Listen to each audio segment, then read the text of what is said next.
feel like as a shorty growing up that if they see my eyes, they'll find out I can't read for some reason or can't spell.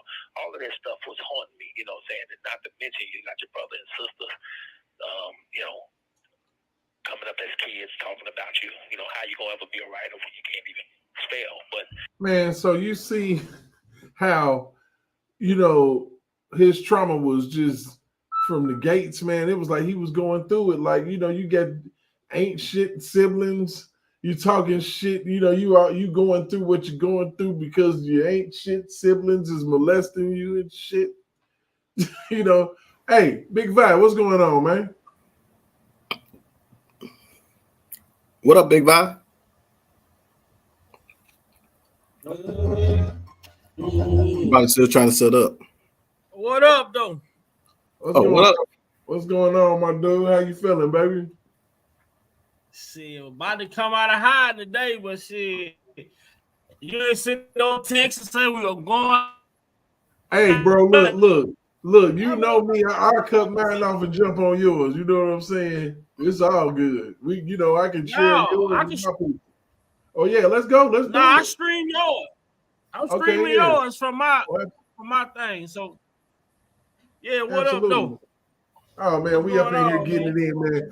Basically, we was talking about, you know, my boy Vince McMahon and what the hell he was going through with his you know, with the Me Too people getting dead at him, you know, and truth be told, it is a timing thing. I'm not gonna sit here and act like it's not a timing thing. WWE just signed a deal with Netflix, bro. Yeah. Yep, they did. They just signed a deal with Netflix. Also, The Rock just signed with what's the company that's it's a company now that's over umbrella over UFC and WWE.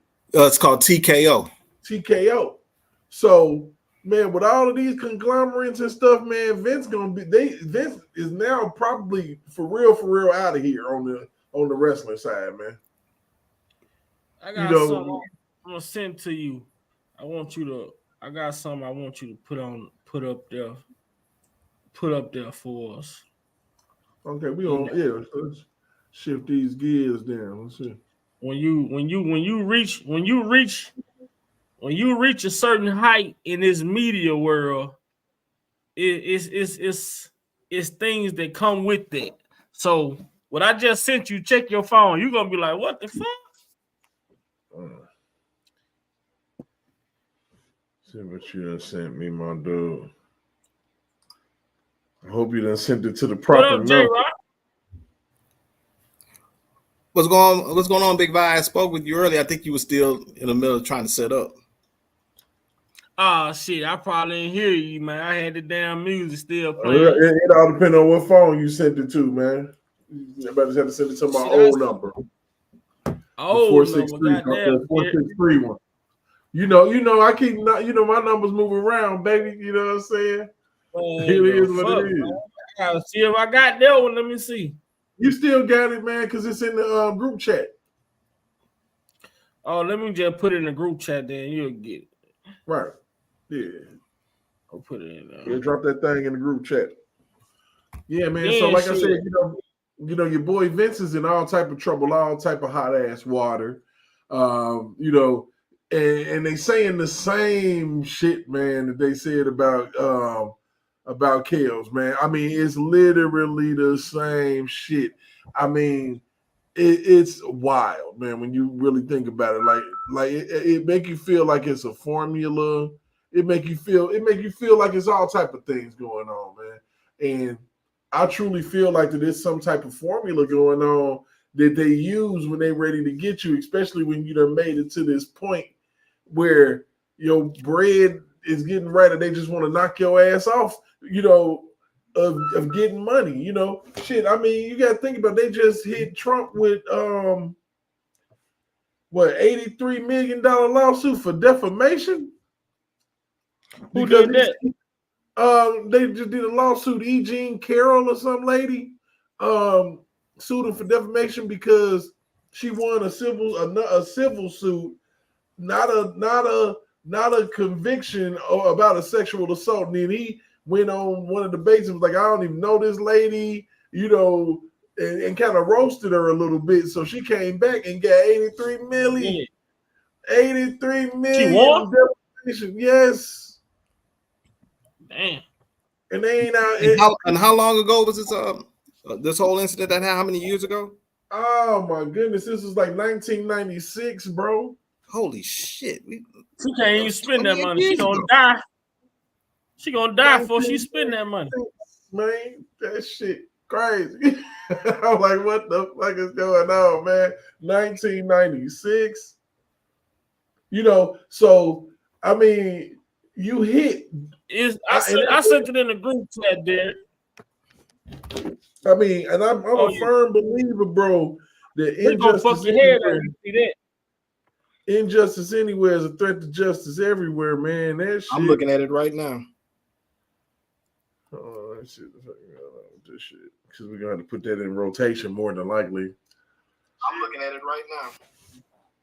Hold on. You sent it in the group chat. I don't know. Where is it? Yeah. Wow. Goddamn, you ain't in the group chat either? Oh, yeah. No. Now that's gonna fuck your head up right there. That's that media effect, man. That man then hit 55 million on one interview. Now all of a sudden,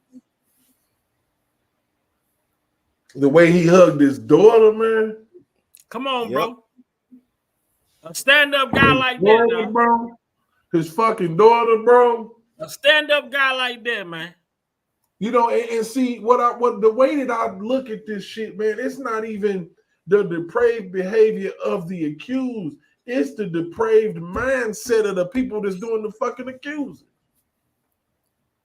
I mean, you got to be out of your body to think that it's what's up? Yeah, boy, what's up, DV? What's up, Hammer? These people out here trying to straight push a narrative. They are out here pushing big time narratives.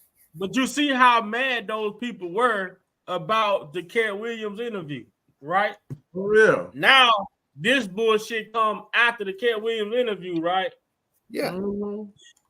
Yeah, because Cat Williams was dropping more dimes than a Walmart cashier. Not everybody then got pissed. Boy, I can't wait. That makes me petrified. That made me petrified. Put that shit on the screen, man.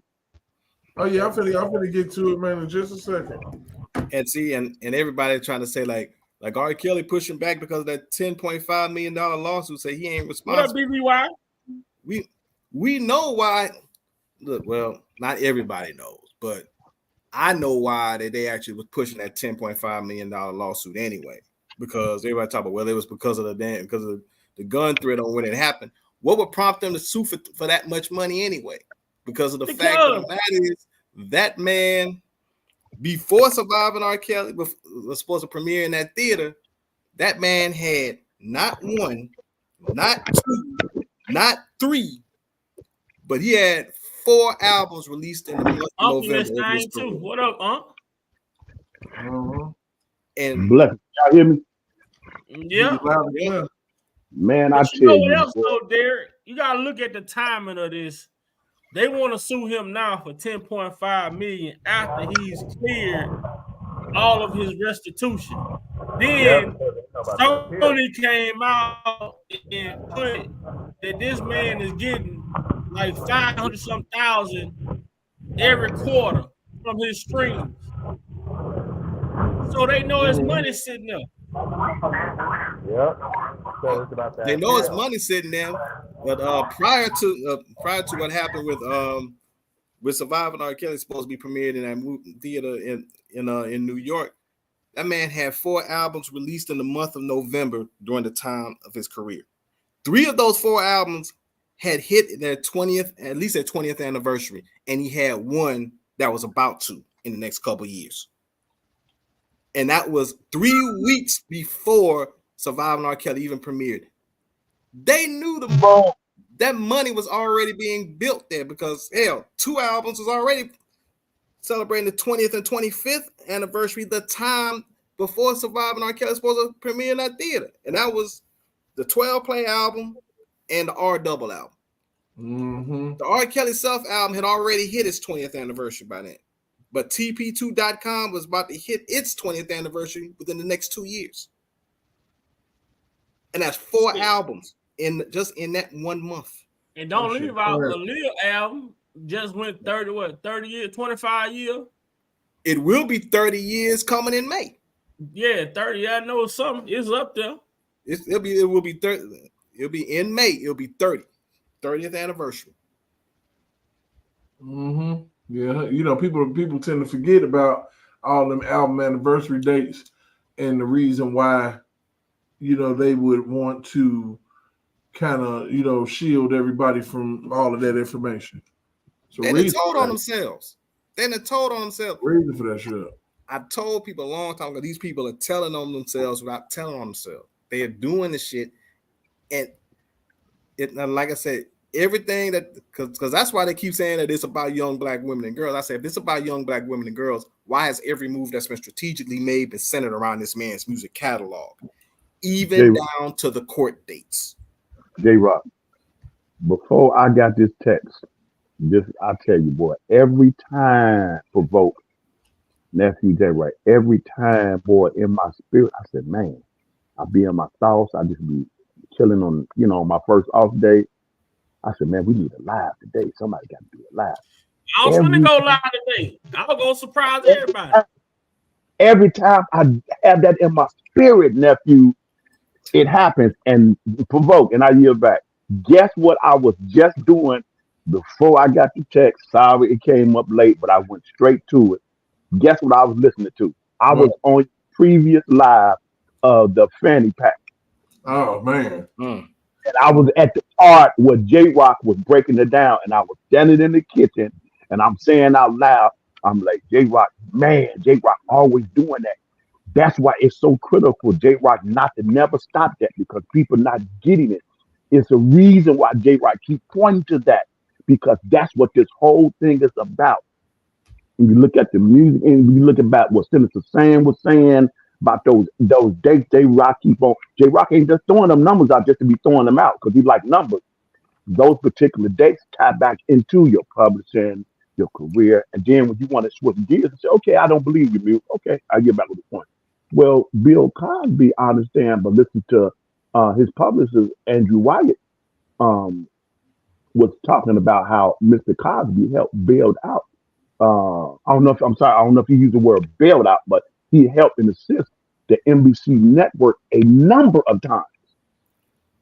Oh, yeah. And was Bill Cosby was on the verge of buying NBC. Right. So yeah, I got that. But I didn't know J-Rock the part of him assisting to do that. So when you look at you turn around and you look at for what it is, like Provoke always saying, the racism exists in such a way that is not the racism that you think it is, like it was back then. Right. That's why I catch it. Right. I can believe that because what Bill Cosby has done. Look, the man had a #1 TV show on TV. Not to mention the fact he also had another top 10 show that he conceived that was also on it. So he had 2 shows in the top 10 at the same time. Absolutely. On the same network. Took over one night of television, man. There it is. There you go. Now, how I phrase it? Allegedly, the puppet masters that oversee and govern these puppet masters. Do you think they was real comfortable and okay and very, oh, that's wonderful? Do you think they was having that particular mindset? You know what I mean? Mm-hmm. I'm no longer going to, because I'm no longer going to, because my ancestry on my mom's side, my grandmother got European and our family tree. They don't whatever. They don't whatever. I'm never playing that card, bro. But I'm gonna tell you like this.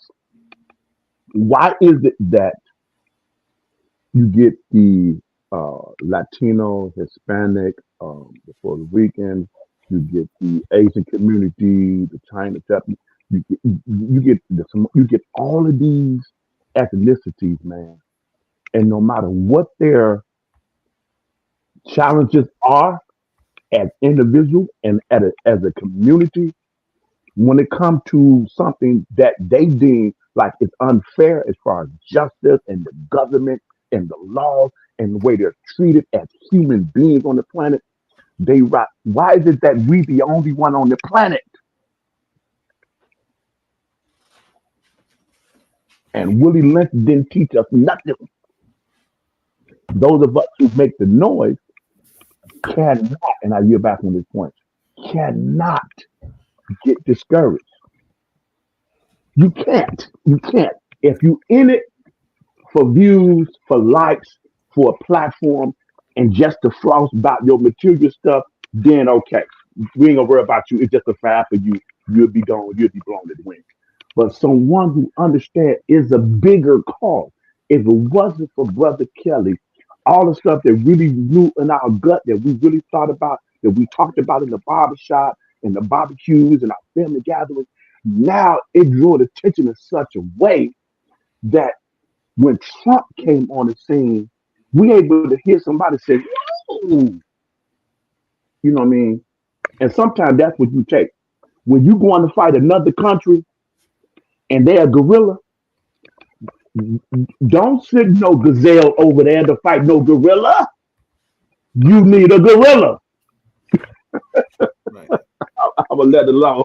Yeah. You know what, Muse? I yield back. Okay. You know what, Muse? I got something I want to read to you right quick. I don't know if you knew about this, heard about this or not. Now, Okay. this was years ago.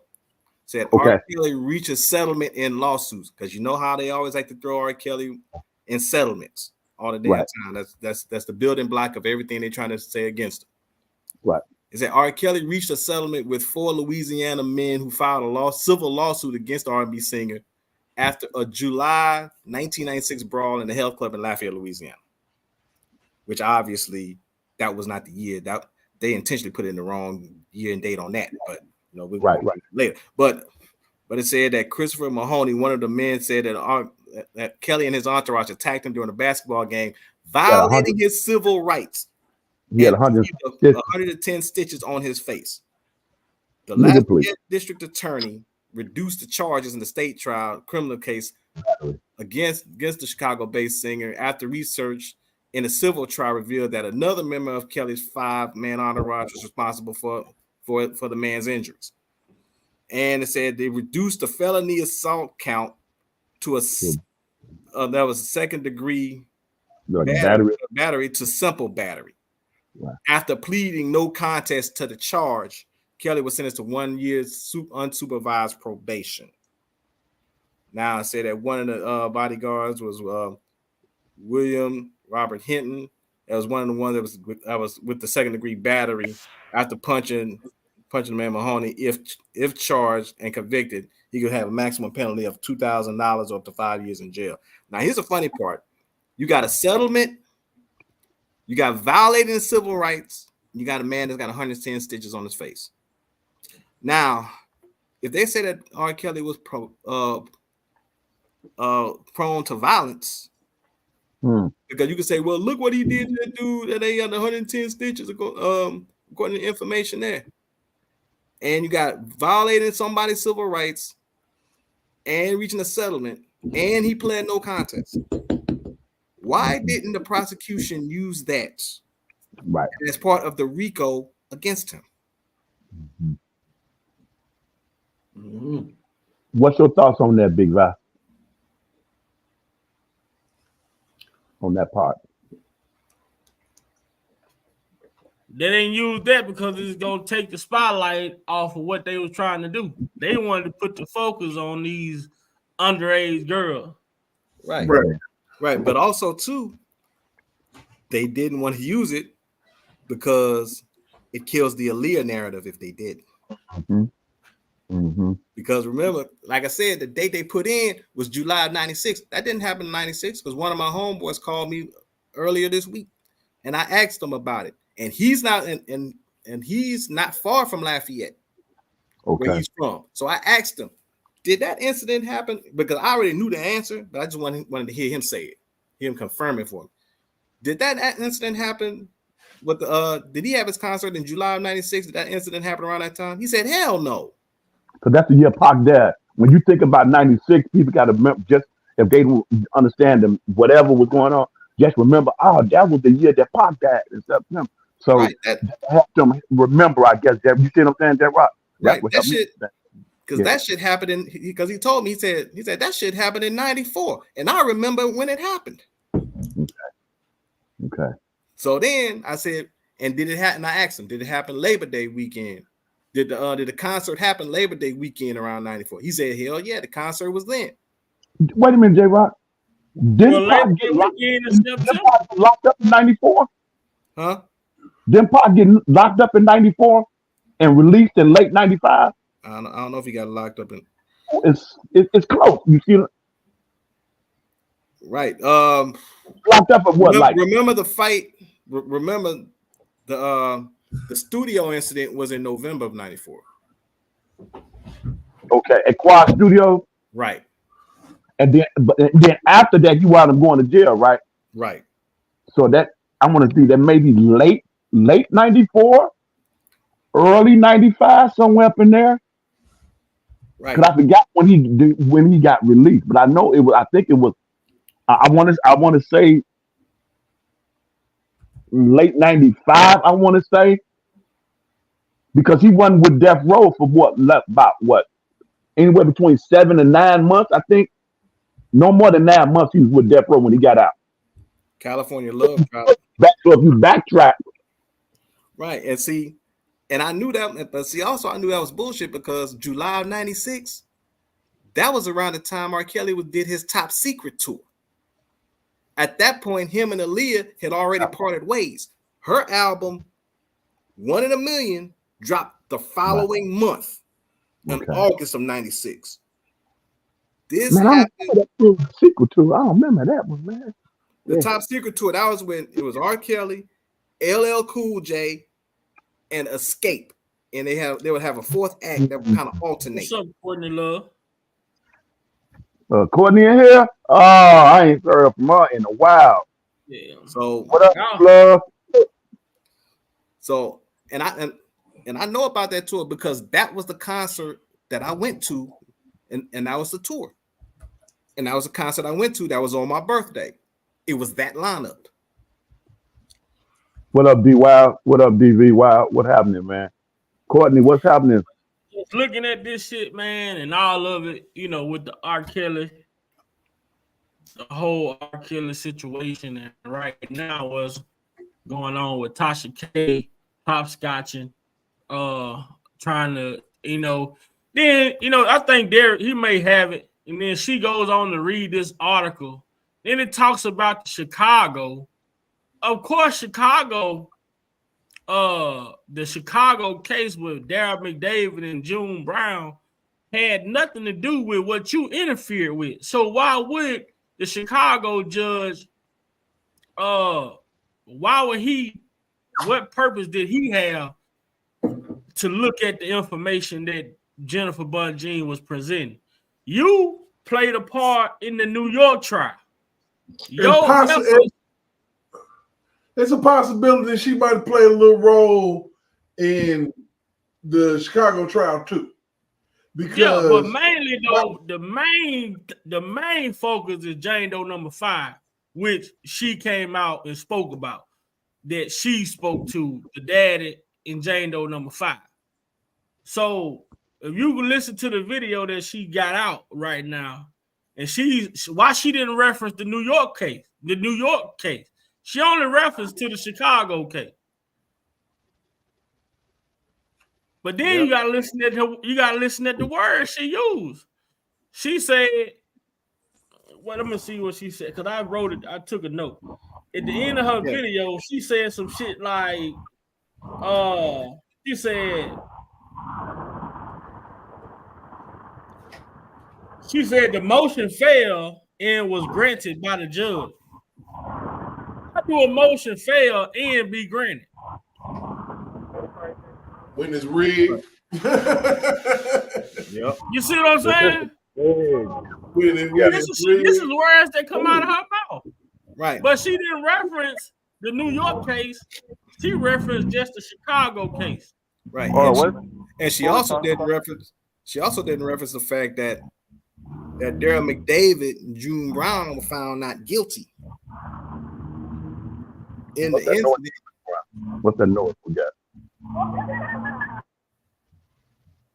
I don't know. Well, I mean, I guess when people talking, we have to mute our mics. But we got Yellow Boy. Yellow Boy. He was in the comments. He was in a couple comments under some posts I had made, and he been following the case as well.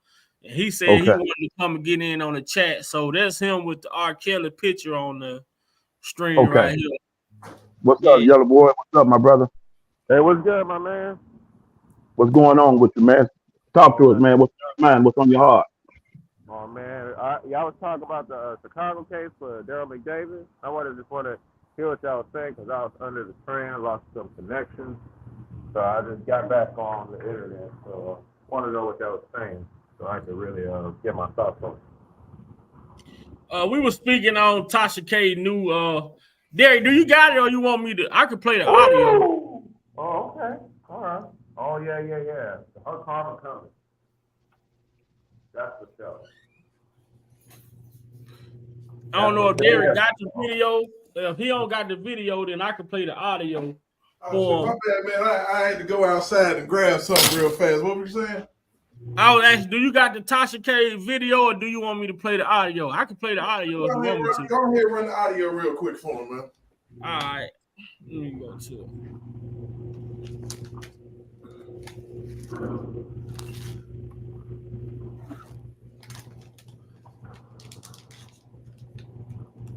Hold on.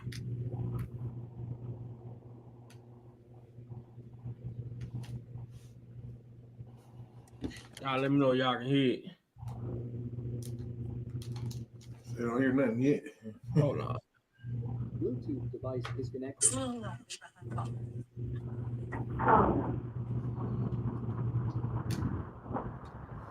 Can y'all hear? Hold on.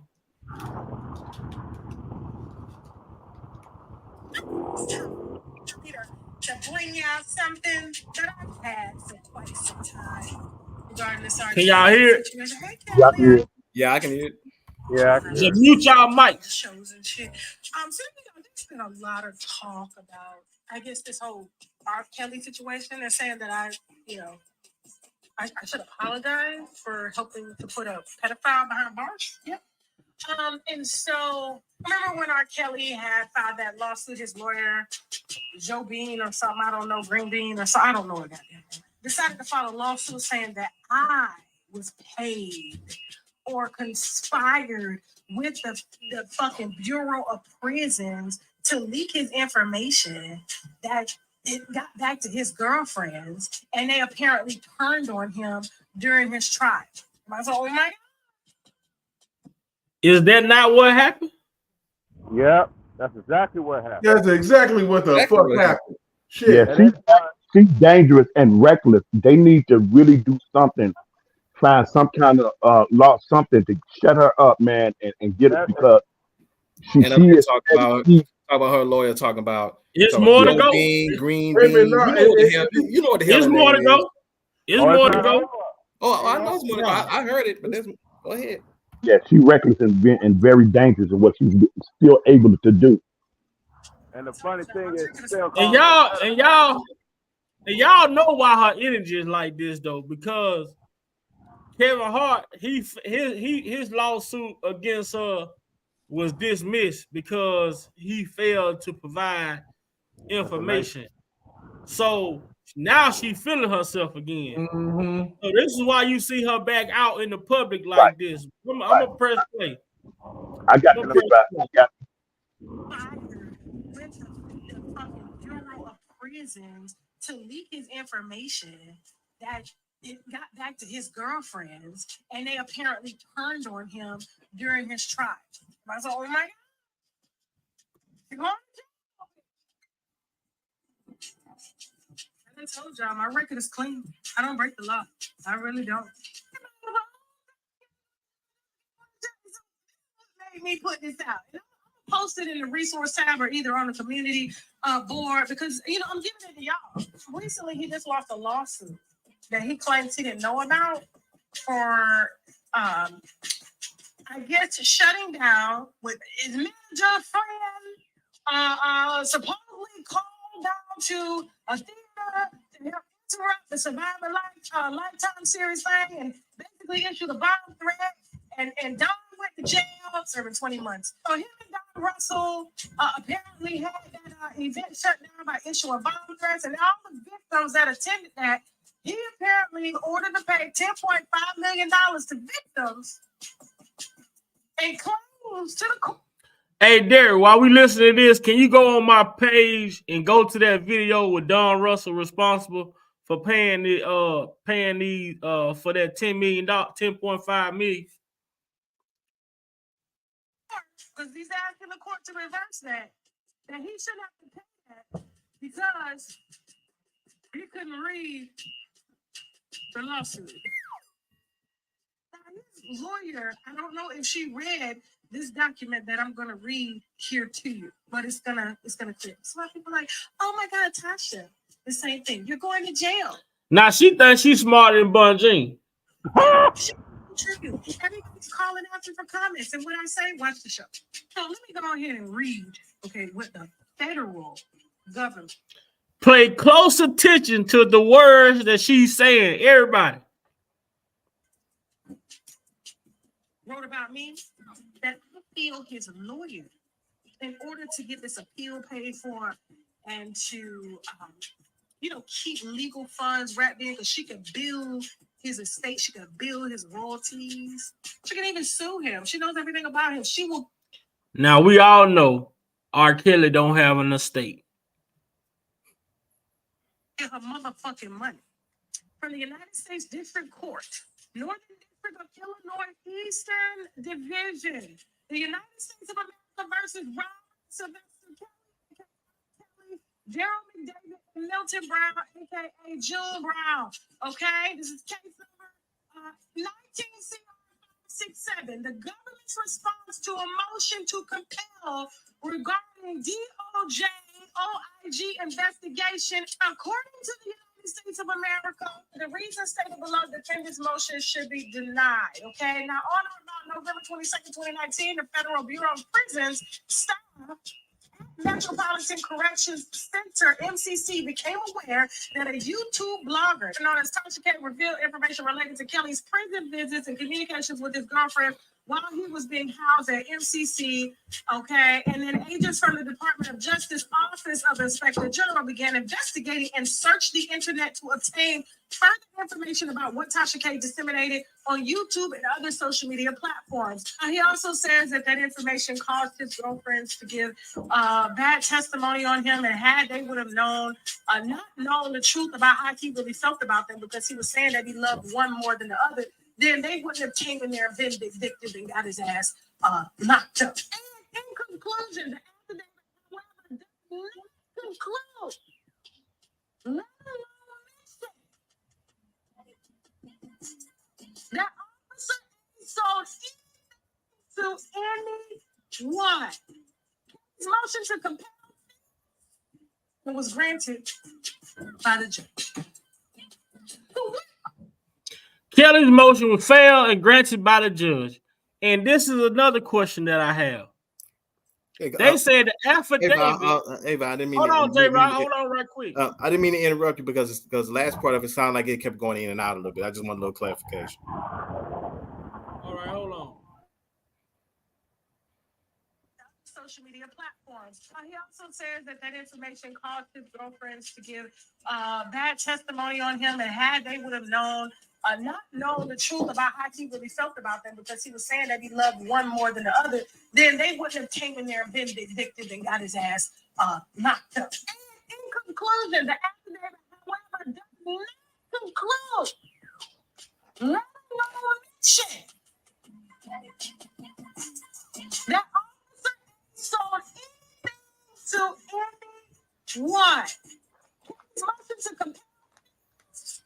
and was granted by the judge. Now you know what was wrong with that affidavit?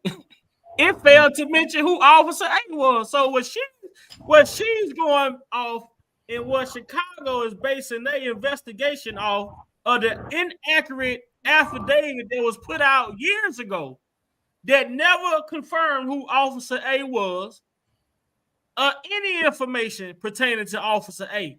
So how could the judge in Chicago just go based off of that affidavit and say Tasha K did not buy this information? She is lying to her fucking She lying like a motherfucker, man. She lying to her fucking fan base. She doing damage control. I told y'all that shit. She's lying to her fucking fan base because ain't no way in the hell that you set up here and the lawsuit ain't with no fucking where they ain't no news came out they done dismissed this lawsuit, damn it. Right. Why you talking shit? Go ahead. We're gonna see. So they said that Don Russell was R. Kelly manager. Well, Derek, you got the proof. All right, let's go.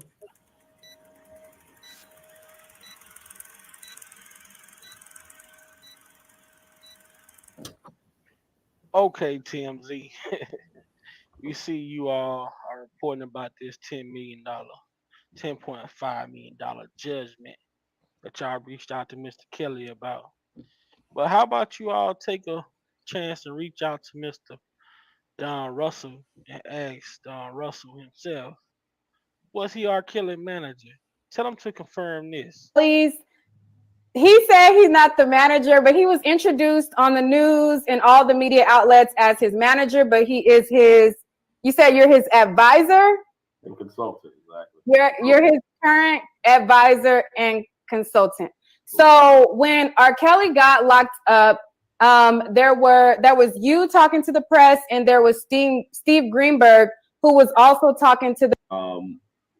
How I became involved with his career was, I heard the song "I Admit," and at the time I was headed back out to California. I got businesses out in California that I was going back to re-engage with, and I heard the song, and I'm like, that can't be for real. I mean, I heard rumors about, his money and his financial situations, but. So does that sound like a manager? I admit came out in 2018, man. This man had a 30-year career, and you say how you got involved in his career is you heard the song I Admit. I Admit came out in 2018. Yep, towards the end too. Right. Come on, man. And that shit compelled your goofball ass to turn the whole motherfucking car around. Oh shit. I'm gonna turn the whole whip around because Kale's in trouble, nigga. Well, Pop said, y'all everything quick. Craig's in trouble. Bitch. and that one song compelled you to do a U-turn to go help R. Kelly. Never mind the fact that the man had arguably the greatest R&B run artists in recent memory, but now one song, I Admit, all of a sudden now you just felt so compelled to Bump turn and Grind wasn't good enough. Goddamn me. I Believe I Can Fly wasn't good enough. I Wish wasn't good enough. Why didn't we hear about you going holler at the nigga when he wrote Heaven I Need a Hug? Shit. The whole Chocolate Factory album. 16 studio albums wasn't good enough. Nah, this can't be true. Busting the U and shit on the highway. Get the fuck out of here, man. You saw this shit as an opportunity to get paper, just like motherfucking Daryl Johnson with the baby powder saw an opportunity to get paper, you piece of shit. Good Lord. 16 studio albums, 17 studio albums wasn't good enough for you to turn around. That one song. I admit that's it. This motherfucker saw opportunity because you hear about a motherfucking artist of R. Kelly caliber broke, and you think in your stupid ass mind that you got a way to make it not so or whatever with your indie build shit. That's what turned the car around, you ass. Tell the truth. Right. You knew your mama had all this man credentials and shit. You know what I'm saying? She was over his tax mama shit. fucked with him. He didn't fuck with you. He fucked with your mama, nigga. With your mama, man. But your sister already came out and said that your mama is a conniving, thieving motherfucker and she'll do whatever you say do. Your own sister said that about you and your mama, done. That's crazy, bro. Right. So you had your mama out here doing strange shit that she otherwise probably wouldn't have did to the nigga because of you. I'm telling you, this motherfucker, when he got on the television screen in front of that cigar lounge and shit, and got to running his fucking mouth, I'm like, ain't no manager, no real manager gonna be out here running his fucking mouth like this. Exactly. They're more professional than that. But you know what? That make me think, Derek. That make me think, guys. Just think about this, right? This dude haven't been seen. This man only came around in 2018. These people been watching R. Kelly ever since 2008. Watching him like a hawk. What made the media turn to him in particular? Unless he had, and then you gotta look at what he had on. Look at what he had on. What made the media? This man didn't have on no suit, no type of business attire or nothing. What made the media outlets turn to him and ask questions? Could it be that he was sitting there and they knew he was gonna be there? Go and ask him questions. We need for him to get on the screen, right? Because everybody, it seemed like everybody that got on the stream played a part somewhat in doing some fucked up shit that went against this brother and what he was trying to do. Just think about it. Come on, Derek. I'm your manager, right? You getting out of jail, it's a whole fucking crowd of people. I ain't got on no suit. I don't even look like a professional person. But the news gonna stop me and ask me questions. But look, that's what the news do anyway. They grab the most ignorantest nigga they can find to do the interview about what the fuck happened and shit. That's how we got a Sweet Brown running around this bitch. Just think about, you really, I'm telling you something that I do. I really sit here and think about how the fuck these people set the stage to take this man down, man. How many people was put in place to do specific tasks? Well, look, I'll tell you. Now, see, we going to connect it again. Like I said, I got a connection. We got to tie this shit together, bro. If you notice, the Mute R. Kelly movement was giving the media, all outlets, the ability to tell you what you can and cannot hear from a person based off of how the media felt. That is, and now if you look at what's going on with the election and MSNBC and Rachel Maddow cutting off Donald Trump's shit because she feels like that she can tell us what we need to hear. So trust me, that Mute R. Kelly shit, like I said, is bigger than him. When they do shit like that, when you accept something like that on that scale, you'll accept it on an even bigger scale, bro. Can I chime in on that? Yeah. We can't hear you real low. Oh man, let me mute myself for right now so I get a better clearance. Okay. Come on, talk. We can hear you. Just speak up. We want to hear what you got to say. All right, like when that Mute R. Kelly started, and they were trying to tell us what to do, and they realized they were taking our First Amendment rights away. Absolutely. Y'all telling us we can't listen to somebody because of how y'all feel. So why you want us to stop listening to it? And this man ain't been convicted, was charged, arrested, none of that. But y'all want to stop sponsors stop his money from defending himself in trial. Right. And when I went on their page and I went on their website, they took that shit down. They took their website down.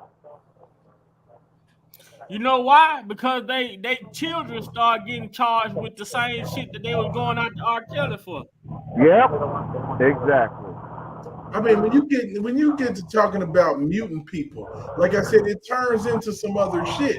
Like you can sit up here, like I said, the unprecedented nature of charging one man with a RICO, and and then you flip it over and you charge a former sitting president with a RICO because RICO is lazy. You don't have to really build your case. You can use circumstantial evidence and bad act fucking witnesses and just to make you look like an asshole. Look, and seeing, the funny part about this, and one of the founders for Mute R. Kelly, who had all this smoke for R. Kelly, but wasn't her sister allegedly abused or beaten by the hands of Dr. Dre? But she didn't have no smoke for Dre.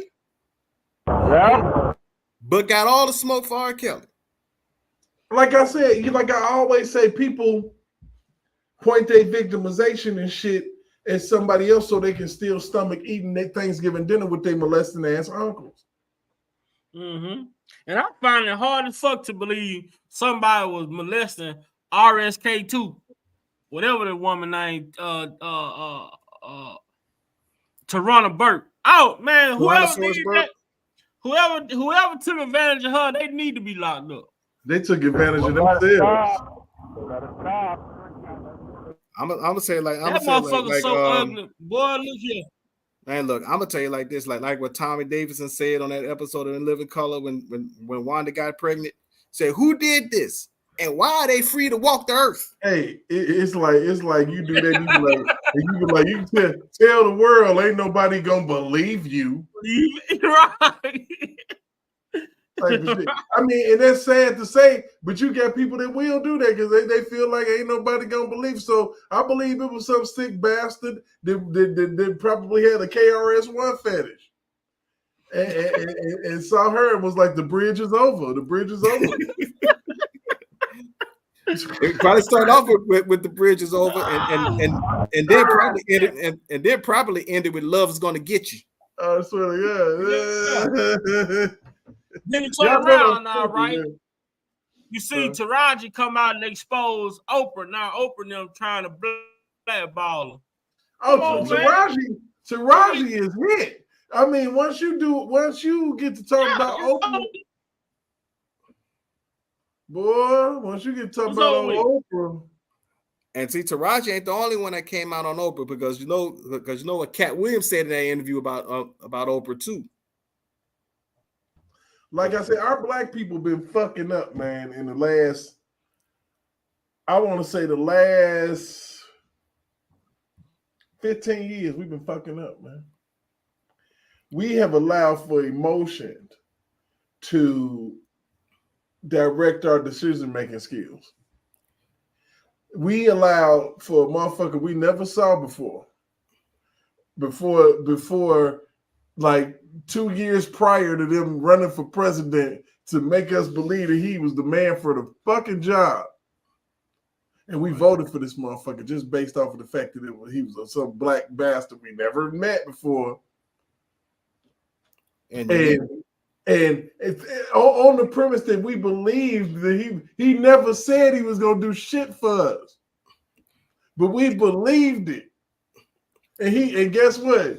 He didn't do shit for us. He made sure that homosexuals could get married. I ain't worried about all that because if you want to be in a marriage, fuck it. If you want to share your taxes with somebody, fuck it. I don't care. But I know that this is a marriage, but it's not a marriage of God.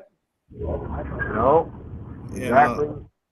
I know that much. And number two, I feel like it emboldened all of the things that we see now that the former president Donald Trump is saying that he don't appreciate the fact that the children are in schools getting told by counselors that maybe they're in the wrong body and trying to help them get started on hormone treatments, man. And can I chime in on this too? Go ahead. Let's not forget when he signed that propaganda bill too. Right. Because when you think about the propaganda, and out of nowhere, when Obama left office, the Me Too movement started to rise up. Yes. Time's up. Yes. All these damn organizations, LGBT, New R. Kelly, and all this bullshit. Yes. And then you get a motherfucker like. Same time. Go ahead, Big Van. I say, then you get a motherfucker like Sleepy Joe. I just can't get over this stat line, man. You get the first black president ever in the history, in our history. And you mean to tell me that Joe Biden got more black votes than a black president? Yep. That tells a lot. You gotta make that shit make sense. Right. And unique All thoughts. behind, hold on, right. One more little in I want to put on it. You mean to tell me Joe Biden got more black votes than a black president, all behind some fucking stimulus money? Is that what we selling ourselves out for? Well, let me tell you how that stupid shit happened. That's how we do, nephew. Let me tell you how that stupid shit happened. The reason why that stupid shit happened was because they dangled Kamala Harris in black women's face. A lot of black women got up off their ass that had never fucking voted in their life and voted for Kamala Harris. Speak on it, prophet. Speak on the prophet. That never voted in their life because she was the first black vice president. Shit, what the fuck? She's a loser. She lost. Oh, and let me chime in one more time on this. You ever heard about that Emily's List? Who? Emily's List. It's about a female, and they're the owner of the Emily's List, Helen Kim. She's the one that banned R. Kelly from Philadelphia before he even went to trial or court, anything. Yeah, the matter of fact, yep, you're right about that because there's a woman, she was a city councilwoman by the name of Helen Gim. Oh, Helen Gim, right. Helen Gim was the one who came out and drafted a so-called ban on R. Kelly. Now, J-Rock, I never heard. Now, here's the funny part about it. She came out with that 3.5 years later. Who running for mayor of Philadelphia? The same chick that put the ban out on R. Kelly that she ran as city council. I remember that lady that was, you said that in a couple of other lives. Yeah, J-Rock. Yeah. Okay. She didn't win it. She didn't win the election, but she used R. Kelly as a prop to try to get elected mayor of Philadelphia. And you know what I feel like that is? I really feel like that is a violation of due process. I feel like the due process violations start even before you ever fucking get arrested. Surviving R. Kelly was a due process violation. Anybody who did an interview that got taken as fact and not opinion or just an allegation, damn it, I promise you, that's due process. That's a violation because what happened was mute R. Kelly deprived R. Kelly of life, liberty, and property. Right. Yeah. They deprived that man of every fucking thing. Yeah, and the part of due process is you to work.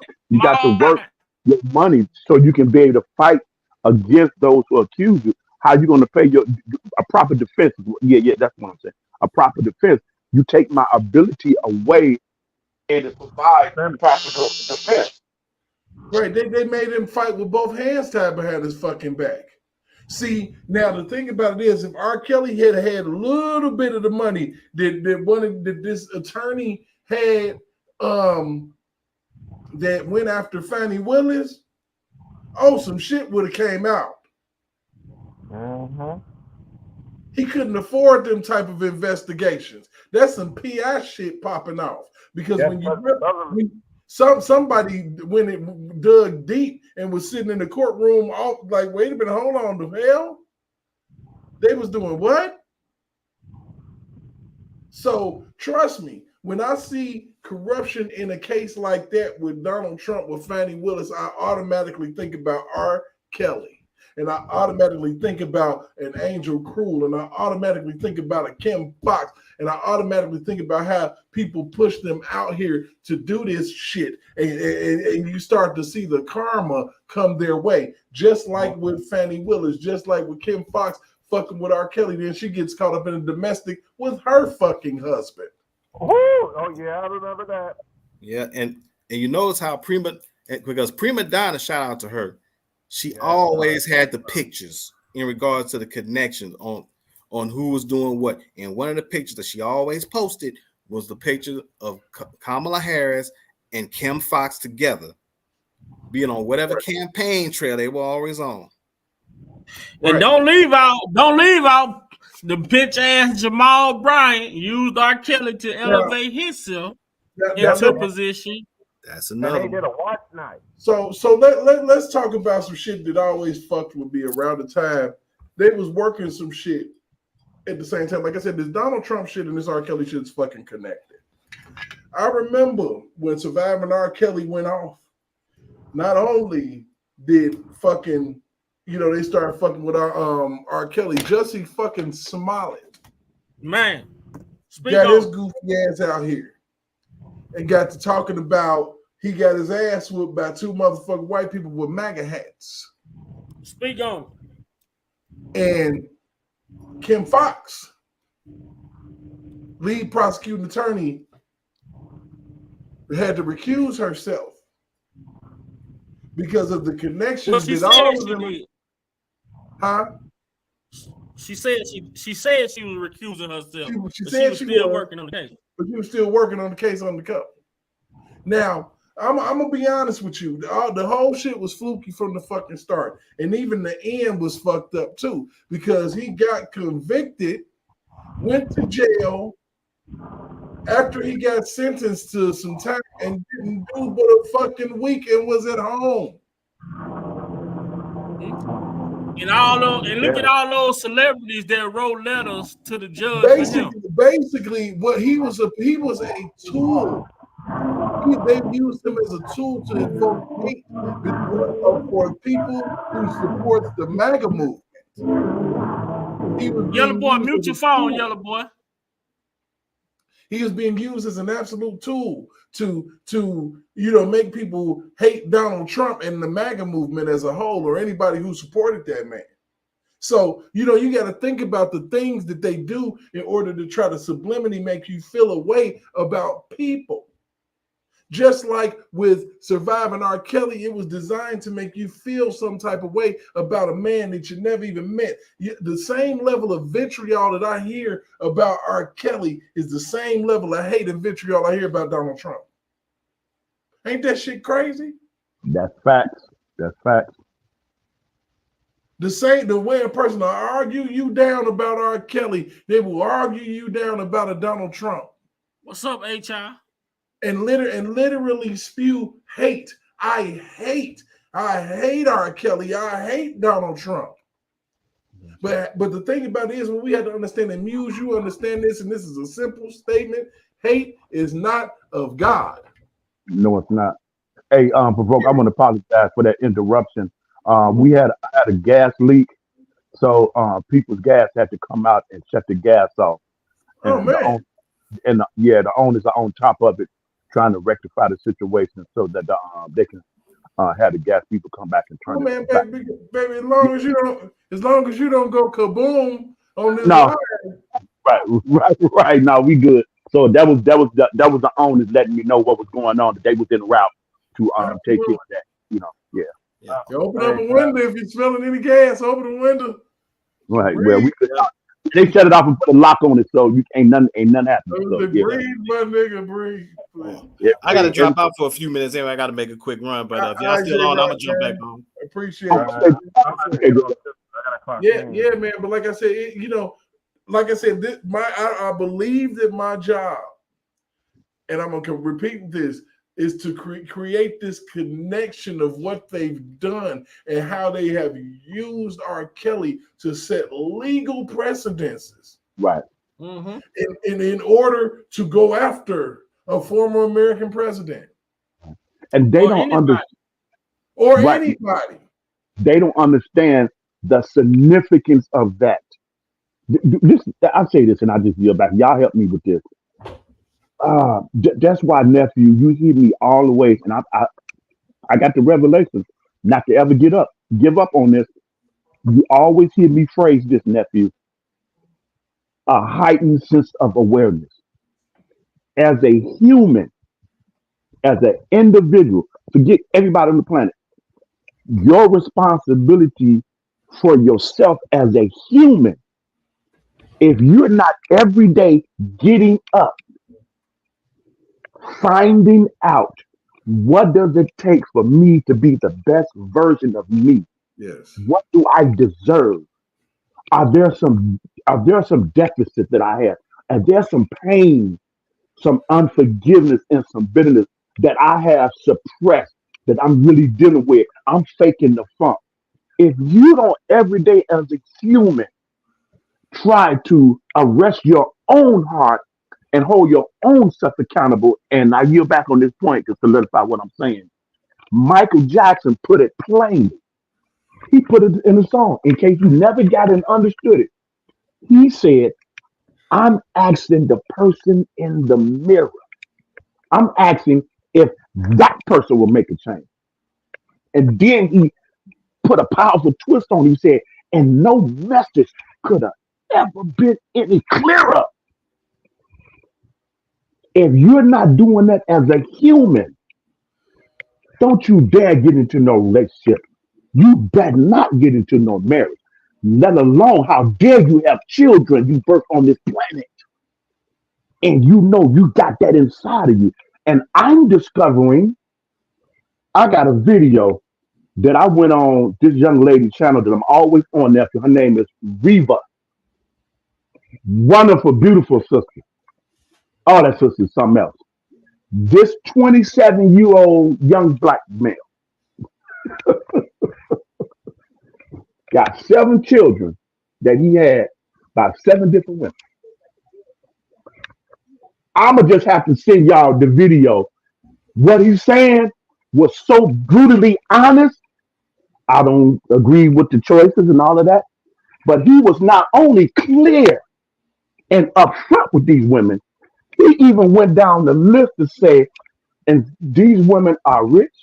He said these women are ratchet, they are poor, they are classy. He went through a spectrum of women.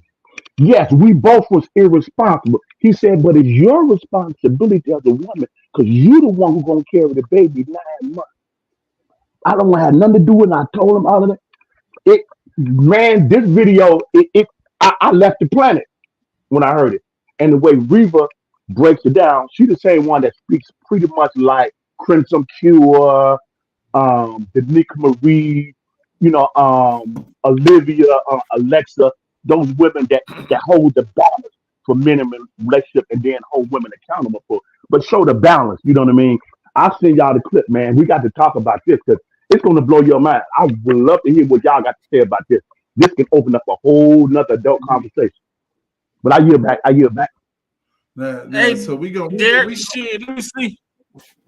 You wanna share that other video? I posted it on my story as well. That R. Kelly auditioning for the Fire Heartbeat. Okay, yeah, we can do that. You say that's on your channel? It's on the story. Yo, it's on the. We're gonna get that popping in a sec. But I wanted to revisit something you was on just a second ago, because it's important that we talk about. Dottie said, "Big Vi, they've been coming at R. Kelly when I was underage. Powerhouse was giving out ticket through coming house. What the fuck? And she from Philly." Okay, what happening. I was just we're gonna run this real quick. And we just talked about this shit then and there. I just sent you that article, man. Absolutely. So hey, what's going on YouTube? In today's video, I want to talk to y'all about Shannon Sharp. Shannon Sharp is currently facing some backlash because of the way he hugged his daughter. I'll put the picture up right here. As you can see, that's Shannon Sharp hugging his daughter on his last day on Undisputed. Shannon Sharp put out some video footage, and I'll be highlighting the video as well, but I just want to show you guys a picture right now. And this picture right here is the picture that's going around on the internet, and a lot of people are saying the way that Shannon Sharp hugged his daughter was very inappropriate, and you know, they just saying that this is not the way that a grown man should be hugging his daughter. So with that being said, man, let's get into the video footage, and I'll be right back with some more commentary. Here's the video. Thank you. And to my new team, Hollywood, my stylist, my daughter's here, Shelly Davis, who's been my assistant. Hollywood, when I got Hollywood, I flew you out the next day, and you said, I want to dress my age. Hollywood said, Uncle Shay, you called me Uncle Shay from day one. You said, what else you need from me? I said, I need loyalty and I need honesty. He said, Uncle Shay, I'm going to ride with you till the wheels fall off. And when the wheels fall off, I'm going to get out and walk with you. To my creative director, Jordan, you come a long way. Shelly Davis, I'm not here without you. Every email that I've received over the last 20 years, you've answered it because I don't have email. You make this operation go. Club Shay Shay, 8484 Inc. You make it all go. My daughter, come here, Katie. Come here, hurry up, come on. And you better not cry. You won't make your daddy cry again. I did it all for you guys. You, your brother, your other sister. I love you more than words can say. I love you. Skip Bayless, I appreciate you, man. I love you, man. Ladies and gentlemen at home, thank you. You'll see me again somewhere. I just don't know where. Thank you so much for your support. Love you guys. That's the problem right there. So my thing is, what the hell they trying to say? Like what this is backlash simply because it's pretty much our effect. We can always relate back to the R. Kelly, man. Yeah. The success that Shannon, they didn't expect Shannon Sharp to have the amount of success that he's having since leaving Undisputed.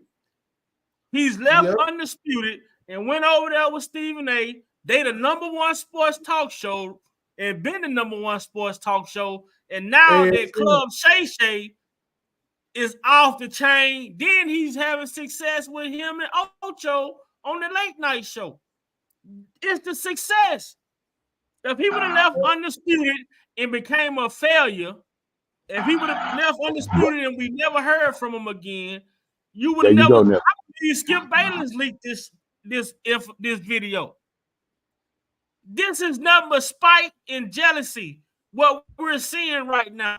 This brother left Undisputed, and he's having tremendous amounts of success on his own and with the help of Stephen A. Smith. His independent shows, Club Shay Shay, and him and Uncle Ocho, he don't even need to be on ESPN no more. Nope. The man just did an interview with Cat Williams that hit that interview was at 55+ million views in 3 weeks. That's beyond viral, bro. That's the jealousy. That's the spite. That's the spite that we're seeing. The moment they say, man, I wonder how much he got paid for that. Plenty. Yeah. I sent both of y'all. I sent both of y'all that clip, nephew and Provoked. I sent both of y'all the clip. Okay. If this brother would have left Undisputed and went somewhere and never been heard of again, we'd have never saw this video. This is how you try to derail a train. Come on, man. The type of integrity that this brother have, speak with. If this man was if he was a pussy of a man, he'll still be on Undisputed right now. But his integrity wouldn't allow him to take Skip Bayless shit. Right. You gonna sit here and try to say that this man touched his daughter inappropriately, man? Come on, man. I mean, look. But this is the first thing they try to do. A black man who's employing his daughter. He's employing his daughter. He's bringing his. Mm-hmm. You know, he got family. You see, he said he got his nephew working for him. He got his daughter working for him. Come on, man. Nephew, they don't say that about. They don't say that about the president when he goes to yeah. Yep. Biden been doing that, Derek, man. my uncle, right? You see what I'm saying? Derek, my uncle. Derek, get on. Right. Derek can go get some strangers and put some. He can go put some white boys on. He can put some strangers on. But once Derek start helping his family, Derek gonna become a problem. Right. Yeah. Yeah. R. Kelly, man, it's the same. It's the pattern is there. When it comes to us as a culture of people, we can be rich as individuals, but once we start putting our family in position, then it's the problem. That's when the problem comes in. Because you building that's generational wealth, like the Rockefeller. Generational wealth, man. The powerful empires. No, they don't. No, but then check this out. But check this out, y'all, man. We got some people on. I want you to understand that this shit is mind blowing. The shit that's going on out here is mind blowing. You have to really pay attention and be aware of what's really going on. WWE founder Vince McMahon accused of rape and sex trafficking in a new lawsuit filed by a former employee who says she endured psychological torture and physical abuse. We have 5 shocking claims from the suit, and the accuser's lawyer is here. I'm Anjanette Levy. It's Friday, and this is Crime Fix. WWE, its founder Vince McMahon and John Laurinaitis are facing a civil suit from a woman named Janelle Grant. The suit includes graphic descriptions of sex, including threesomes and text messages Grant claims McMahon sent to her. Grant's suit claims she was down on her luck after her family died. That shit sound familiar, motherfucker, don't it? The same old place. Hey. Same old place. Good Lord. And someone in her apartment building reached. Hold on. She was down on her luck. You can't make it up. You can't make it up. You can't make it up. We only 45 seconds in. Shit. Hold on. Hey, when we get broke and go rob a store, they don't tell us, hey, he was broke, so they don't justify us robbing no store. Fuck it, man. We gotta listen to this shit. Right. This shit is mind blowing, man. No, we gotta keep going. It's gonna be tough. I'm gonna stop a few times. We gonna stop a few times, but shit, check this out. That shit is so familiar. It sent the chill up my spine. I'm like, wait a minute, I heard that shit before. Let's go back a little bit. Hold on. On Laurinaitis are facing a civil suit from a woman named Janelle Grant. The suit includes graphic descriptions of sex, including threesomes and text messages Grant claims McMahon sent to her. Grant's suit claims she was down on her luck after her family died and needed a job, and someone in her apartment building reached out to McMahon asking him to help her. They met in March of 2019. Ain't that a bitch? What the fuck? That's crazy. Someone in your apartment knows Vince McMahon living in your apartment. What the fuck? 19, according to the lawsuit. She says McMahon. I swear to God, that shit wild as fuck. Like, wait a minute, hold on, that shit crazy. Hold on, let's keep going. Shit, hold on.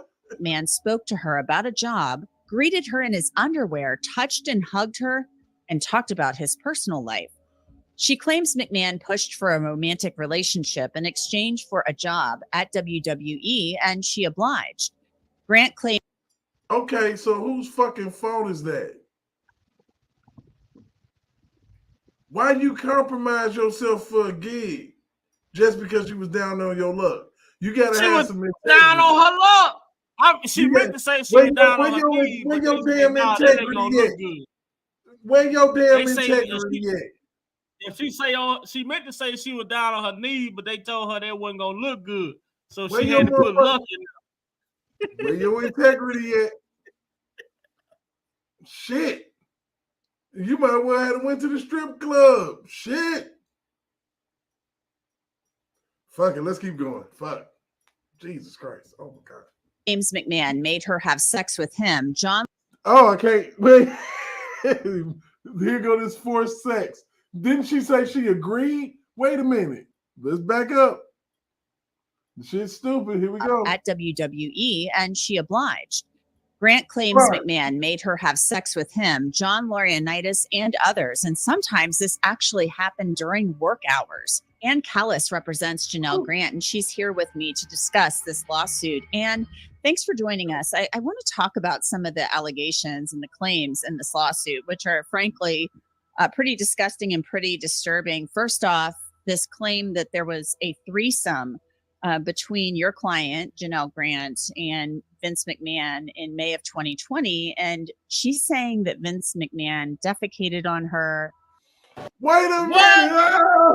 What the fuck?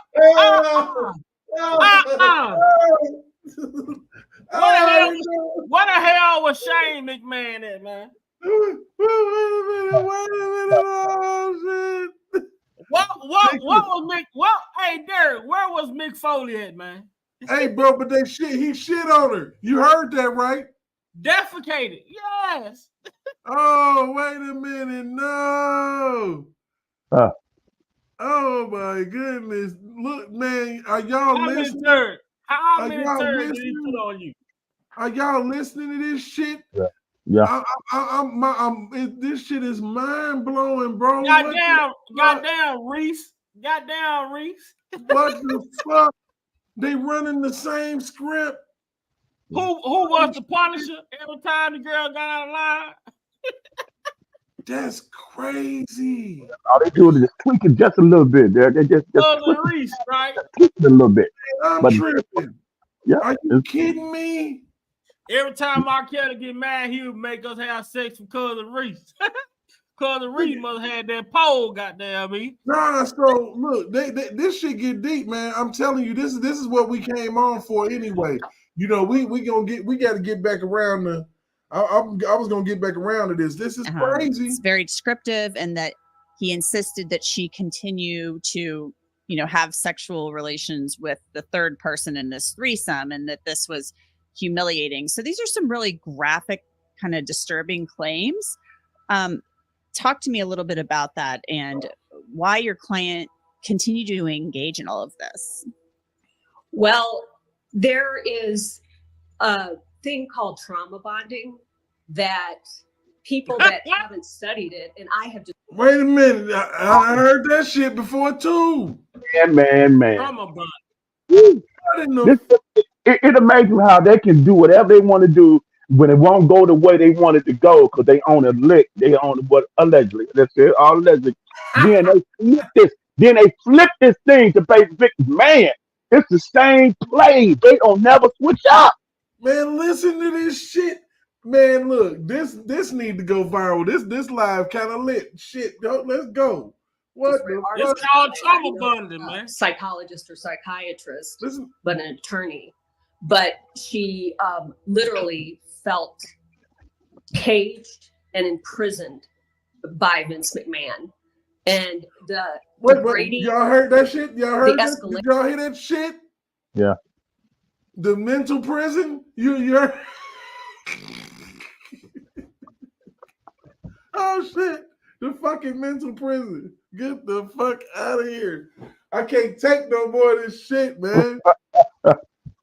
What the fuck? The mental prison. Oh. Of the degrading things that happened to her, it's important for it to come out. These are facts, and these are allegations that we hope to prove to be true, and they are true. So what does Janelle Grant hope to accomplish with this lawsuit? She had signed the NDA, the non-disclosure agreement. Was supposed to be paid about $2 million over the NDA. You see, I paid over the past how many years for the 2 minutes? Can you finish that? This shit here is fucking stupid, man. What the fuck? Oh, course of a couple of years. So what does she want out of this suit specifically? She wants her life back. She wants ownership of her story. She wants ownership of half the WWE, is what she You wants. got to, you got to look at the wording. You got to look at the wording. You got to look at because a real traumatized victim really has been devastated. Their first thought is not it's not on that. Hey, Derek, go back 10 seconds. Did she say Wow, man. she want ownership Yes. of her story? Yes. Who else Yes. own your fucking story? Yeah. So what does Janelle Who Grant else hope to own your accomplish story? with this lawsuit? You got my point. She had filed or she had signed the NDA, the non-disclosure agreement. It was supposed to be paid about $2 million over the course of a couple of years. So what does she want out of this suit specifically? She wants her life back. She wants ownership of her story. She wants to help. What the fuck, man? They must say, hey, what do NDAs mean to me too? That time's up. There you go. There you How go. many motherfuckers signed an NDA against R. Kelly that testified against him? There you go. Man, this shit is deeper than the motherfucking ocean, man. When you're talking about this shit bigger than R. Kelly, you are literally hearing the same script that was ran. You're literally hearing this is literally, you could take Vince McMahon's name out of it and tack R. Kelly's name on it, and it's the same shit. Yeah. Oh my God, that's crazy. Other victims, this is relatively close in time, 2019 when this unfolded, 2020. And her hope is to help other victims, if there are other victims, to come forward because she had the courage. Here we go with this bullshit. I hadn't heard that language before. Oh shit. Come forward. Courage. Yeah, she had that courage of that goddamn lawsuit. That's the courage she had. Say, hey, Vince got a private jet. If he don't break bad and get the fuck out of here, I know something. I can see Vince walking into court, goddamn it. Shit. Hold on. And the presence of mind to finally get this done and come forward. What is she up to right now? Obviously she's not working for WWE and Vince McMahon anymore. That employment ended. So has she been able to find other gainful employment? I mean, what is she doing right now? Well, what happened to her and what we allege left her physically and mentally absolutely destroyed. So she is trying to recover, and she believes this is the first. They asked, was she working, man? Did y'all hear that shit? Where y'all at, fellas, man? Y'all still there? Did y'all hear that? Man, I'm listening to this shit like, what the fuck? And she working, and she ain't even answered the question. Do the bitch get? No, I'm sorry. Do the lady, the victim, the alleged victim, have a job? Step. Filing this lawsuit took such tremendous courage from her. She was in an extremely vulnerable position when she first encountered Vince McMahon.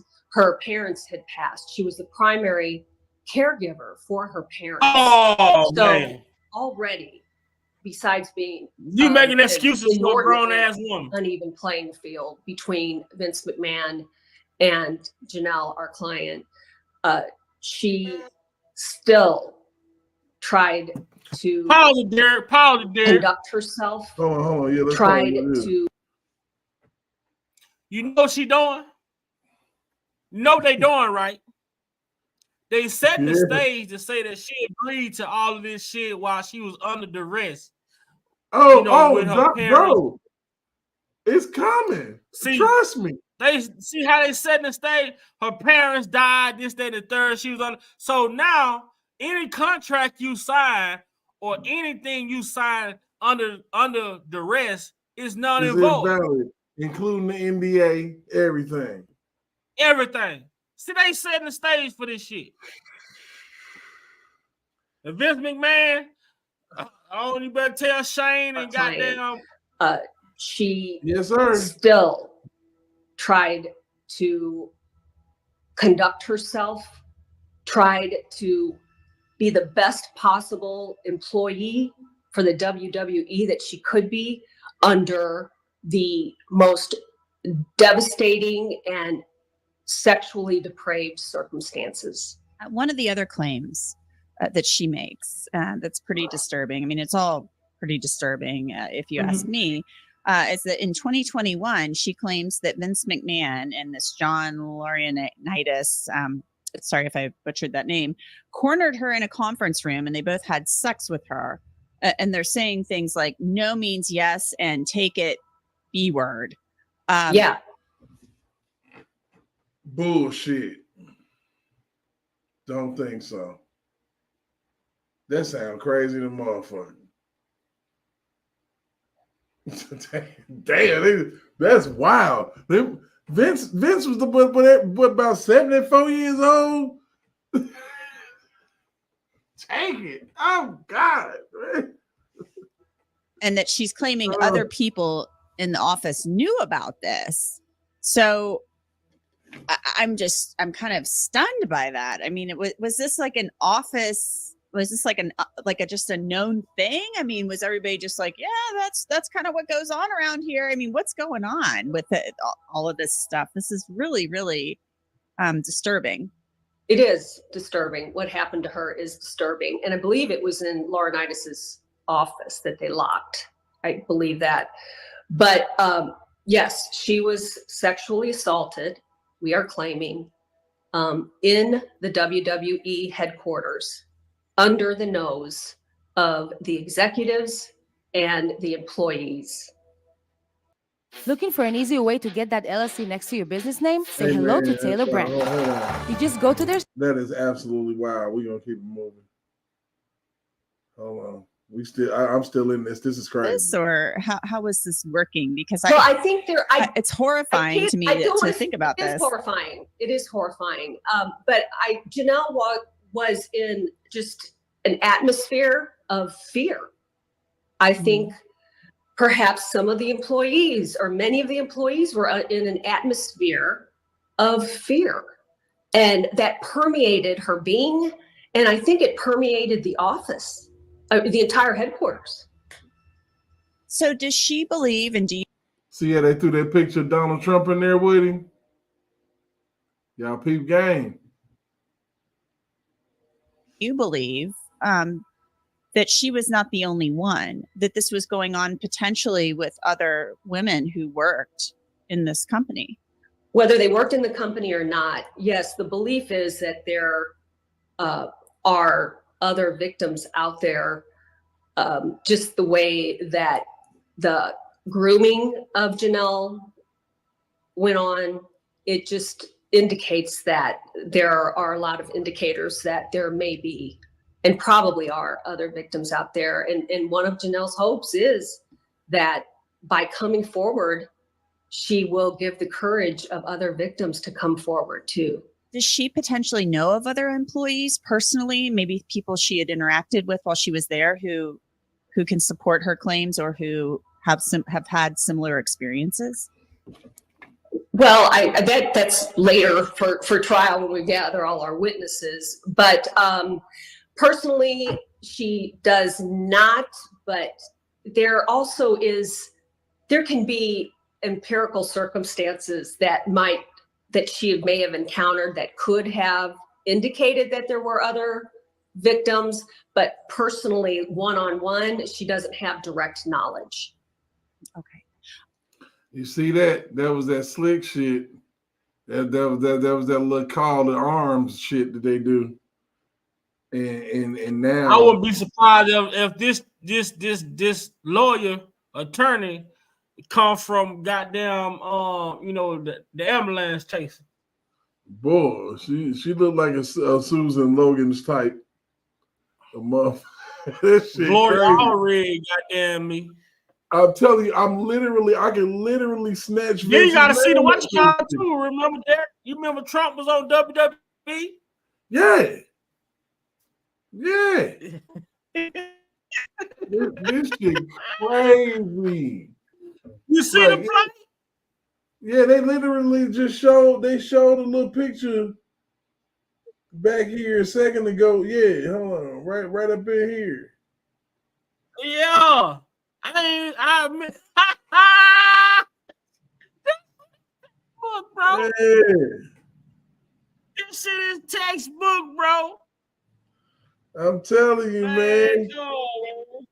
I'm telling you, they clowning, bro. How Listen to all this. these people, major people who's being charged with sexual assault crime, are attached to Donald Trump in some type of way?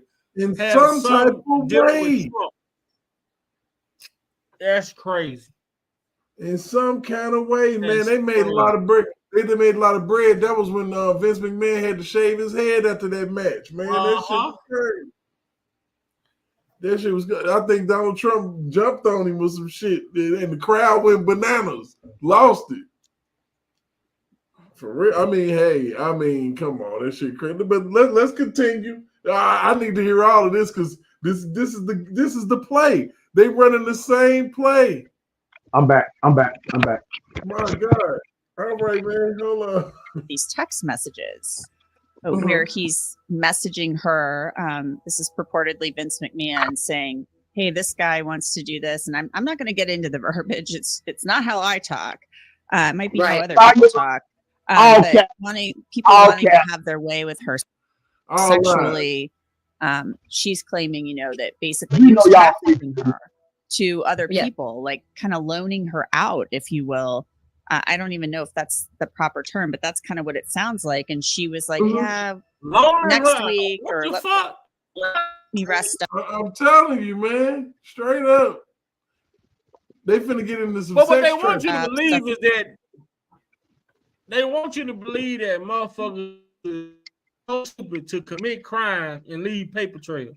So they're gonna lock the door they're gonna lock the door to take advantage of her, but then you're gonna turn around and use the phone and send text messages to her telling that somebody want to do all this shit to her. Come on, man. Vince McMahon is a billionaire, bro. Wow. They go World dumbest criminal. They just want us to think that motherfuckers commit crimes and don't give a fuck. Yeah. And that's just, for the sake of just making sure we put this disclaimer in it. Anybody that may be laying in the bushes or whatever, people, we not advocating nobody hurting nobody, taking advantage. We don't believe in none of that crap. We not on none of that. We stand against that, and we sterile, and we come against any. I don't care what your race or ethnicity or culture is, male or female, no matter what your age. No one.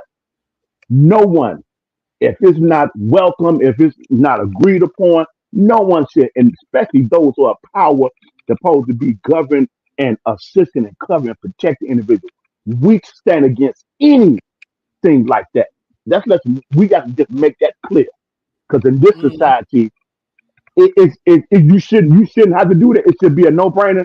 However, we ain't in the era that our great grandmother and big mama them grew up in. So we got to understand what it is.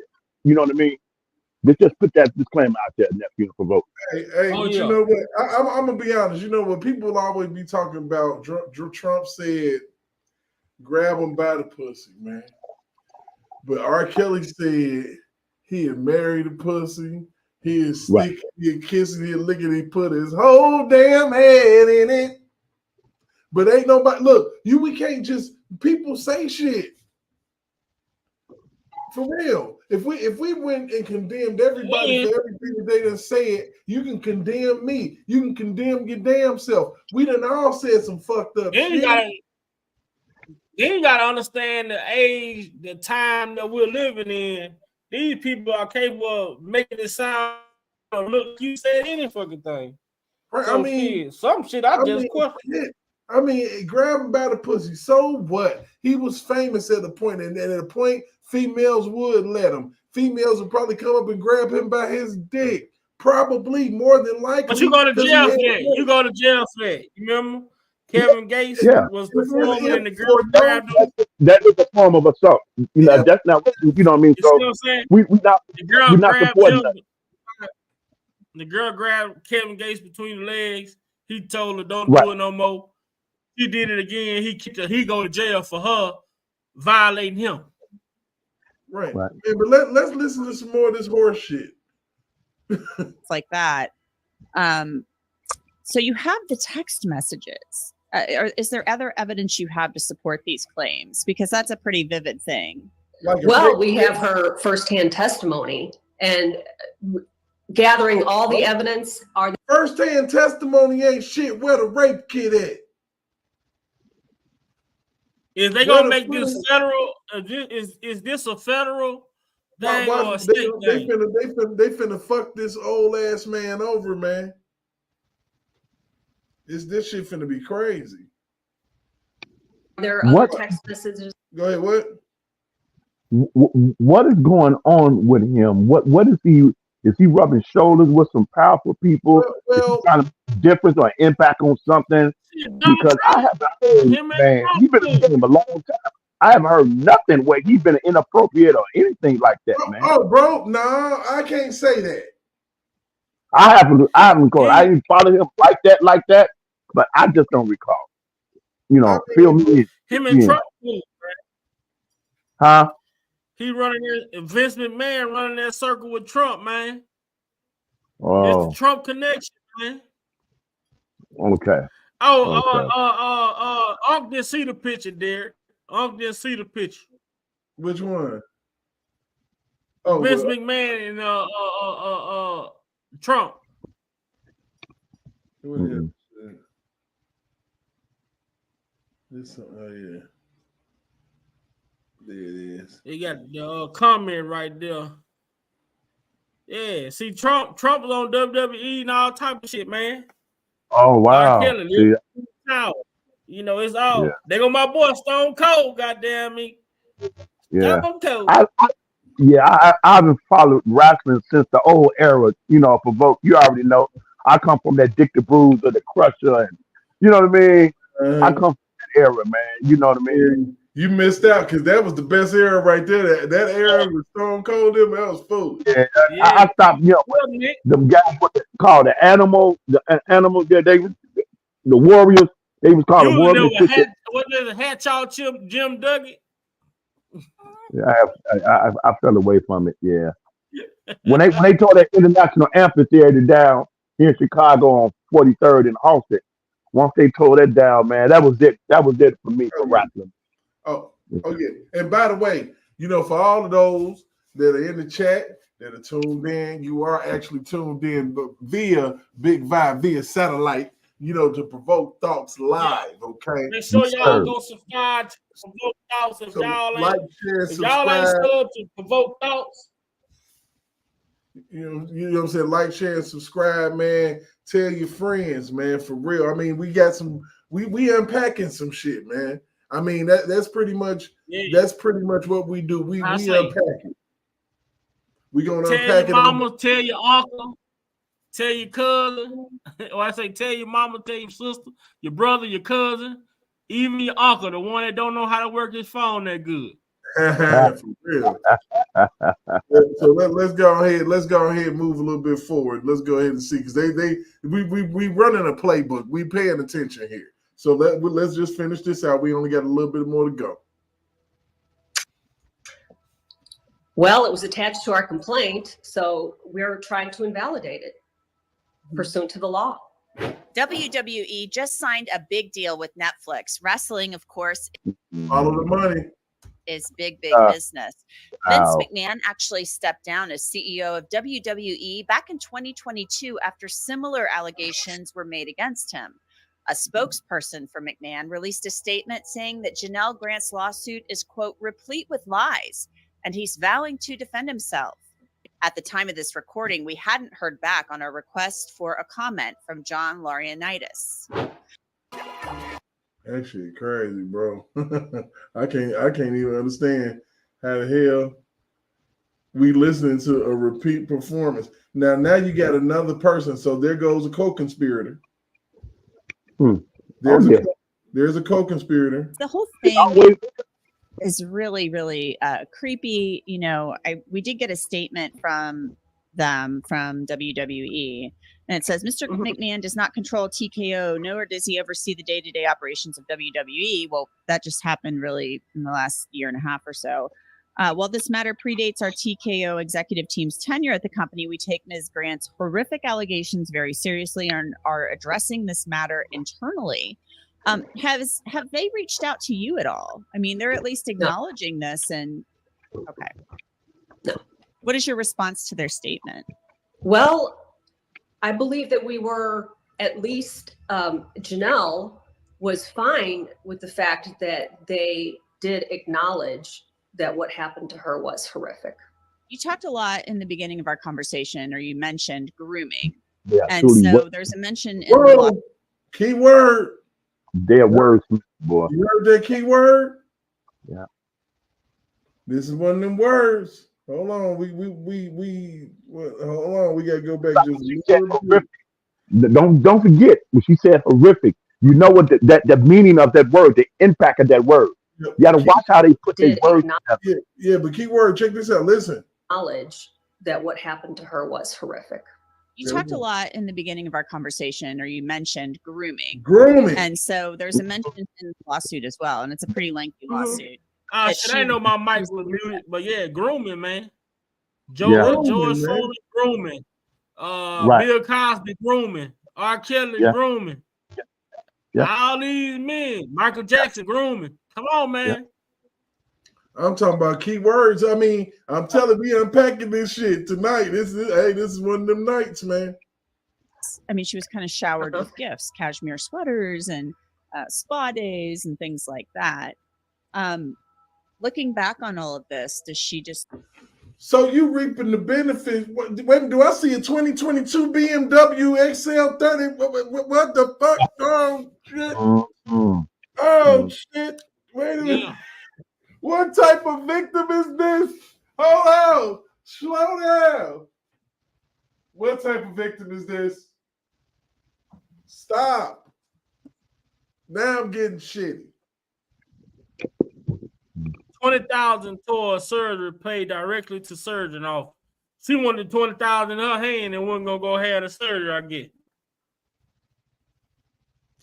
What the fuck, man? Come on, man.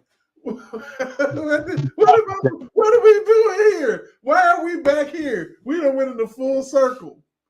You hit me? I'm sorry. What up, Classy? What's up, my sweetheart? What's going on? This shit on this list. This shit on this list ain't even a tenth of the shit that she done received. Oh my God. Wait a minute. I'm tripping. This all the bullshit that she chose to talk about. A blanket. Come on, man. Now she ain't getting down with her mom and daddy memorabilia, none of that. All this, come on, man. Like this motherfucker, you just like you had the option to receive these goddamn gifts, you had an option to walk away from some shit that you didn't want to do. This shit is amazing. It's like I'm having a whole deja vu moment fucking around listening to this shit. Whoa, this is fucking crazy. Does she feel like she was, I don't know. She obviously feels, it said psychological torture and abuse. I mean, does she feel? Look at this bullshit. Psychological torture and physical violence will leave her feeling helpless, isolated, and trapped. Look, I don't understand. Look, what I don't understand and what's really, really fucking with me is that everywhere that the WWE goes, it seems that there are cameras in the back, cameras in the fucking front, cameras all around the ring, cameras catching motherfuckers doing other shit. So where was the cameras at when all of this shit happened? No, with all the people moving around, nobody ran up on this. Why they taking it at an arena? That shit don't make no fucking sense, man. I mean, and I'm trying to look. I'm reserving judgment, but this shit sounds like silly. She was just. It sounds silly. It just, why do we have to sound so fucking silly? If it sounded like something that would make some sense, I could get with it, but the shit sounds silly. Motherfuckers gonna risk their whole every fucking thing for a piece of. Let's keep going. Targeted and preyed upon because of her situation. She couldn't find work. She meets this guy who's very powerful, and well, yes, things unfold from was, there. Right. She was targeted and preyed upon. By who? She was targeted when she went to somebody for some help. They introduced us. How the fuck are you? Do they understand that a target is something that sits still? Or something that's minding his own fucking business? What the fuck? Are you serious? She was coming. Miss McMahon didn't come into her fucking apartment looking for her. Oh shit! I'm sick of this shit, bro. The fuck? She was targeted. Man, you dumbass. Boy, that shit, boy. She was targeted. What the fuck? What type of target she was? Looking like she was a fucking shooter to me. Oh my god! Look, that's how this right here is exactly how a person can get chased down a fucking street and get convicted of fucking. There you go. And they got it on tape, him running away from him. And she chasing him. What the fuck is this shit? Yeah, I can't believe that I'm listening to the same shit that I listened to back in 2019. This shit is wild. What the fuck? Did she say this motherfucker was targeted, man? But you just earlier said that somebody in her apartment knew where she can get some work at. Come on, this shit like a drug transaction. Come on, man. What the fuck are you talking about? They done pissed off Big Vibe. Damn, hold on. And preyed upon because of her situation. She couldn't find work. She meets this guy who's very powerful, and well, yes, things unfold from was, there. Right. She was targeted and preyed upon, and she, as I mentioned before, she was in a very vulnerable position, and Vince McMahon took advantage of that and then took it a million steps further in the sexual torture, the degradation, the push-pull of trauma bonding, all occurred to her. And she's still, to this day, trying to process what happened to her. She literally could not get out of bed. She had any personal grooming. She's not really. How she couldn't get out of bed, but she went to a surgeon to have her body did. She going to Nordstrom's. She doing all this shopping. She driving. How the fuck could she not get out of bed?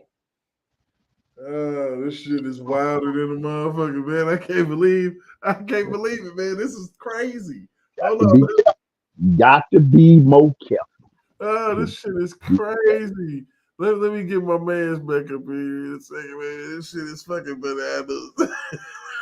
Man, it's really taken a toll. Besides the physical injuries she'd suffered, it's going to be a long process. But what a hopefully, yesterday, by filing the suit, is her first step in the healing process. And you told me that there's something that Janelle wanted you to read on her behalf. She Oh, has a shit. statement. Could you Where's tell the us what it report at? says? Where the pictures at?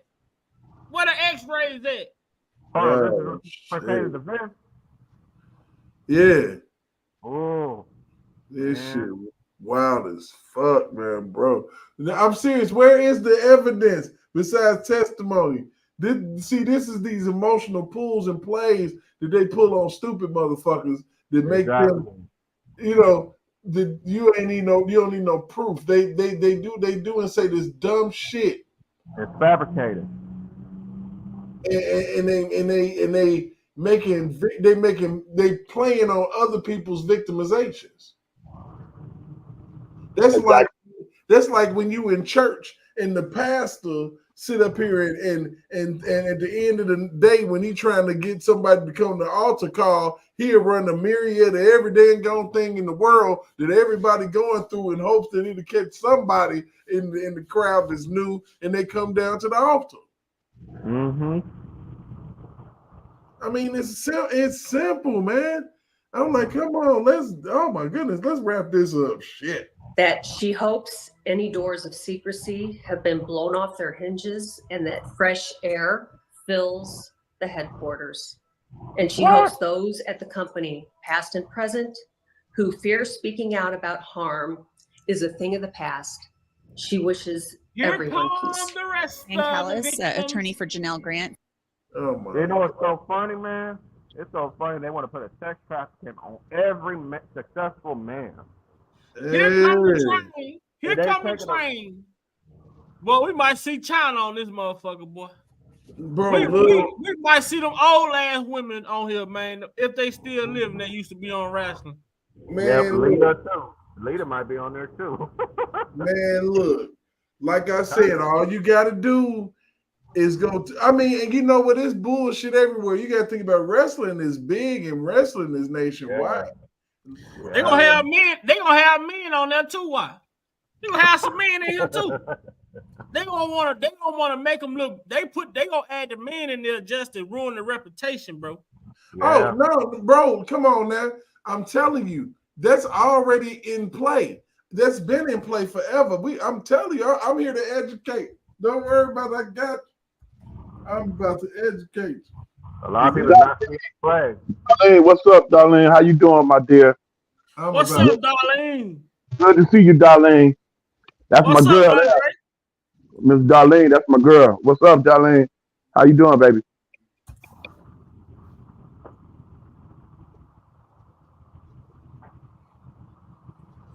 I'm glad to hear that, Classy. I'm waiting on your announcement, Classy. I'm glad to hear how you moving and you're doing better and you're doing well.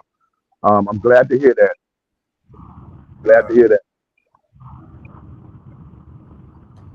Yeah, I'm telling you, all of this stuff is absolutely bananas, man. It's like unbelievable. Like once you start to diving down these rabbit holes, man, it ain't even. It's like what in the world been going on? So you try to reserve judgment, and we done had our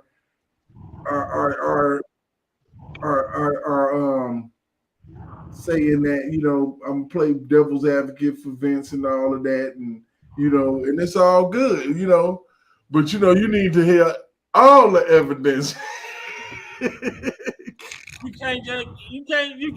They believe all women shit is hey, y'all remember on Friday, right? When they got robbed on Friday by Santa Claus.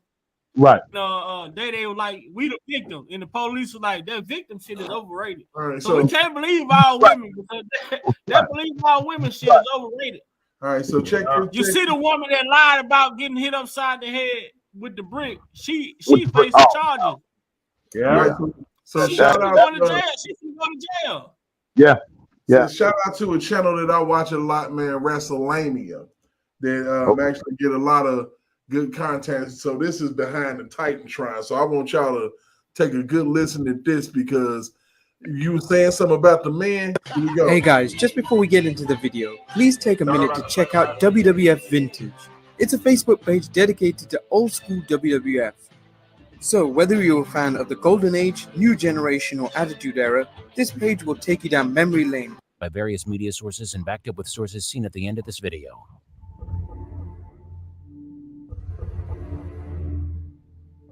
You can tell this is going to be good, so. It's crazy.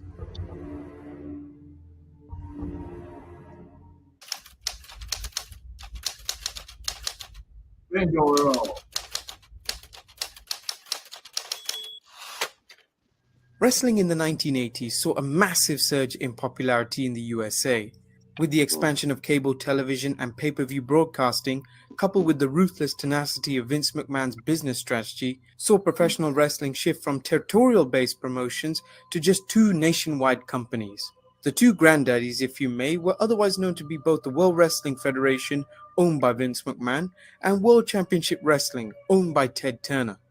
WCW was largely seen as a sudden rough and ready type of wrestling promotion, where cage matches and other hardcore stipulations were commonly seen. Right. The WWF seemed to be a much more cleaner, more child-friendly promotion and portrayed itself as family entertainment with the rarity of showing either blood or weapons in matches. The characters portrayed in the ring were also catered to children, with each match having the same hero-villain storyline. Sex back in those days had no place in the wrestling world and only became increasingly popular during the late 90s, with the boom of the Attitude Era. It was hard to see that under this clean federation, there had been an ongoing scandal involving both sex and drugs. It seems that on top of the steroid scandal, the WWF was also encompassed with a sex scandal involving 3 of its employees, 2 of them being very high level.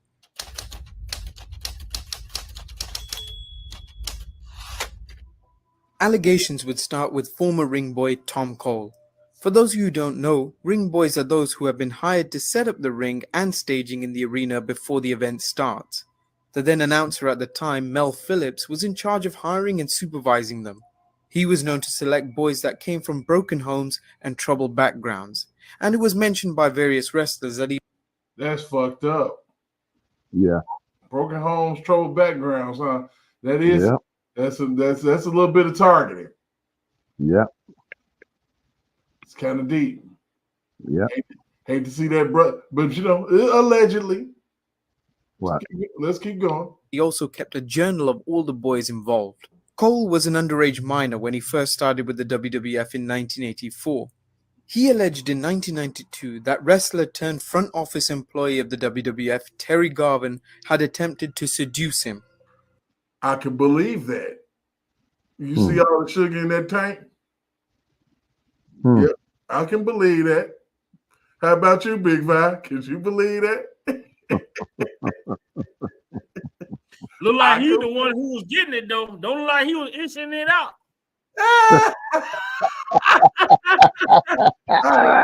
Let's keep it moving. Shit. Garvin was a former Canadian professional wrestler who won several tag team champions with his kayfabe partner Ronnie Garvin during the late 60s. Wait a minute. Look at this sweet shit that's popping off. You see it? Man, what the heck is that? What the fuck is going? Man, look, this is they said the 60s. Oh man, oh damn. Mid-70s. They went back. That's the 70s. I'm telling you, I'm here to educate. That wasn't on Pepper Gomez and the Valiant Brothers. Man, what the heck? Man, look, so check it out, man. Eye-opening shit. This is eye-opening shit. Watch. Check this out. This is about this scandal, this sex scandal. This crazy. Hold on. Preceding his retirement in 1985, he was approached by his good friend Pat Patterson, who offered him a job to be his assistant. Okay, so this guy right here, Pat Patterson, was actually one of Vince McMahon's right-hand man through the 70s, 80s, 90s, and early 2000s. Okay. I can remember back in 2000, they had this show called Legends House, where they had all the legends, Hacksaw Jim Duggan, Roddy Piper, Pat Patterson, all them in there. He came out, he was old as shit. He came out as gay in that show, in that reality show. Whoa. What's up, Daddy V? What's going on, homie? He came out. So, he one of the main people that they say when he popped up, this is one of the people they're gonna be really start talking about real quick. Yeah, I thought that was Joe Paterno, man. Oh shit. Yeah. WWF. In 1999, Cole had revealed in a detailed interview with the Wrestling Perspective his account on what happened leading to the events of his allegation. Cole stated in the interview that in addition to being a ring boy, Garvin had given him a job at the WWF parts warehouse and promised him a tryout as a ring announcer. Garvin had told Cole to come to his house to discuss things. Interesting, Cole had mentioned that this was a night where both Garvin's wife and 2 children were away. In fact, Cole also mentioned previously that Garvin had told him that both his wife and children would be at home, but later told him that he wasn't on the night of the incident. Cole mentioned that Garvin had put on a pornographic film and propositioned him for oral sex. Cole rejected his proposition, telling Garvin that he's strictly heterosexual. Consequently, for turning down the offer, Cole was forced out of the home and had to spend a night in a parked van outside. The next day, Garvin did not speak to Cole on the way to the warehouse and was later greeted by Phillips.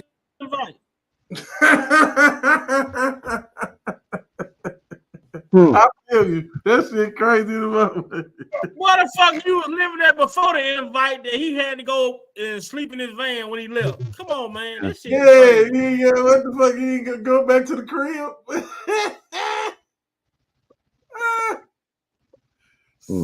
Hey, let's proceed. Who stated, Terry Garvin has decided he doesn't need you to work. Cole replied, what do you mean? He's going to do it himself or get somebody else to do it. After this, Cole later found out he had no job. Cole had also revealed in the interview that his hiree Mel Phillips was a little bit weird to work with and had a supposed foot fetish. He stated, he used to have this thing where he played with your feet. He would wrestle you for 5 seconds and then he'll pull your shoes off and start playing with your toes. What the heck, bro? Bro, what the? This motherfucker wrestling and then he hit your ass with this little piggy went to market. Oh shit! This little piggy, what the fuck are you doing? Oh shit! This man, they had it going on for years in the WWE, WWF. Oh damn! This shit is crazy. I ain't never come across that stuff. I grew up in the 70s, bro. Y'all born in this. No, but look, check out Classy Freddie Blassie and all that, boy.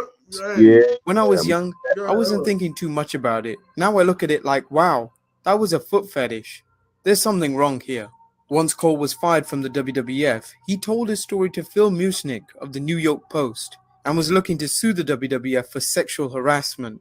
The news had spread like wildfire, and as soon as the article was published, Cole was contacted by those working for both Geraldo and The Donahue Show to give his account of what had happened. Geraldo was set to air a program called Now It Can Be Told, Wrestling's Ring of Vice on the WWF sex scandal, whilst on The Donahue Show, they were supposed to have a roundtable discussion regarding the incident, including Vince McMahon. But on the eve of the show, Cole was unable to take any more of the media, and Vince McMahon was able to interject before legal proceedings had started. He offered Cole an out-of-court settlement. Cole settled for an alleged sum of $150,000. $150,000. He got played. He need to make a comeback and get some more dust because they getting a couple million out this.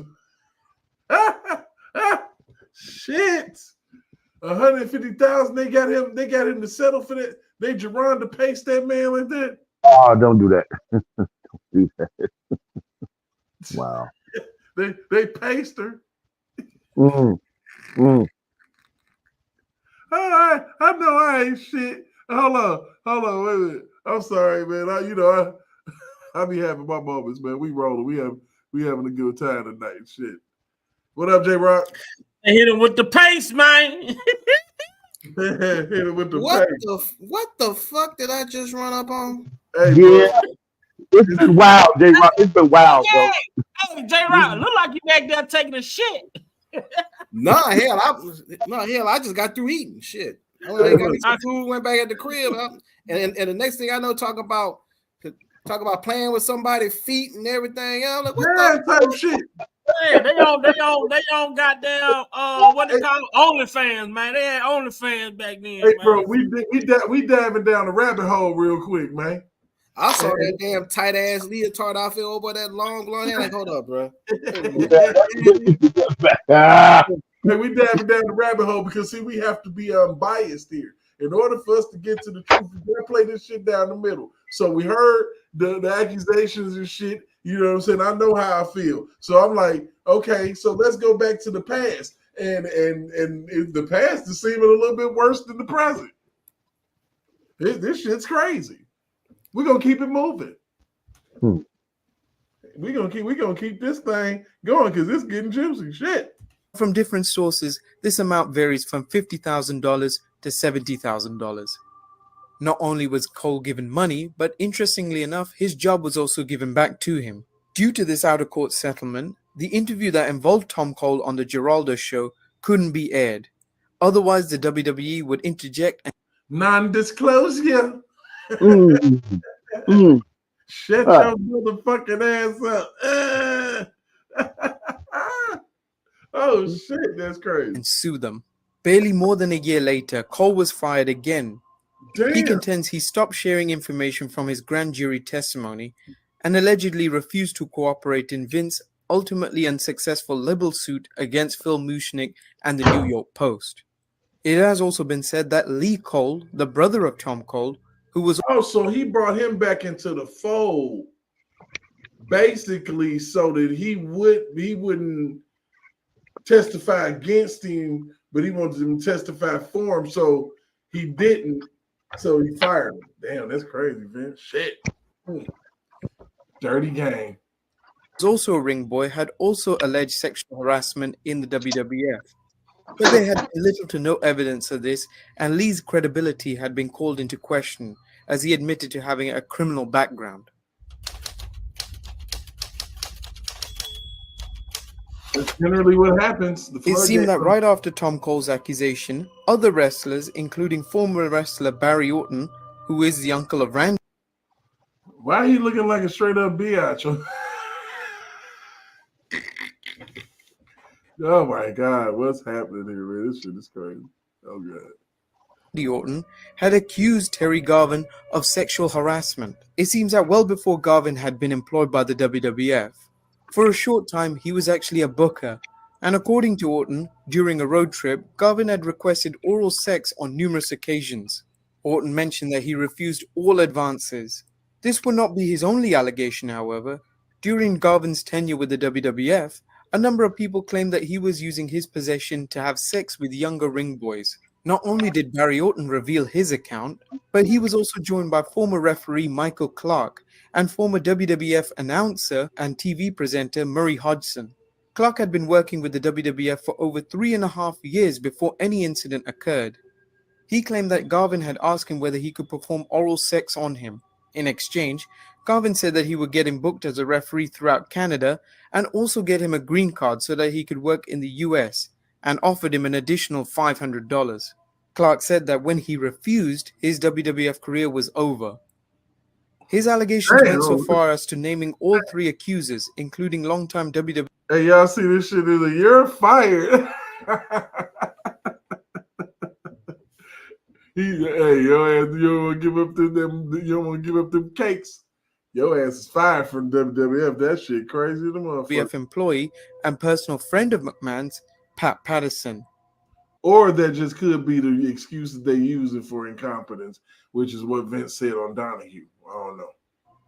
He mentioned collectively they were called the Cream Team, a spin on the WWF Tag Team Champions, who were called the Dream Team.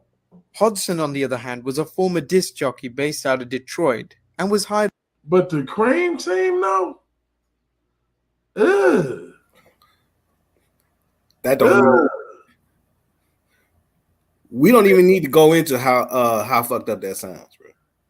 But the motherfucking Cream Team. It don't sound good, bro. It don't. Good. Can I say pause right there? Because we pause, man. Shit. Ugh. The Cream Team. Oh shit. Man, this shit is. I'm telling you, this rabbit hole. Damn. I wanted to do this tonight because I do this for the people. But shit, the Cream Team, man. What the fuck? Cream Team. What in the fuck, Big Vi? Where you at? The Cream Team. Shit. Talk to me. Cream Team. Fuck.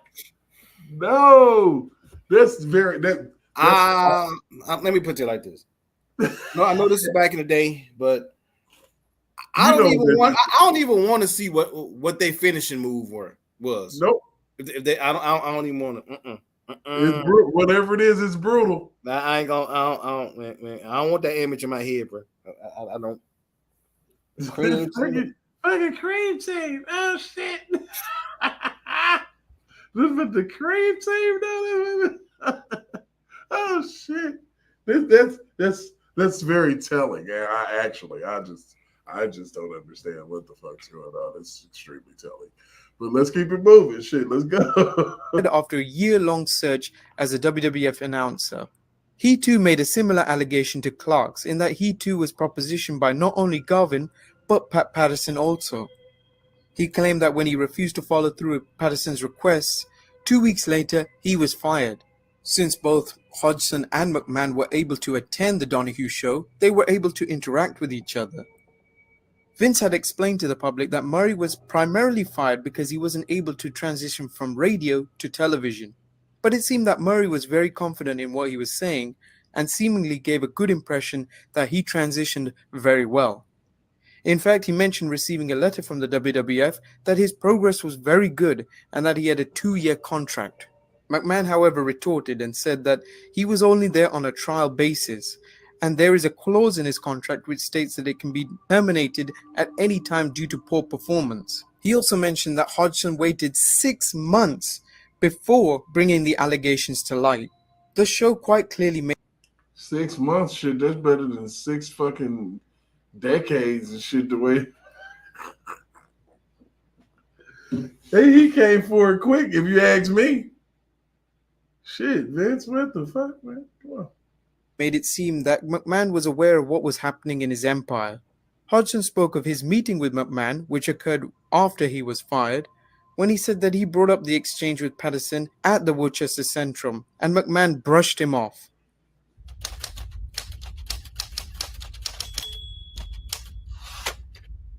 During this time, Vince must have been under immense pressure, with both the steroid trial looming over him and allegations brought to him against his high-level employees. Vince himself would be placed back into the spotlight once again, with allegations from WWF's first female referee, Rita Chatterton, with a oh shit, here we go. Sexual assault claim. Chatterton revealed on the Geraldo's show that Vince had invited her into his limousine and promised her the world. He promised her a $500,000 income and being on the cover of Time magazine. This, however, would be in exchange for doing sexual favors. She claimed that McMahon had physically forced sexual intercourse on her in 1986, and the reason for making this allegation 6 years later was due to the health of her parents, who had now passed away, with her father recently passing only weeks before the show. Hold on, slow down. Okay, that part. Slow down. Big Val, where you at? Yo, Big Val, where you at? Yo, hey, Provoke. That part right there sounds eerily familiar to the video we just watched. Not only to the video we watched, but to the story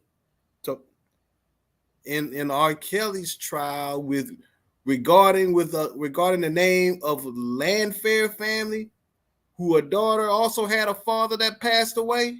Uh-huh. Now don't that sound familiar to anybody? Check this shit out though. The story that was told with this most recent lady was that she was down on her luck after her mother and her father passed away. And she was looking for work. And somebody told her about Vince. This is the same shit. And and this was supposed to be 2019. They talking about right here in 1986. Mm-hmm.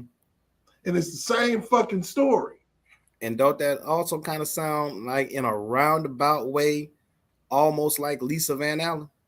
Man, hold on. I need to run this back one more time because I'm tripping. Please do. What I just heard. Please what do. The fuck? What am I hearing here? $100,000 income and being on the cover of Time magazine. This has placed back into the spotlight once again, with allegations from WWF's first female referee, Rita Chatterton, with a sexual assault claim. Chatterton revealed on the Geraldo's show that Vince had invited her into his limousine and promised her the world. He promised her a $500,000 income and being on the cover of Time magazine.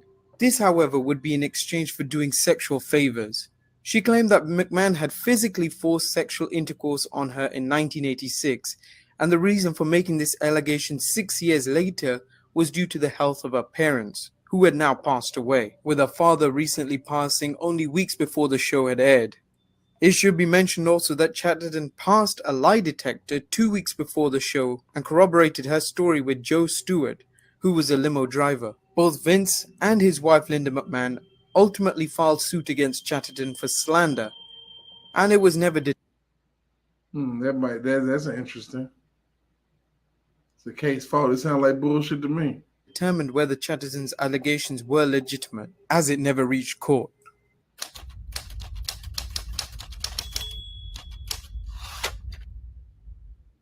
As a result of these allegations, both Garvin and Patterson had all resigned from the company. Mel Phillips, however, had been suspended.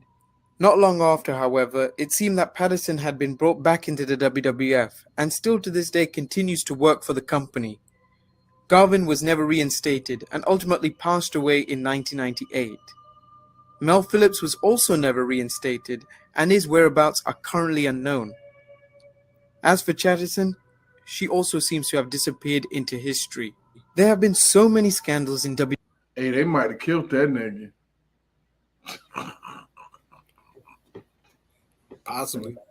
They said his whereabouts unknown. They might have took that motherfucker out the game. Shit.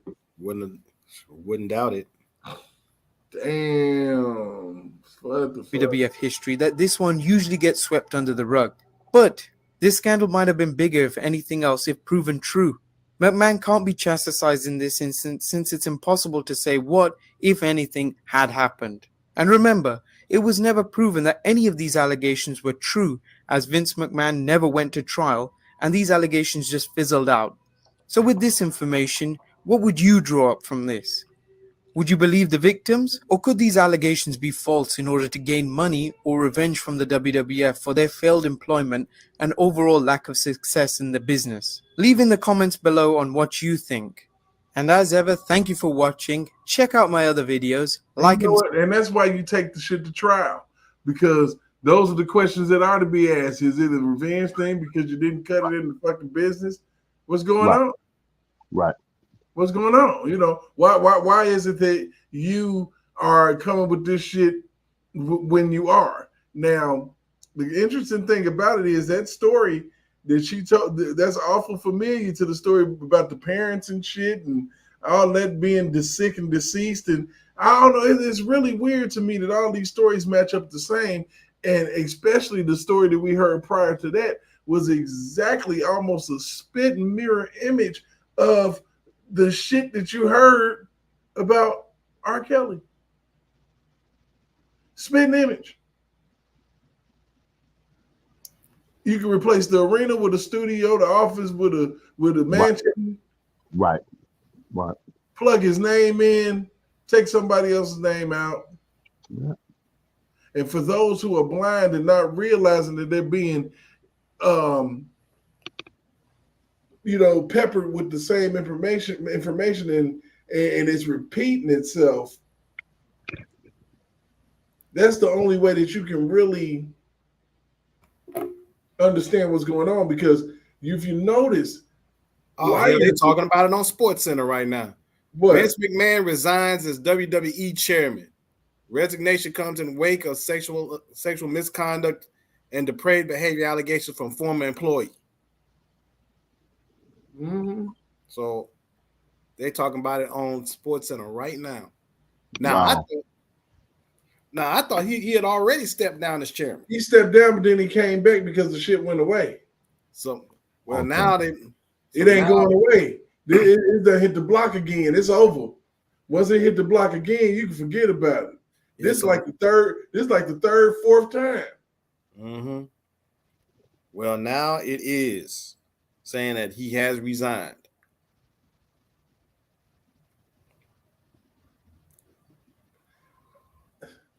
What you think? What's your thoughts, J-Rock? What's your gut instinct telling you? My gut is telling me how funny history keeps repeating itself. And how the same script is being, they're just basically copying and pasting the same template for different situations and doing it time You got to think about it. Vince made a few enemies, man, taking out WCW like he did. You got to think about it. You bought a whole company and you fired every motherfucking body.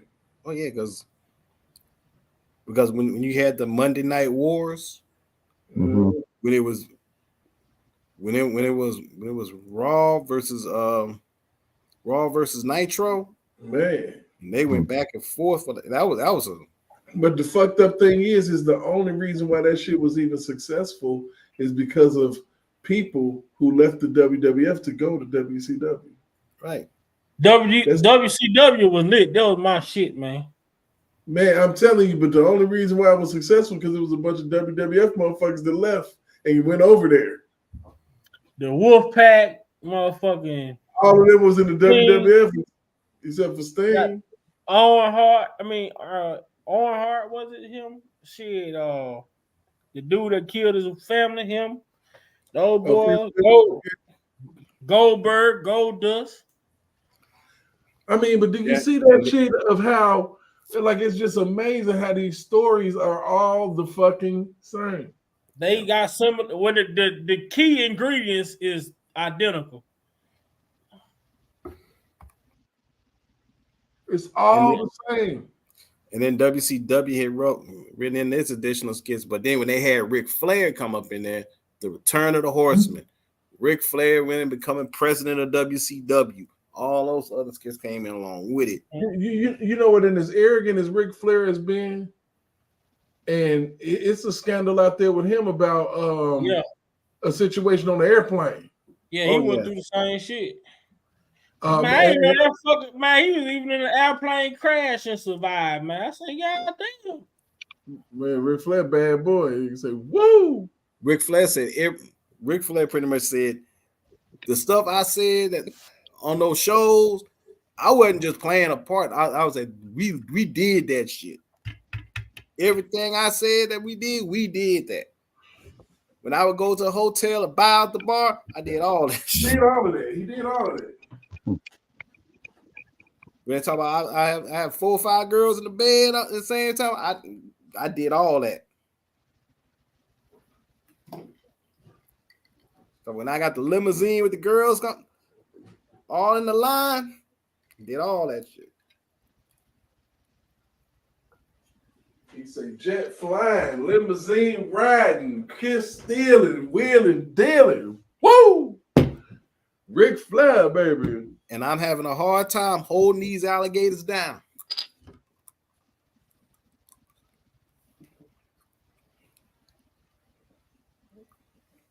You know what, man?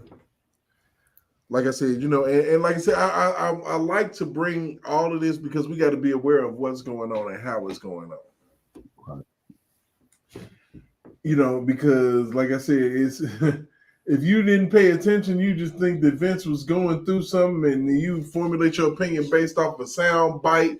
But if you listen to that shit and you've been an R. Kelly supporter or follower and you close your damn eyes, you can plug R. Kelly's name right into those allegations.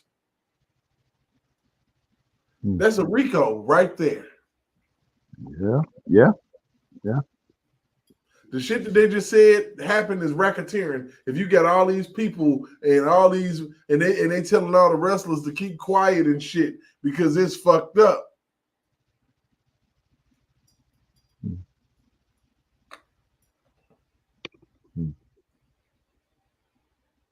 They don't want Vince's old ass and his old ideas in the WWE. They're forcing him out with sexual allegations. Please believe me.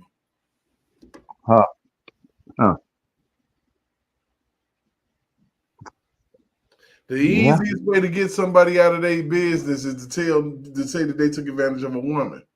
Yeah. But what is a woman? Yeah. Let them tell it. They can't tell you. Shit. You done bought this woman all type of gifts, fucking cars and shit, titties and ass, and she's a victim? Damn.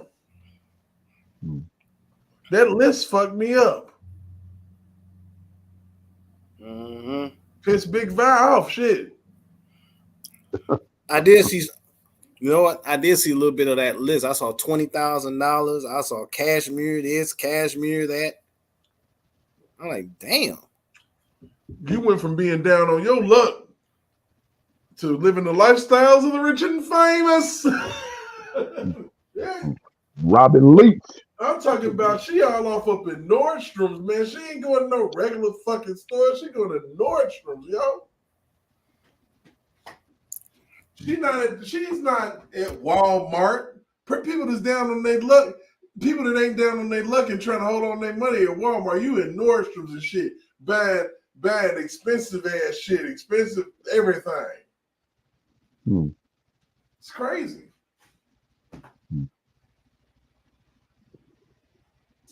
Wow.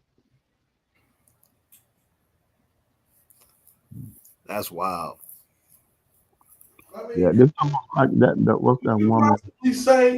Could you possibly say that Nathan Wade of Fulton County could say that he was coerced and enticed into a relationship with Fonnie Willis because she threw $650,000 at him? Huh? Can we do that as men? Can we do that shit? I just want to know where the fuck are we at with this shit?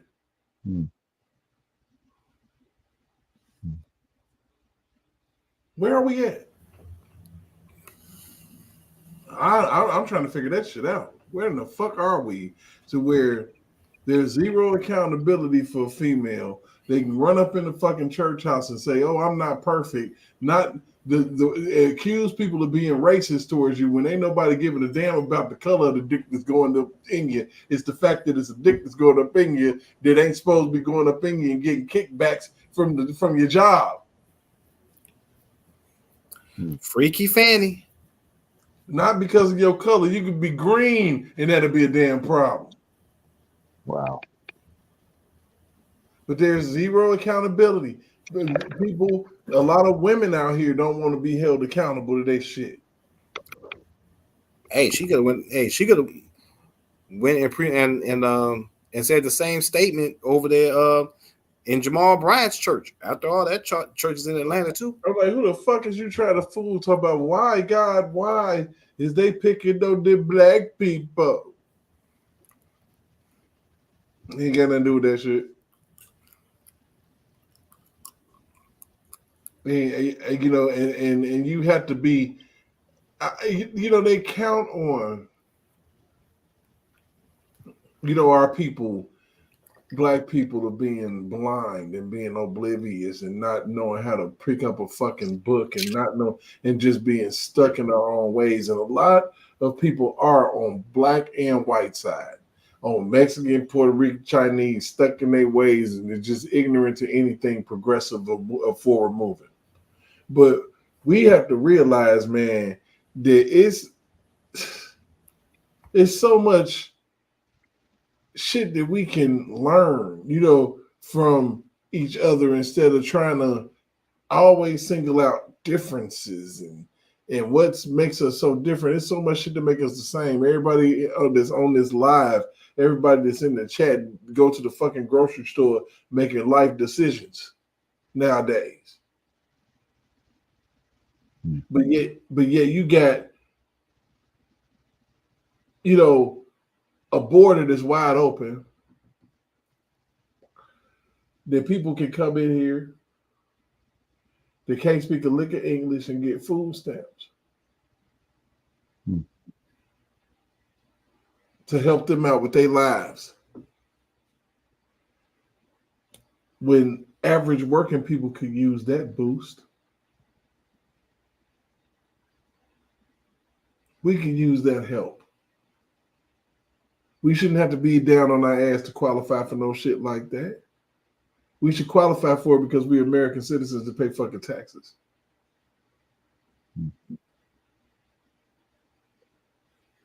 But yet they take from us And then they get on television and tell us, oh, we're going to give $300 some odd billion to Ukraine.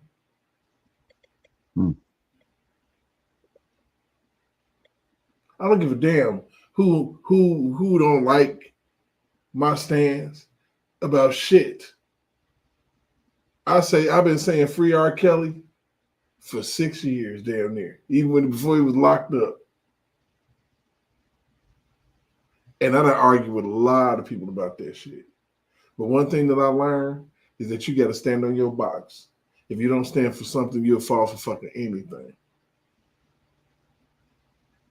And I'll be damned if I sit around here and see injustices, see stupid shit, see people lie on other people and not say shit, and just be blinded by what I've been told.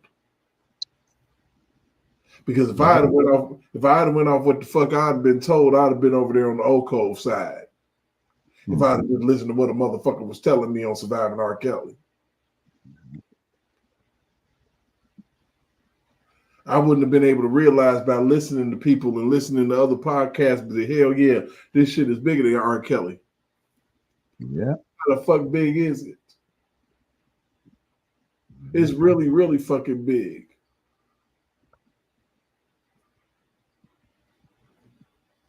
The way they played R. Kelly's trial, you knew he was a political prisoner. Yeah. They're trying to destroy heterosexuality. Yeah.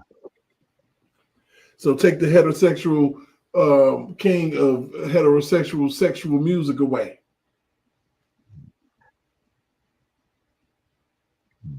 We're not even trying to promote that. We're trying to promote love making for everybody. And you got to realize that these people are actually cool with abominations. Good point.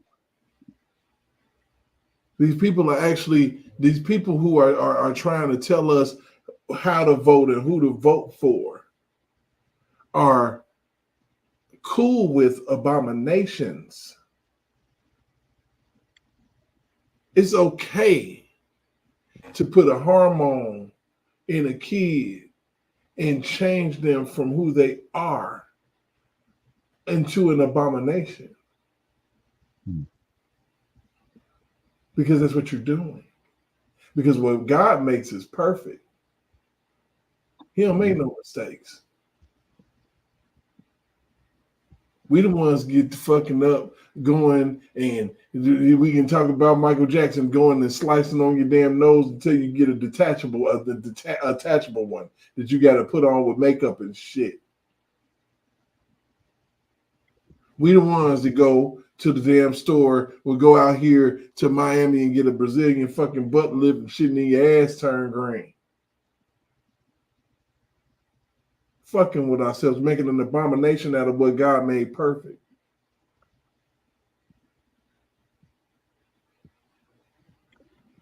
Just like these R. Kelly victims claim victim, and they claim that he liked young looking ass women with little bitty ass titties, but they went and got the biggest fucking titties they could find. And made themselves an abomination. Make sense. Hey, let me give for just a moment. Hey, J-Rock, what's up with this move that the Bears are doing? What's up, Hail Mary? What's up with this move that the Chicago Bears has done? You know, they got Kerry Joseph. They got this other defense coach for the Seahawks, and man, they trying to make some moves. And then, is it true that Doc Rivers went to Milwaukee? Yeah. Well, wow. It's so many moves that's going on. Wow. Going on around sports. I mean, it's not even funny. I mean, right now you get a lot of black coaches in the NFL. So you got Jim Harbaugh. They got him. He came back, bro.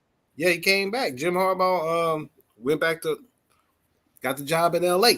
So he's going, but he's from Palo Alto, so that's home for him anyway. But then Raheem Morris goes back to Atlanta because he was briefly a Falcons interim coach with the Falcons. You got Jared Mayo, another black head.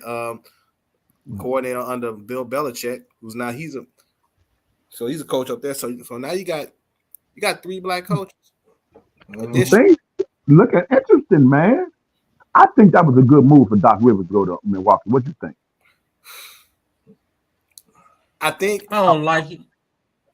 You don't like it? It might be a move. It might be a move, but Doc got to win because he got that stigma he got to get over because him losing all those game 7s at the end of the series, and then he's like, well, he's won 1 title, but it was almost 20 years ago. So then you got all that. He got to try to fight through that whole narrative. Can he keep it together? Because I'm gonna be honest with you, like baseball coaches and managers, you can win a ship, but if a few years go by and you ain't winning no ships, your ass is finished. Ain't no 20-year careers. In Milwaukee, shit, they coach had a winning record. They fired his ass. I think he got fired because he wasn't kowtowing to Giannis and everything. So I don't know if it's maybe him and Giannis is butting heads because and he said, well, I'm Milwaukee wrong. They gave Giannis' brother a contract, and this motherfucker can't even dribble a ball. Let's get another Antetokounmpo up in this motherfucker and see if that works. Nope, it ain't working. working. Dribble the ball or nothing, man. He can't even make a layup up and shoot the back. He's shooting on the backboard, shooting behind the goal. Yeah, fumble fingers. JaVale McGee. JaVale look like Shaq, man. This motherfucker, man. That's that shit, y'all. What somebody say? Giannis like Giannis and his brother like when you grow up and your big brother go somewhere, your mama say you can't go in case your brother go. Goddamn. So the brother got Giannis, they had to get the little brother too. The little brother college, hey, man. You know what? I'm gonna be honest with you. This been one hell of a live here, buddy.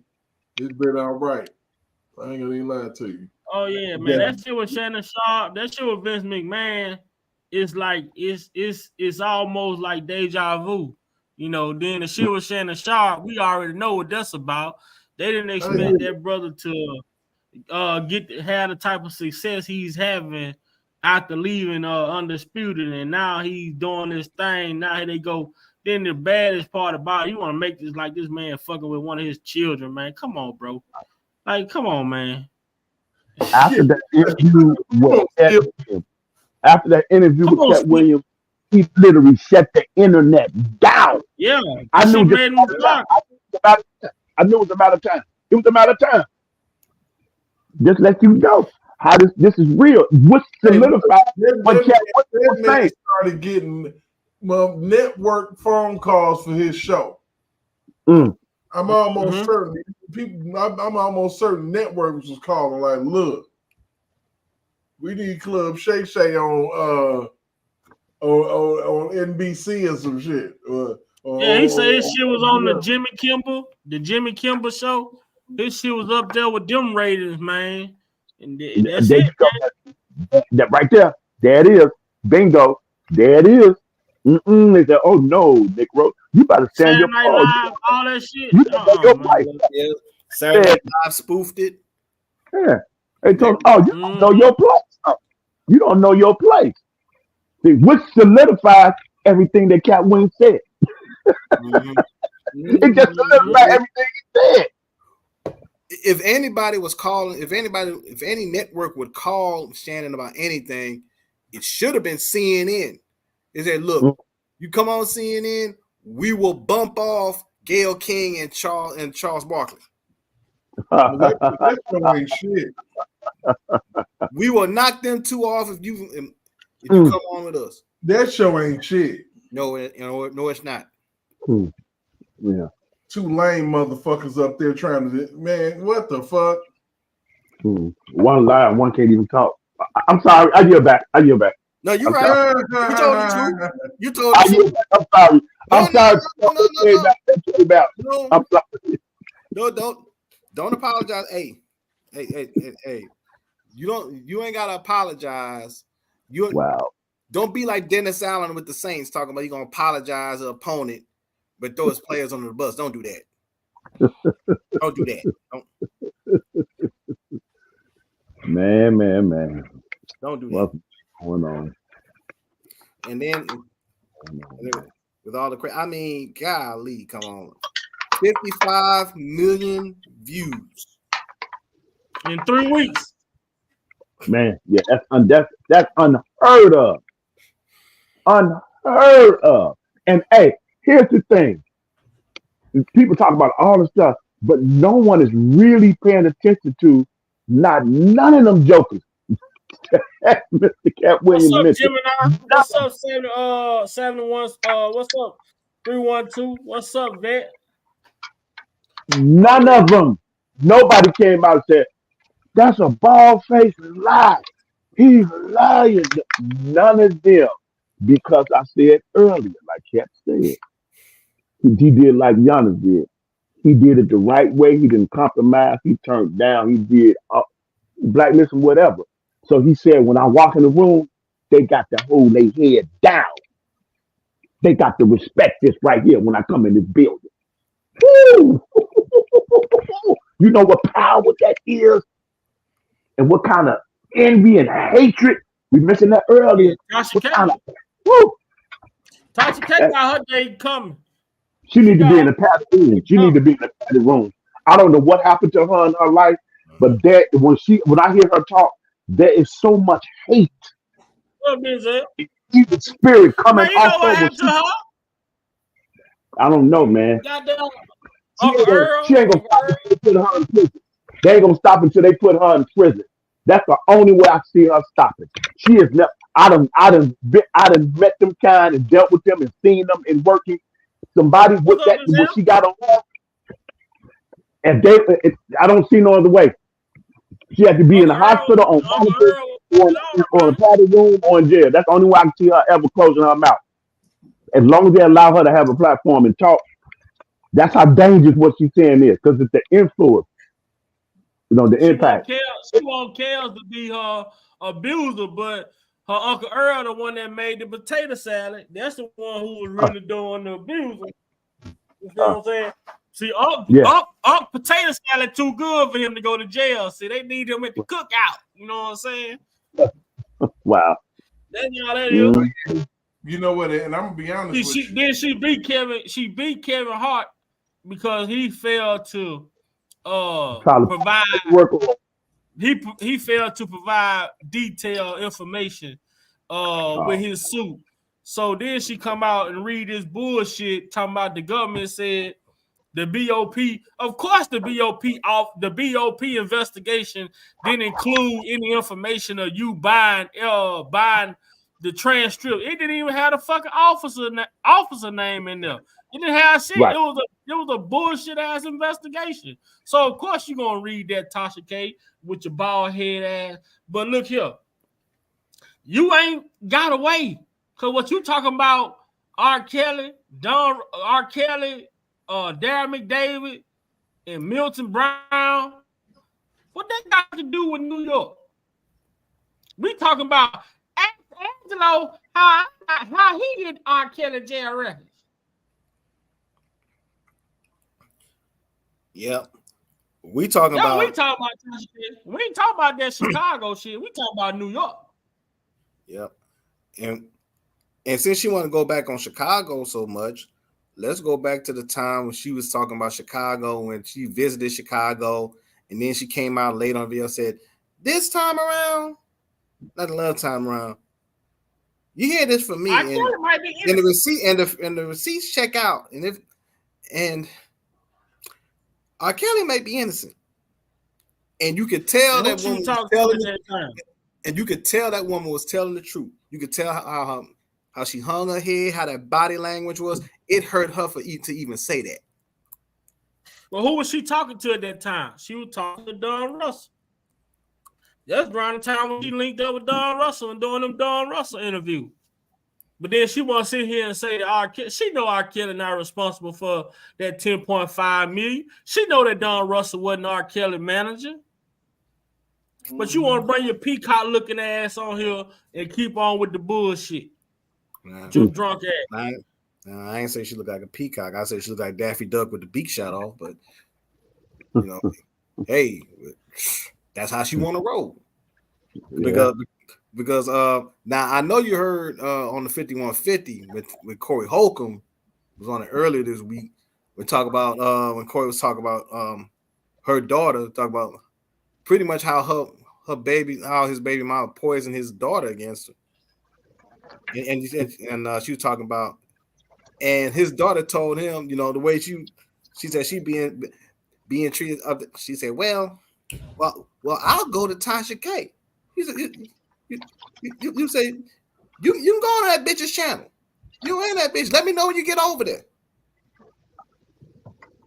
Cause I'll tell you right now, Tasha K don't want none of this shit. Did Corey Holcomb say something about Dave Chappelle? Was you taking shots at Dave Chappelle or something? Well, he talked about Dave Chappelle. He said Dave because Dave Chappelle had an issue with Cat Williams in the Cat Williams interview, and Dave Chappelle was at the Improv, and D. Ray was there, and I want to say Deion Cole was there too. Okay. Because there was a video of it floating around, and Dave Chappelle was talking about, you know, that he felt Cat Williams was out of line and out of pocket for saying the stuff he was saying, because he said, "Why are you saying all that?" And you know, you got all these other black comedians out there doing their thing, and you out here killing all these other guys' bags like that. And then Corey Holcomb said, "Look, I tried not to address it, but my nuts are too big. I gotta say something." And he was talking about how, I'm just gonna keep it real, you know, Dave Chappelle been bombing on his last few comedy specials. On the last shows. He just go up in there, but nobody want to say anything because it's Dave Chappelle. Dave been bombing. I mean, wow.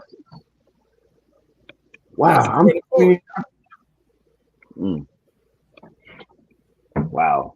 I mean, shucks, man. I don't get it. I just don't understand that, man. That it's like you said, Dave Chappelle. I'm like, I mean, now also he said, well, getting crazy. This stuff is getting too crazy, bro. It's getting too crazy, bro.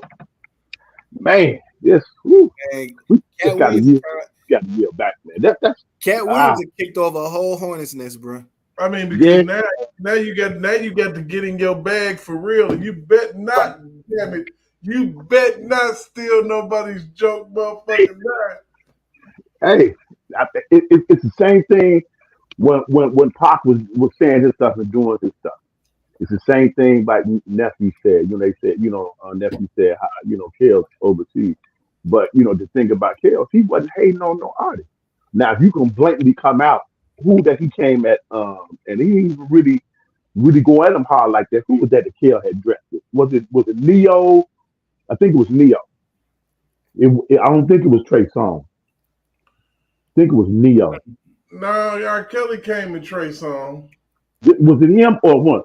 One of them he had mentioned to him about Trey. He said elephants don't swat flies. Okay, he was referring to him. Okay, I can't remember which one he was referring to. Yeah, because I know Trey Songz and Chris Brown brought him on the stage a couple of times in they you know concert set. So I don't know if that was after that, before that, or they had made a man. You know what I'm saying, J-Rock? I think it was after. Hold on. Okay. I will tell you why R. Kelly went crazy on Trey Songz. Because Trey Songz, motherfucking ass. Trey Songz. See, we're like I keep on saying, I'm gonna say it over and over again. We're here to fucking educate. And if I can't help you, I ain't gonna hurt you. And we gonna because I'm gonna bring the receipts to the game. You know, of why shit is the way that it is and why motherfuckers went off like they did. So we gonna talk about it, damn it, because Trey Songz got to feeling himself after R. Kelly done got on your album and gave you a little song called Grub on. Be a little ungrateful bastard. Because you're so busy trying to be like the man that you can't even craft your own style. And even still, R. Kelly stated that if he could work with anybody and try to get them where they wanted to be, it would be yo raggedy ass Trey Songz. You so wanted to copy the man, you then get caught up like the man. But they good now, though. I mean, they a minute. They good now, right? This is the reason why R. Kelly and Trey Songz got beef. I mean, like, for real, like, who want to hear Kels with auto-tune on? Do you? That's some bullshit. Hope you done started some shit, baby. They keep comparing me, man. I'm a new breed. Hey, this is a farewell. Throw him down the stairwell. And if he was to compare sales with old Kels, that ain't fair. Well, he's a legend, but I'm fresher. Check out my dresser, I'm such a dresser. 42 to 24, and I ain't talking Scobos. Trigger 24, I'm about to get my cold on.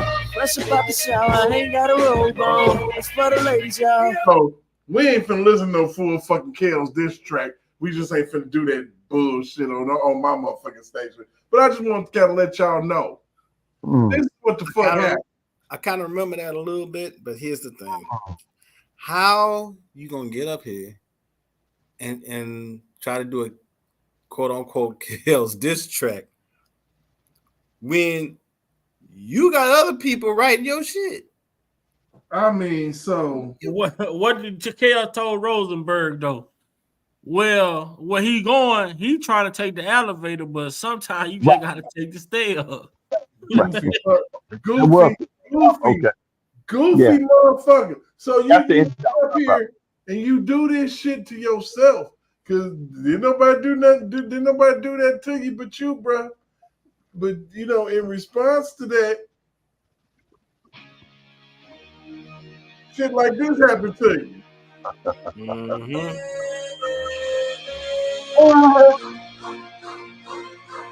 This is what happened to Trey Songz. So get it understood, boy. I am from the hood, boy. Came up from the dirt, self-made hustler. I'm a beast. I'm a beast. I'm surrounded by all these devil mouths. They talking about Kels. Some say I came from heaven, but I rose up from hell. And ever since I rose up, success has been my sale. So call the hits my lawyer, cause they got me out on bail. Never been a snitch, boy. Never been a bitch, boy. Why I gotta hate on you? Look at me, I'm rich, boy. You need the steering wheel, the way you ride my dick, boy. Say you's a go-getter, go get your own shit, boy. What is it gonna take for you motherfuckers to understand I'm an R&B boss? Kels, man, look. I got right That's there. Kels in real form right there. Let that nigga out of prison. Let him out that damn cage. Let that I just paused for a second to breathe because I'm thinking I know people You say Rock. You say Rock. That did something for me, J Rock. That did something for my bloodstream, J Rock. Dude, he said you a go-getter, go get your own shit, boy. I swear to God. Look, let's keep going. Let's keep going. That line right there, could go out to the rest of the music industry that came asking hits. Man, I ain't heard that in a minute. I ain't heard that in a minute, J Rock. I ain't heard that in a minute. Real talk. I ain't heard that in a minute, man. That just did something for me, man. Shit. Dang, what? That was murder. Like, good Lord. But he ain't done. Wait a minute. Fuck that. He ain't done. Nah, bitch, I'm just trying to get my point across. Niggas hating on niggas. Man, y'all know y'all keep up shit. That's why when it comes to these hits, I'm gonna keep up shit. Keep rising to the top. Keep getting that money. Keep laughing at you clowns, cause you clowns is funny. I've been grinding for 17 years, trying to keep the peace. But nah, you motherfuckers done brought out the beast. Get it understood, boy. I am from the hood, boy. came up What I'm talking about, kid? made pasta. I'm a beast. Woo! Yeah. I'm a beast. When I was young, all my dreams seemed so far. Coming up was so hard. Now I'm a rock star. Cause all I do is rock bars. I stays on fire. Just look at the hot cars. You need a hit from Kales, alright, my nigga. No problem. I'm clean, but I'm dirty. I'm good, but I'm the worst. I'm last and I'm first. I'm blessed and I'm cursed. But my career is soaring while my life is a hot mess. But the depth of my struggle determines the height of my success. I believe that. Whatever $1 billion trying to see that. Whatever billion, I'ma be still axing little weed at. Hitting lots of clubs. We need that nigga to see his $1 billion, man. And that's the Come on, J Rock. Come on, J Rock. I ain't J Rock, nigga. I want. Come on, J Rock. You gotta say something. You gotta say something, J Rock. Somebody need to go ahead and wire this man his $1.5 billion at least, because the tab is running. The tab is running even bigger. J Rock.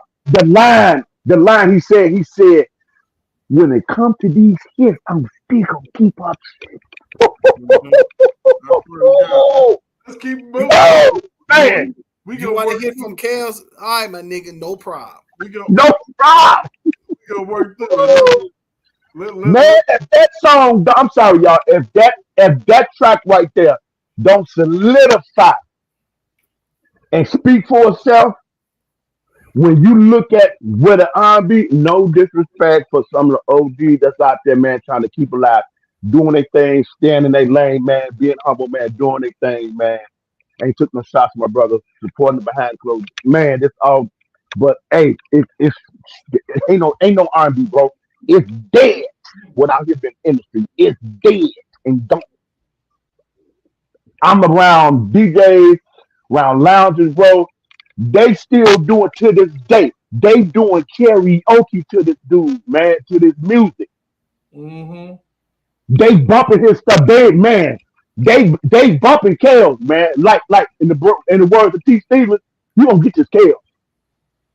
That's what recently is what I've been hearing. I'm talking about recently. They've been on it, man. A lot of people see through the mess. You got some people who just whatever. But when it comes to these DJs and these man, they bumping that Kales, bro. You see, like the room is like it's dead, like this. And then this no disrespect to the rap today, man. But let's just be honest, man. A lot of stuff, man. When you take the auto tunes off their voice, take the engineers stuff they do at the board, and I don't know if y'all ever heard Young Thug. I can't even believe I'm saying this. If you ever heard the clip with Young Thug without all that stuff on it, bro, man, you'll be speechless, bro. You'll be speechless. I believe that, man. I believe that because a lot of NBA young boy, you should hear him without all the stuff with the engineers. Man, and these guys got, man, you know they streams that they doing, man, and what they get paid to show, bro. I mean, because so sounds like they can't rap, man, bro. When it comes to that, what they doing is they can't manipulate what God makes, but when they, you know, if they can digitize it, they can manipulate it.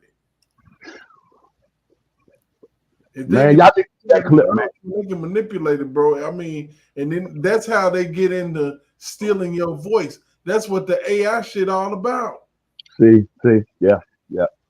Louis and Danger when that crap came, when they dropped, I said, oh yeah, here we go.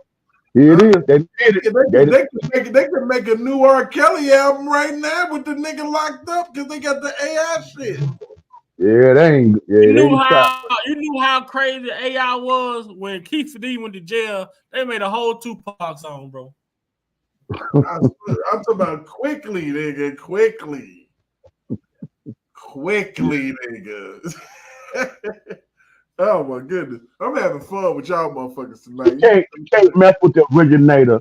You know what I mean? You can't mess with you just can't do it, man. But my point is, my DJ, people have been having these talks, man, that I've been sitting around and maneuvering stuff out here, and people have been talking about where we got to bring back the real R&B.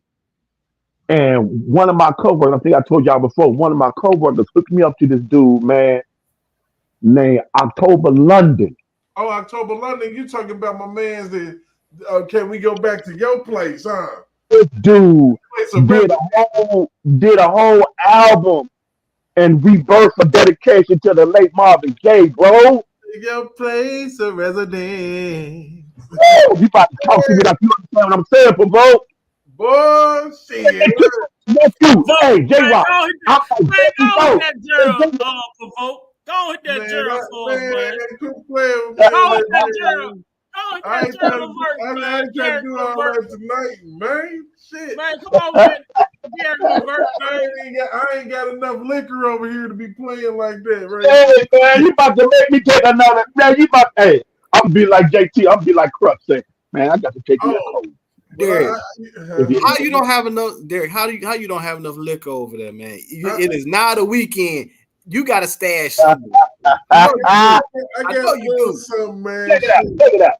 In a minute, nigga. Shit. What the fuck? Check it out, y'all. Check it out.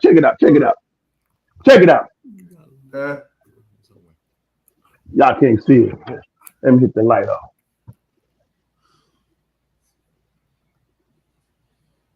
You see it? Oh yeah, I see. White Claw hard seltzer. Yeah, man, I got that rock in there, man. You know, I might have to go ahead and smack the liquor store around the corner. It's nice and smooth. It ain't that heavy stuff, nephew. Just keep me nice and mellow like a jazz player, nephew. Keep me nice and smooth. I gotta keep it smooth like a jazz player. All right, I'm gonna quit bullshitting. I've been drinking, niggas.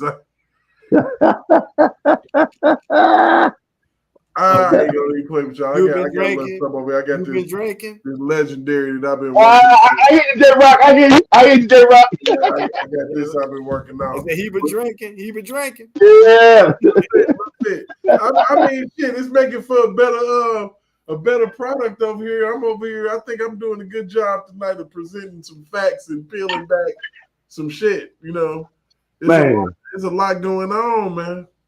Hey, and we got the legendary YouTube street influencer himself, the one and only, man. Don't y'all ever get this twisted or sideways. We got Big Country in the building. Hey, he go by the name of Big Back. Yeah, Derek, you played the 5 Heartbeat joint already? No, I didn't. Hold on, let me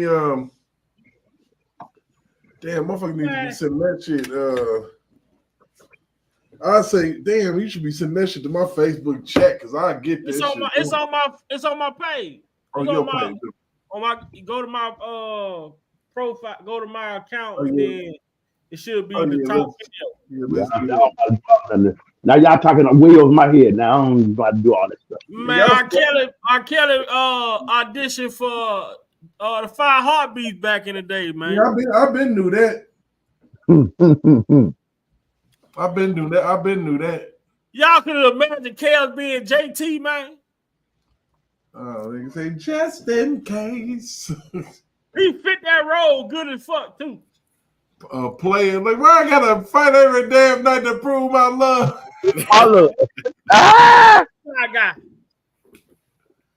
Because of this nigga clearly running up on the scene, shit took my chick.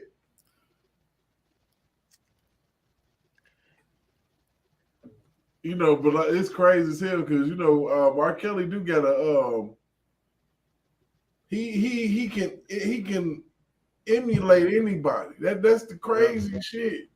Like I would have loved to hear the song that he presented to Luther Vandross. Oh, well, yeah, sung by R. Kelly. Like I would have loved to hear that. Yeah. If R. Kelly, if you talking about if R. Kelly would have sung it, because I know he sung it in the style of a Luther. Yeah, because Luther did have that song, and it was put out. Because we gonna do some shit tonight. We gonna have some fun tonight, man. Because the song I know he did for Luther, and Luther put it out, was that When You Call on Me.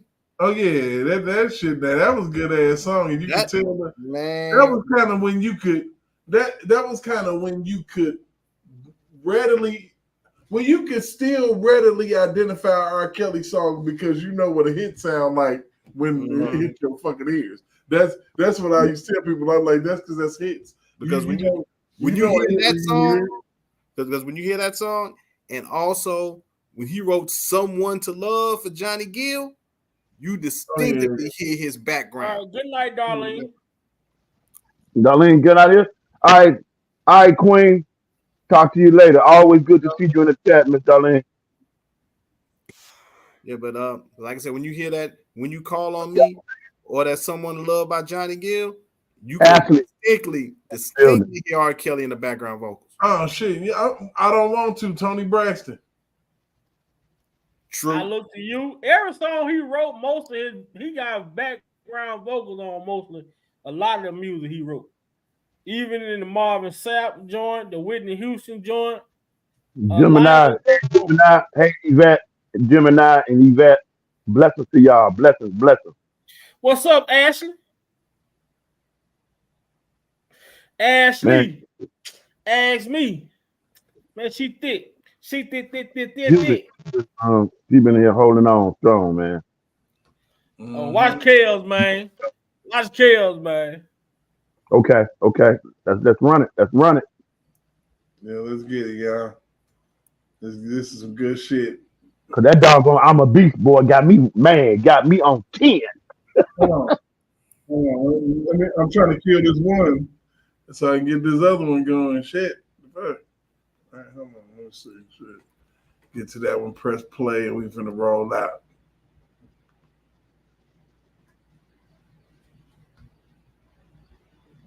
Call at the Regal Theater. It's on a plane to Chicago to our next casting call at the Regal Theater. We see thousands of would-be actors. I don't know what I'm looking for.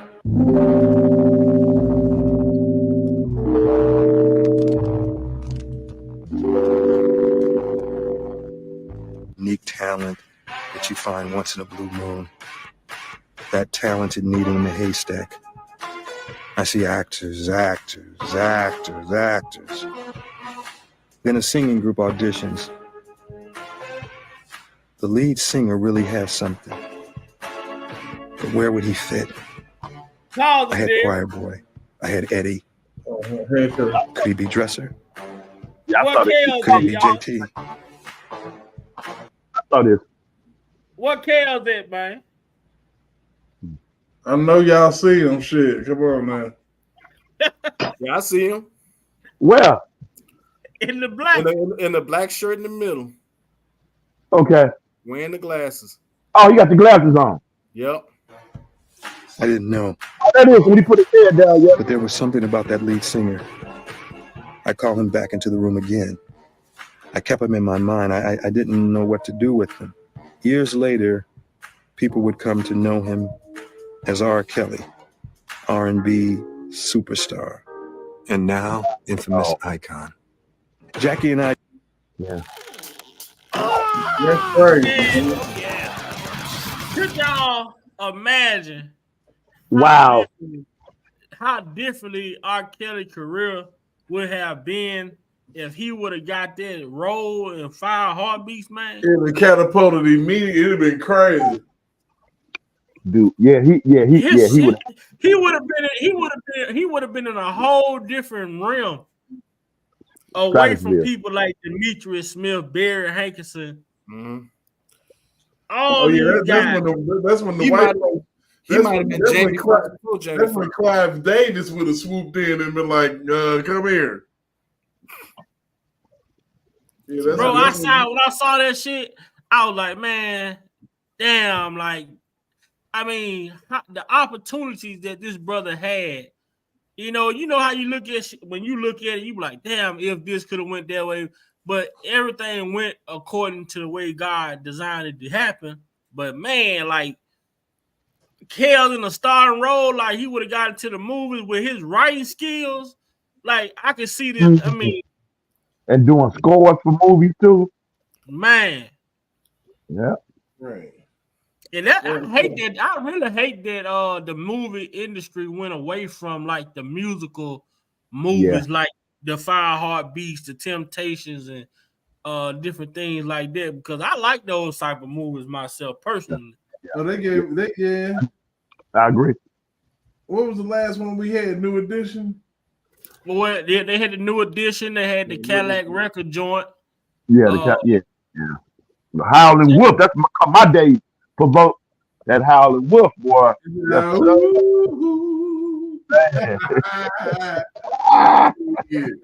Good playing with it, man.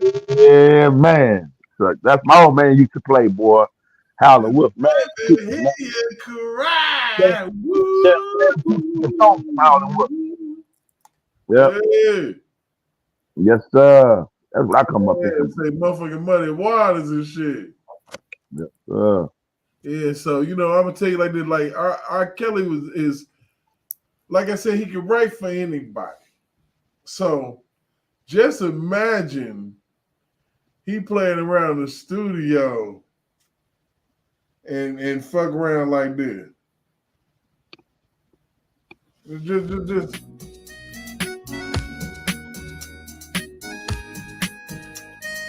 and y'all tell me who this is in the chat.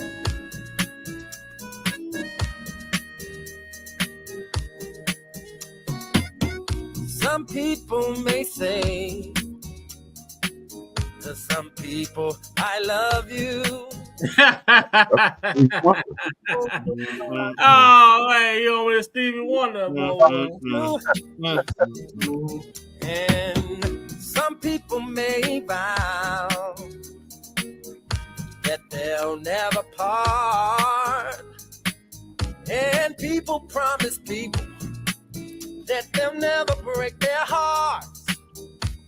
Ooh, but when it comes to us, I thank heaven up above. Cause we just keep on loving, we just keep on kissing, we just keep on hugging, we just keep on winning. Boy, I tell you, some things never change. Well, why would you lock this up? Why would you shut this down? And the All this good, man. All this good. For as long as I am breathing, my heart will always stay. I tell you, some things never change. In the springtime it will rain. And the world going round and round is nothing new. And that's how I feel about you. Yeah. That's crazy as hell, lady child. Yeah. Now, some people believe, yeah, some people will be there, and some people came to see that some people didn't care. Some people may think that they can trust some people. But some people come to find that the people that they thought they knew, they really don't know, no. When it comes to I think up above. Cause we keep on loving, keep on kissing, keep on touching, hey, keep on winning. Boy, I tell you, some things never change. Like pictures in a frame, and the flowers bloom in May. For as long as I am breathing, my heart will always stay. I tell you, some things never change. I'm sorry, I gotta let this shit ride. This is dope. Springtime it will rain, and the world going round and round is nothing new. And that's how I feel about you. That's how I feel about you. Yeah. And it'll never change, no. That's how I feel.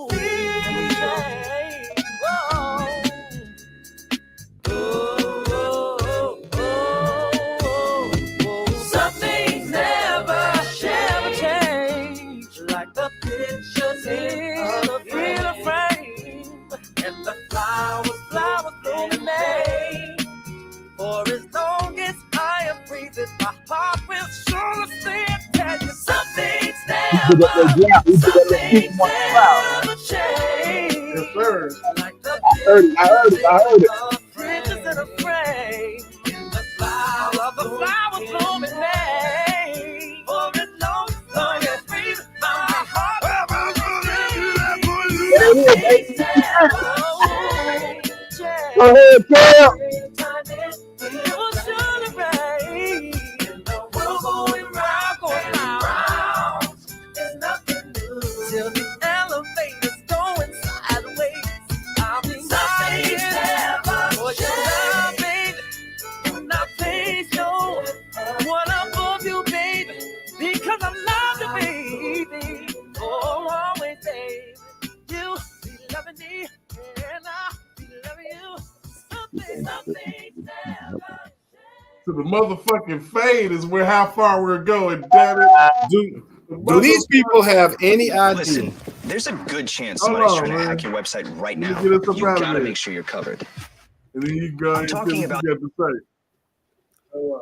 Do these people have any idea what? Because if you look at a lot of artists, everybody talk about bringing on R&B back, you do realize that New Edition collectively has not had a new album in nearly 20 years.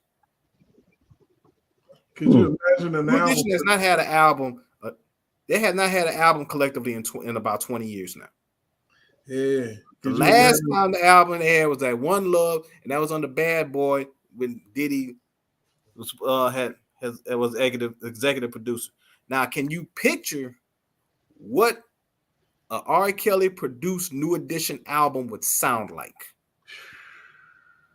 I can tell you right now, in my opinion, it was the best New Edition album since N.E. Heartbreak. It would sound, you know what?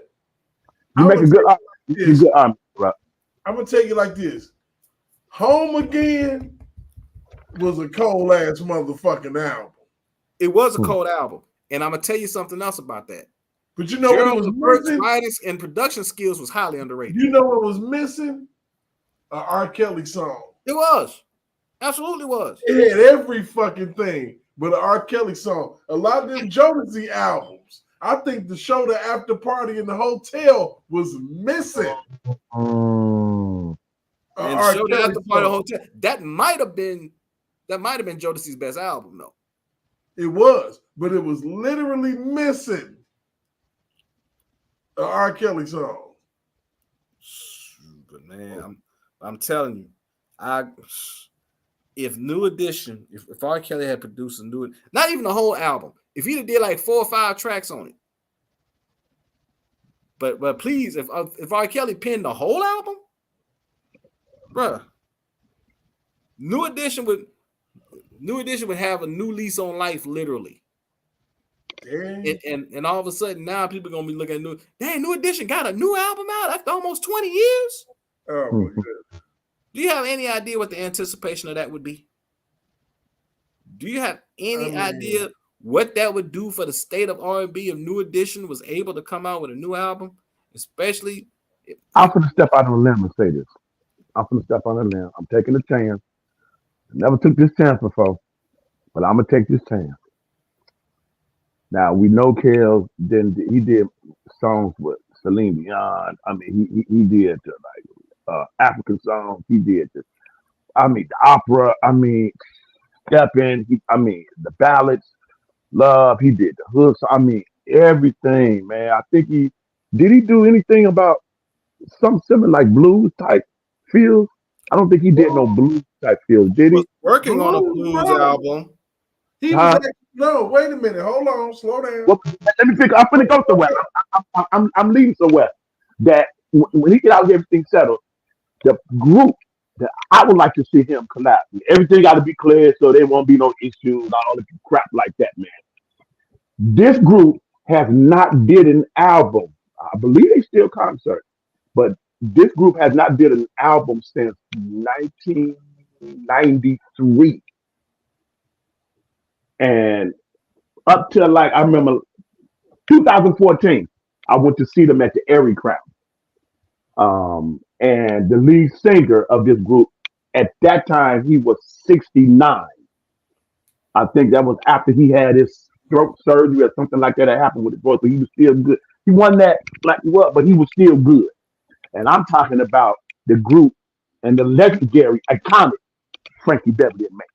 Oh yeah, All come the stuff, all the stuff Kel's been dealing with, all his mind, everything, get all the stuff he put together, get in his zone and get everything. I would love to see him sit down. Dude, I'm gonna take it one step further. I believe that R. Kelly could have wrote a hit song, something ridiculous for the Temptations. Oh yeah. And I'm talking about any version of the Temptations you want to give me. You can give me a David Ruffin. You can give me a Dennis Edwards. You can give me a Ollie. You can give me a Barrington. I don't give a shit. That David Ruffin for real, for real. David for real. You But what you think about the Frankie Beverly and Maze idea, Jay? Right? I'm gonna go back to the point that you said in regard to Frankie Beverly and Maze. In a roundabout way, R. Kelly kind of did do a song kind of like Frankie Beverly Maze. If you go back, if you go back to the Happy People You Saved Me album and play Love Street. Love Street. That he said in that album, he said Frankie Beverly and Maze inspired me to write that. I missed that. I got to go back and listen to that again. Love Street. He on the Happy that. People album. He sung that on the Light It Up tour concert. I got to go because I got that DVD on that Light It Up tour DVD. Demon Open. He sung that shit. He sung it in the stepper set at the end. What was the name of it again? Love Street. Love Street. Oh, I got to go back and play it again. Oh man, bro. So it's on the air. Wow. I yield back. I yield back. Yeah, man. I'm telling you. We right there. We in the zone. We all in the zone. Man, bro. You know, and like I said, to me, people don't even understand how dope this dude is to fucking make a song for Tony Braxton. Could you imagine him singing "I Don't Want To"? Yeah, but presenting this shit to Tony Braxton. Yeah, my favorite. Oh man, it's so much. I still got love for Gladys Knight. Still got love for Anita Baker. They're in their own category. They're in their own lane.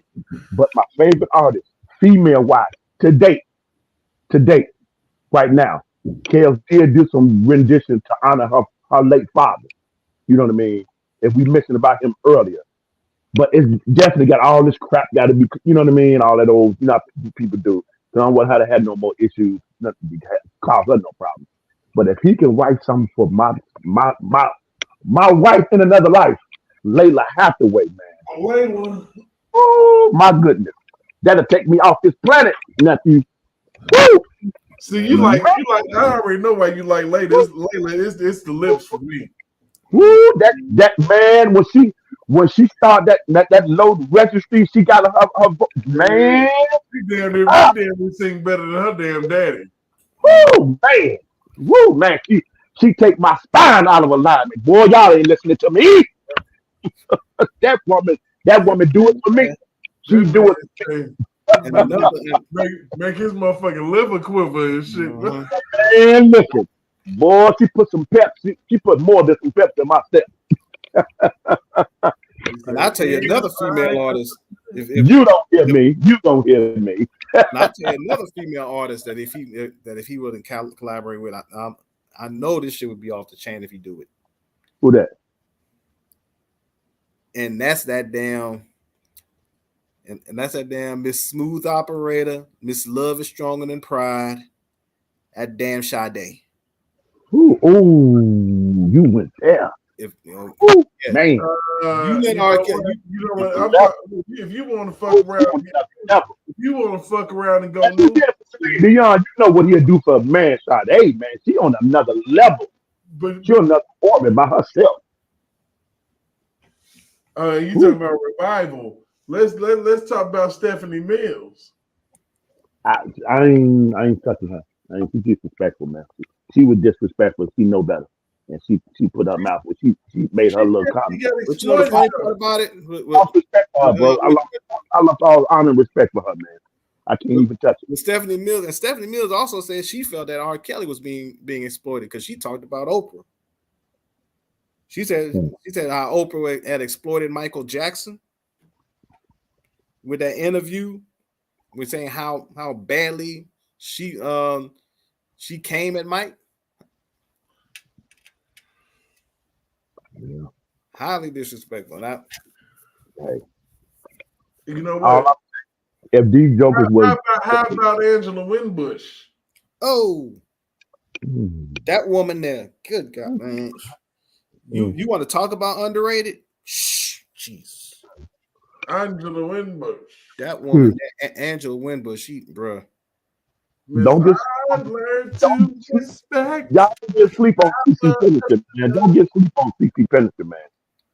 Hey, her vocal registry, man, is off the chain too. And see, he can get you off crack. R. Kelly can get you off that shit. Mickey Howard. Ooh, yeah. And man, he can revive a couple of Mickey Howard and Adina Howard.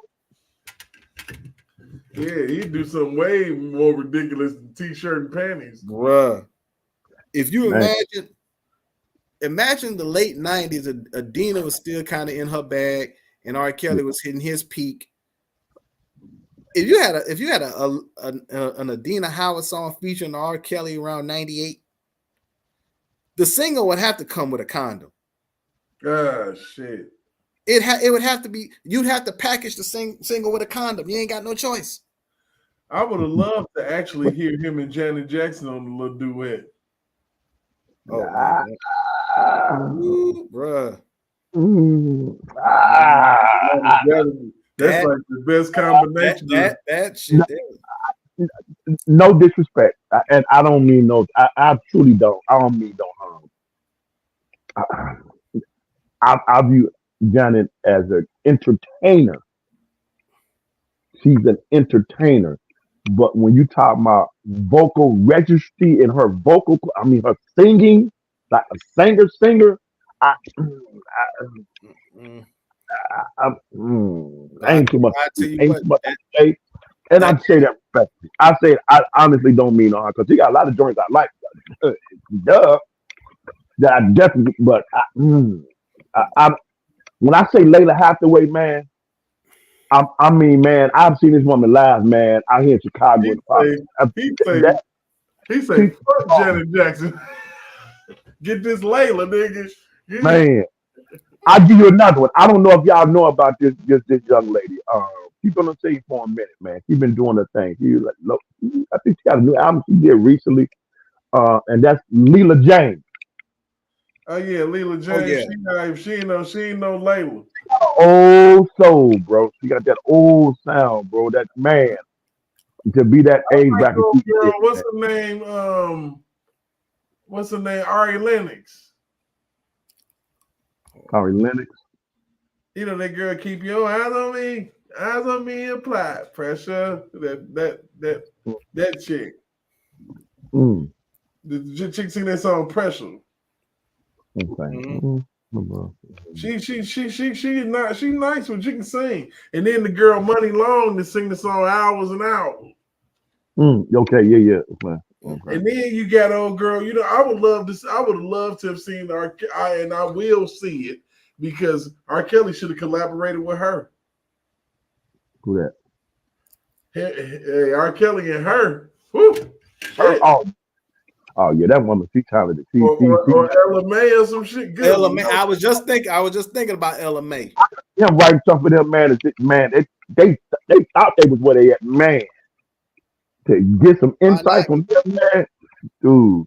Because I'm gonna tell you right now. I'm gonna give you another one, and this one I'm finna name is an artist in her own right. She can't be. She an artist in her own right. All you gotta do is say her name and don't say nothing else. Rochelle Farrell. Oh my goodness. That joker right there. Man, I'll be taking them. Well, let me get back. There you go. He on them lips again. You see? Let me hear back, folks. Let me hear back. You got lip issues. That joker, man. He said, them lips, girl, you better quit playing Michelle Pharrell. Yeah, she got them glasses on, man. I'll tell you right now. I'll tell you right now about a female artist who's a big time mainstream artist, and she said she loves R. Kelly, and if it wasn't for the drama he went through, he would have been working with her a time or two, and that would have been Adele. Adele said flat out. What? Adele? Adele said she loved R. Kelly. She loves R. Kelly. Hey, you know what's crazy? I can see that. You know who I would love to see him work with? Erykah Badu. Oh, that shit would be dope. On Erykah Badu. Take nothing from her, but I ain't gonna comment on her. I ain't gonna comment on her. I ain't gonna take nothing from her. She spoke proudly on. She spoke nicely on Kels. Right. She never said anything fucked up about my boy. Nope. Right. She said he would try to come at her when she was kind of when she was taking up for him. And you know Erykah Badu, hey, she got them lips. Erykah, dude, I ain't gonna say she scared me, but she woo. I don't know. So who got the sexier lips, Mary J. Blige or Layla Hathaway? It ain't the you say the lips. See, but folks trying to push off his stuff on me. See, but folks trying to get me to say something to what he thinks. I yield back. All right, so I yield back. In other news, okay, in other motherfucking news, it seems as if our media blocks what they want for people to hear. Oh, and, yeah. And they block the truth from you. We've been saying this shit since we've been saying this shit. So And I'm going to show you and this I know shit. where you going. I'm going to show you this shit. I'm going to show it to you, people. I felt I should do this because I find in life you can't let people get away with bullshit. So there we go. This is part of the issue here. So Donald Trump saying that he won New Hampshire not only in previous primaries, but that he won New Hampshire in the general election is not true. Oh, that's gonna hurt. Donald Trump did, to his credit, in 2016 win the New Hampshire Republican primary. He did in 2020 win the New Hampshire Republican primary. But both in 2016, when he was competing against Hillary Clinton in the general election, he narrowly lost New Hampshire in the general election. And then in 2020, when he was competing against Joe Biden in the general election, he lost New Hampshire by a good, fair chunk of vote. As Trump kicked off his victory speech in New Hampshire by publicly attacking Nikki Haley for refusing to drop out, criticizing her. Okay, so this that bias bullshit, but I just want to show you. The media will literally cut you off. Yeah. They create their own narrative right in front of your fucking face. They don't give a damn. They will literally, just like it was a lady. It's a lot going on in this fucking world, man. You know what I'm saying? Like I said, we can talk about R. Kelly all day, but I'm telling you, all this shit is connected, man, and it was designed to fucking over, distract us, bamboozle, and every freaking thing. It's not fair that we have to even go through this type of shit. It boggles my mind that we're even here as a people. Like, why are we even here? I mean, I don't even care anymore. I'm just gonna type shit in and we're gonna go from there. I'll find what we need. Let me see. Let me see. So it's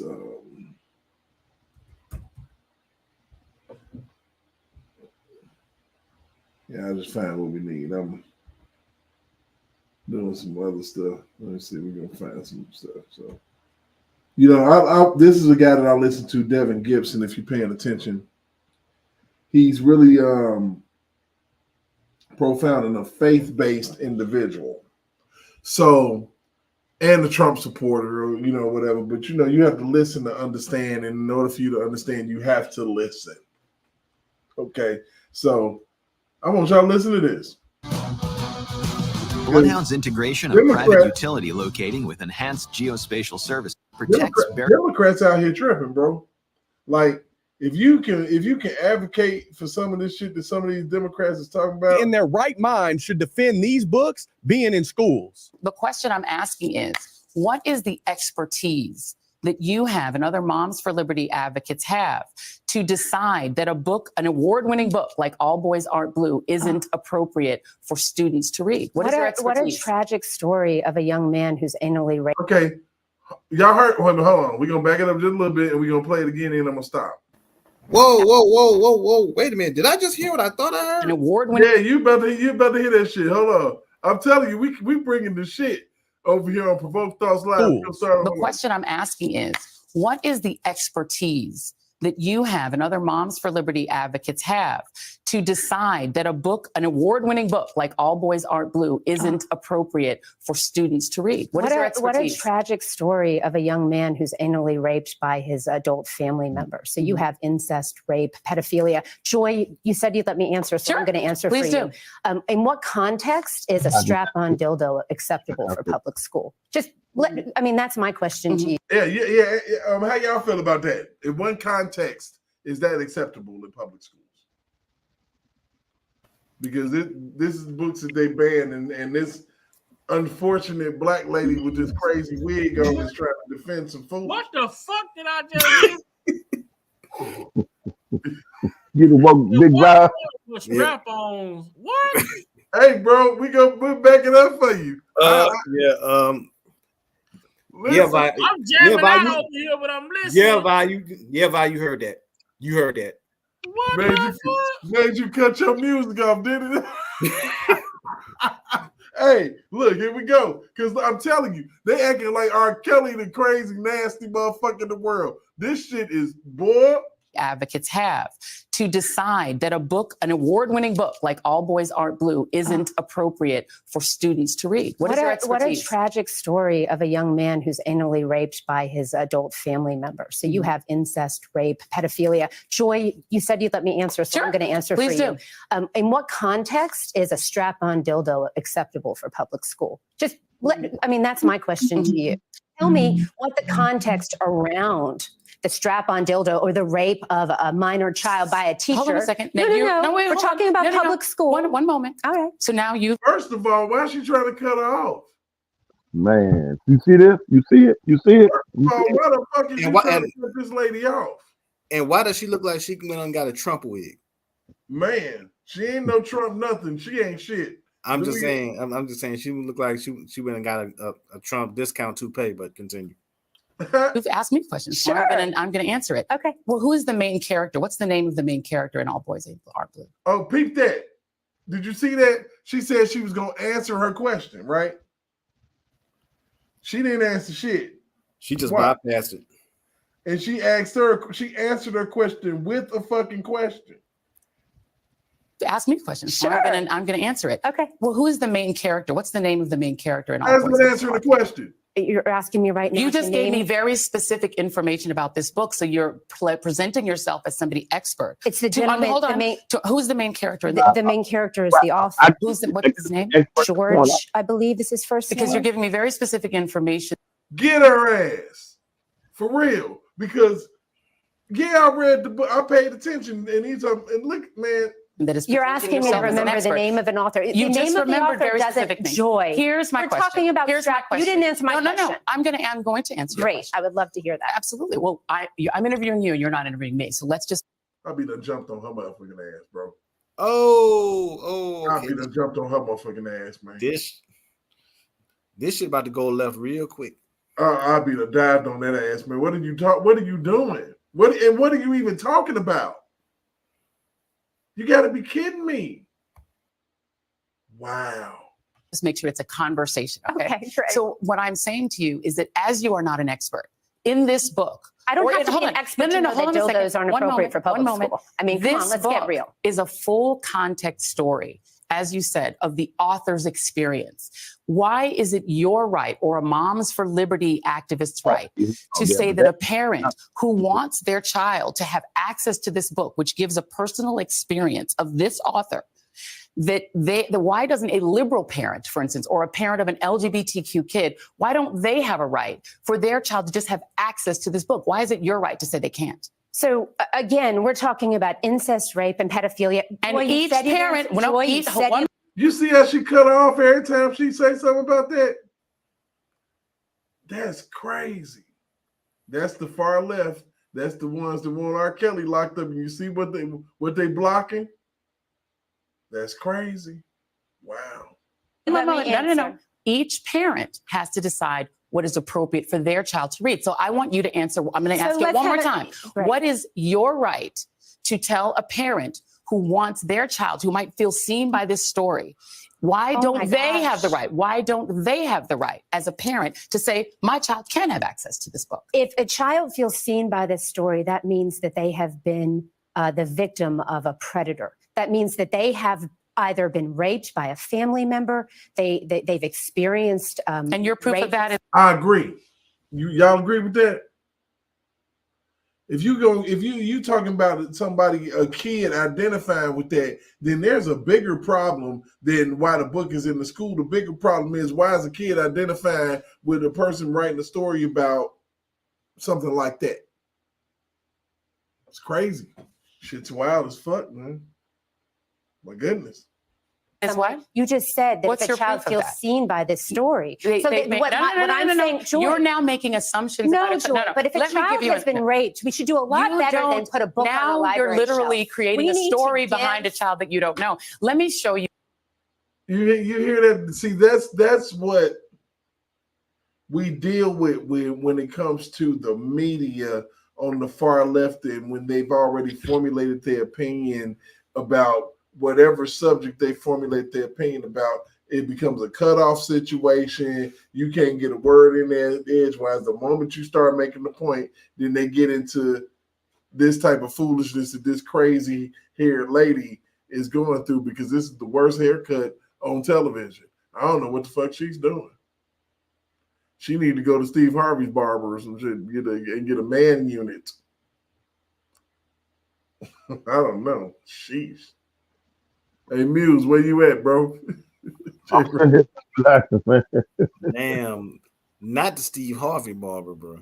Damn. She need to get her a man unit or something. Good. You see this shit? What is this shit? Oh, first of all, I can't get past the shit on top of her head.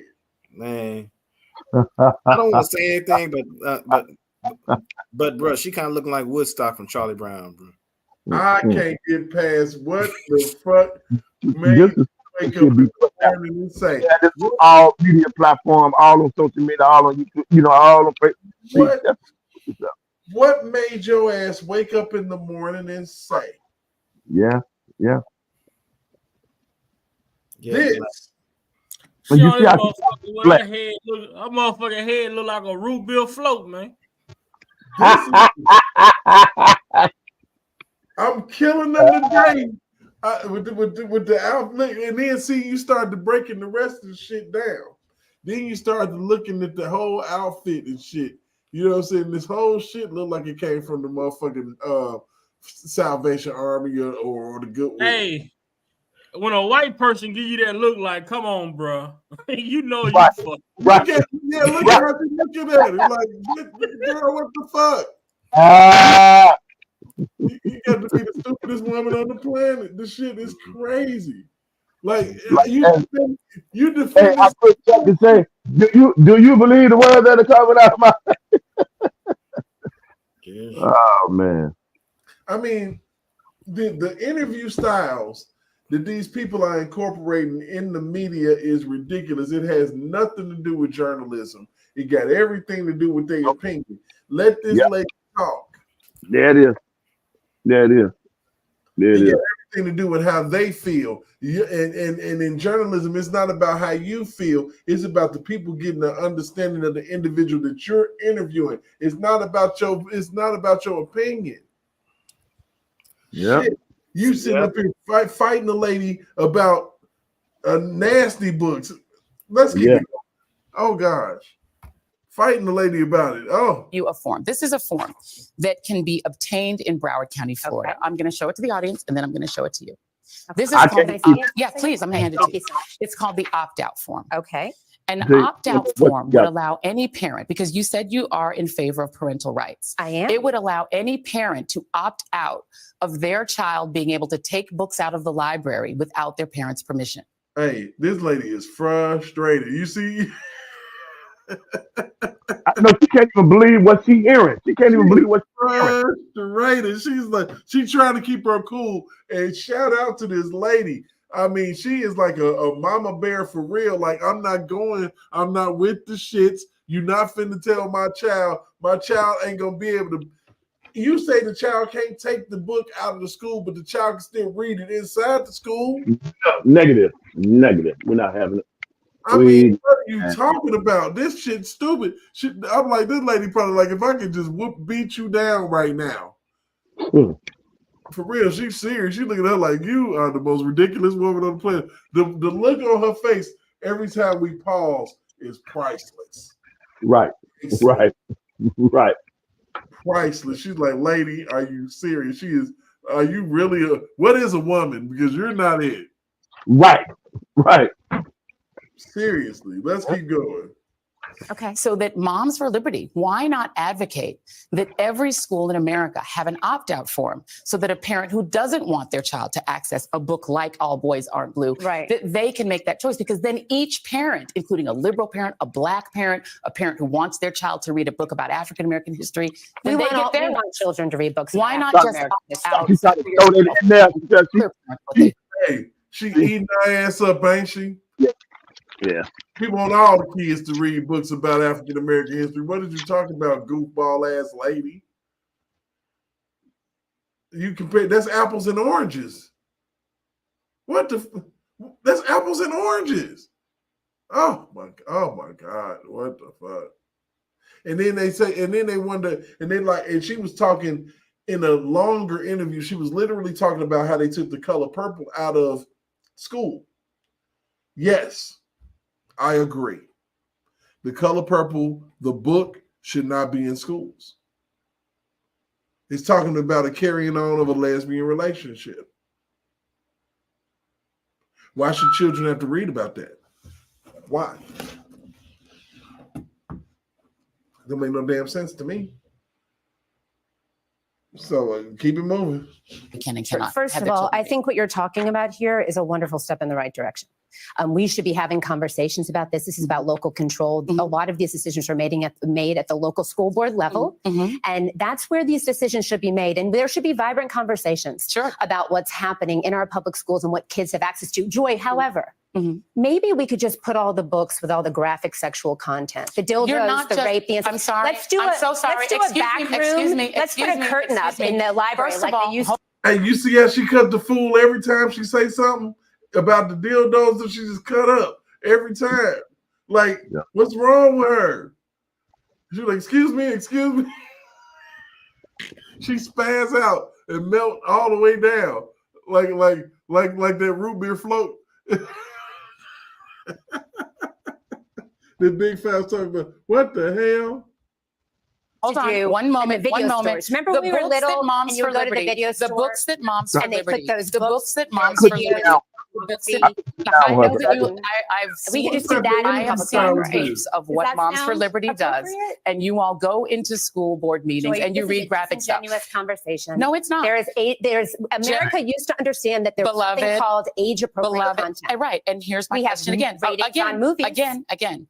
That lady in the black jacket. On the list of books that Moms for Liberty has attempted to have removed. Absolutely not. It absolutely is. Let me ask about the people who are making the decision for their parents, because you have not answered yet why a liberal parent or an African-American parent. We have parents who are Democrats who are members of our organization. But you're still trying to make decisions for all the kids. Nothing new to see here. Just Joyless Reed back at it again, doing what she does best. Her parents absolutely missed the mark by giving her the name Joy, because I've yet to see anything joyful about this woman whatsoever. Not an ounce of it in her soul. She is the epitome of an oxymoron, and she annoys the crap out of me because she never answers these guest questions, and every time it's just constant interruptions, interjections, because she doesn't want to hear the truth and have to deal with her complete absence of basic human morality. So let me get this straight, just to make sure I'm on the right track. it's not okay for parents to read these same books out loud at school board meetings without being told to stop because it's inappropriate,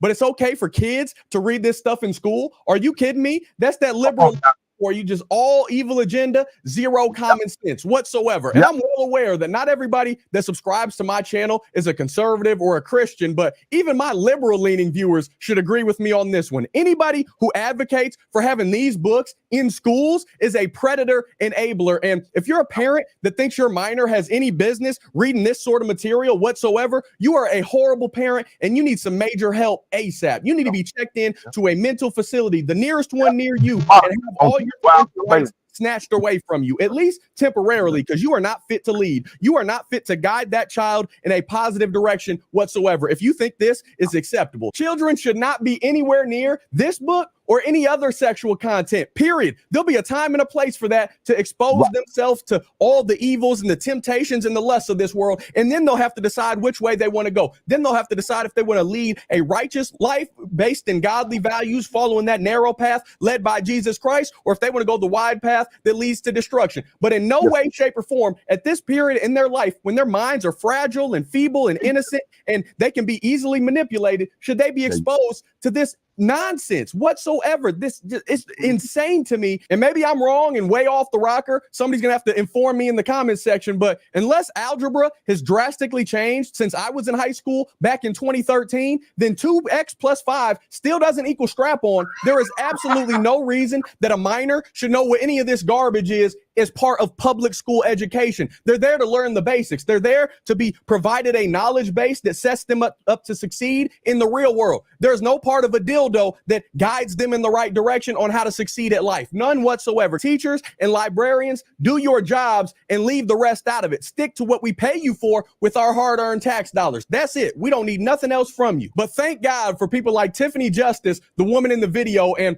all of the Moms for Liberty movement for defending these kiddos and going up in these lions' dens unafraid and bold and fighting to keep the innocence of these young children's minds still intact. It is pivotal. It is vital that we stand up for the youth because they're not able to. They're not in a position to know right from wrong, or they're not being shown what is right and wrong. And we got to continue to do that. And I'm not sure if you caught it or not, but she tried to point out in the interview that if a child feels... Hey, man, look, he actually killing it. I need him to finish this book in any way, then some arrests need to be made. And that little boy or little girl is probably the victim of a predator. And of course, that got skipped over by Joy Less because she's a horrible host and even worse human being. Like, I'm actually amazed that she still is employed. I'm surprised that she hasn't been fired. To an extent, I'm surprised, but she needs to be fired. And I say it all the time. I mean it. I try to love all people, but some days it is very difficult for me to find some sort of gratitude for these people on MSNBC and CNN. These talking heads, they are a disgrace to society. And I know one thing, they better repent quick, fast, and in a hurry for pushing all these demonic ideologies that are endangering our children, or the fate that awaits them is unimaginable if they don't turn the ship around and find Jesus Christ. Mark 9 verse 42 says, whoever causes one of these little ones who believe in me to sin, it would be better for him if a great millstone were hung around his neck and he were thrown into the sea.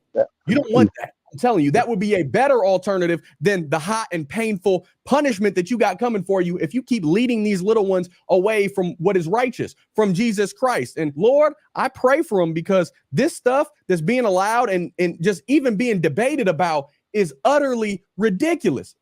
I don't know what else I can say about it. I could go on a very long-winded, passionate, heated tangent, as I've already done, but I'd love to hear what you think about all this. Let me know down below in the comment section. Let's keep this conversation rolling. Don't forget to hit that like button, subscribe if you're not already. Hey, look at, man, make sure y'all go and subscribe to this man, Devin Gibson's channel, man. He is speaking facts and he putting stuff out here, man. Ready, ring that notification bell so you get notified anytime I post a new video. If you like what I'm doing over here and you want to show a little extra love and support, make sure you go check out our website down below in the description section. That way you can get all the awesome shirts you see. So make sure y'all go ahead and do that for that dude, man. Like I said, I listen to this cat all the time. Hey, man, what y'all think about that, man? That situation with that lady in the what's his name again? Devin Gibson. Okay. Yeah, so what y'all think about that, man, with the point. School, man. What the hell, man? And these are the far left. No different from Disney. The makers and the owners of They Disney. told her ass, look, we got a lady coming to visit the show today. She's real tough. We need you to go out there, but we need you to try and convince her. And she got her ass ate up. Ate the fuck up. She like, that means, look, lady, He that was means about 10 seconds away from snatching that shit off her head. Mm-hmm. You know, and She like I sitting her ass said, up there look like a these are motherfucking the mushroom, same man. people. These are the same people that are holler victim on the situation that they threw themselves dead in. She's living proof that that a lot of black women cannot rock blonde hair. Let's just put it out here right now. That woman for that part, that the only one of the very few that did it well was Faith when she came on her first album. Hey, look, AJ Rock. She was rocking the Halle Scary. Yeah, bruh. Yes, she was. That wasn't the Halle Berry. That's the Halle Scary. That hairstyle kind of look like Jeffrey Dahmer, though. Man, that shit was wild as fuck. But yeah, that was Devin Gibson, man, and his channel, man. He's a conservative. I be watching him because I be on my Trump shit. You know what I'm saying? But he break it all down and he bring, a level of understanding. You see a young man in his 20s and he got hella common sense because he's faith-based. He believes in God. And that brings a level of common sense. I think that everybody on here is a believer in something right here in this chat. I definitely know Muse is. I know Big Vi is. I know J Rock is. If it's a conspiracy theory, what they like to call it, a conspiracy theory, that he bring to light his actual fucking facts because he got receipts. Because you done debunked a lot of bullshit. Big Vi, you know what I'm saying? Shit, he done ran every piece of bullshit that I know of into the ground, yo. Yeah, man. That's what we do, man. We break it down lives, one live at a time. Like man. I said, and you watch this shit, man. You watch this shit, okay? And what I'm showing you, because like I said, we definitely gonna talk about Kels. We gonna always say that man's name at some point, and we gonna rock with him like we did tonight with me. Shit, that's how we gonna do my channel. That's how shit gonna go. But we gonna be informed. We gonna be abreast of the current events because all of this shit is connected. Please believe me. I believe that the only president we could ever have that, even if they wanted to, would let R. Kelly out of jail is Donald Trump. He the only one that will fucking do it. I promise you that. Joe Biden ain't gonna do it. He don't even know. He probably shitting on himself in his Depends right now in his sleep. Come on, we already know that that's not gonna happen because especially when you turn around and call LL Cool J a boy. I mean, come on, bro. LL is over 50. Yeah, LL's always been a good nigger. I mean, shit. Damn, man. Good Lord. I promise you. That's crazy as hell. But it's funny as hell that all of these people, like, and it's funny because we got some, I hate that a lot of my black people are asleep when it comes to a lot of the shit that I've obviously fucking seen. And like I said, we've obviously seen. And like I said, I don't know y'all political affiliations, and I really don't care to know or would tell outside of this place. I just tell mine because I don't know. Maybe I like to piss people off with it. I don't give a shit. But at the same time, I'm gonna run some facts to you because there are a lot of black people out here that are actually advocating for Donald Trump. Yeah. And they actually come up with fact-based shit. They realize that man ain't no racist. Right. Yeah. they realized that that man actually has policies that have helped us. That actually he donated money to more money to the HBCUs than any president in history, including Barack Obama. Barack was busy making sure that gay people could get married. Yeah. Yeah. He was making sure that he would pass one of the most horrendous healthcare policies with Obamacare that has ever been fucking made. Yeah.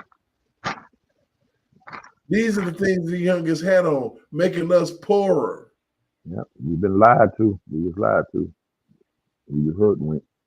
And I'm not saying, look, my thing is this.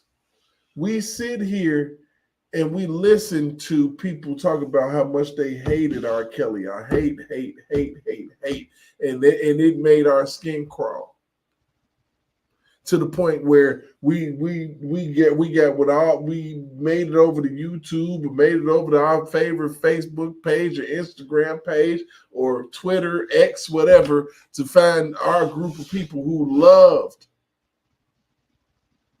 R. Kelly and saw the bullshit.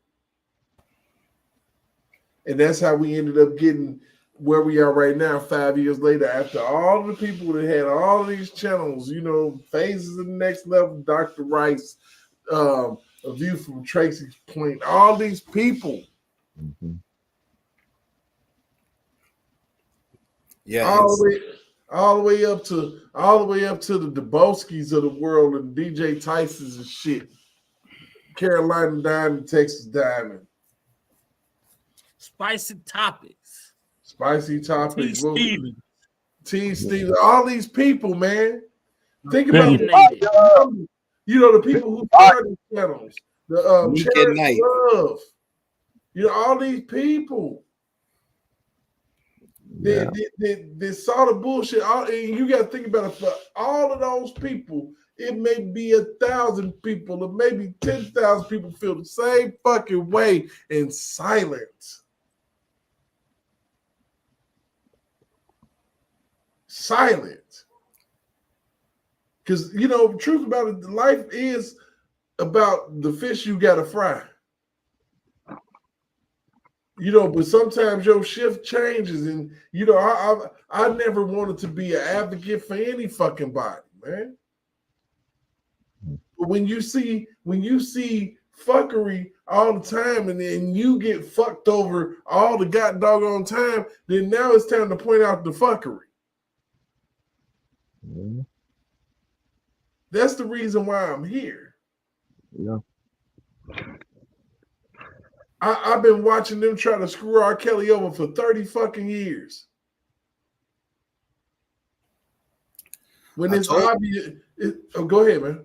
I told people the time frame that I said that R. Kelly's been lied on for over 30 years. The time frame that they've lied on R. Kelly is the exact same time frame that it took for the Detroit Lions to win their first playoff game since 1991. Yeah. That's how long they've been lying on that man. Yeah. It's the exact same time frame. Isn't that something, J-Rock? That's how long they've been lying. I mean, and I just said, and I just thought about that. I said, they done lied on this man for this long. Say for the whole damn life. And the fact that I literally can bookmark concerts and certain events when this shit started to unfold.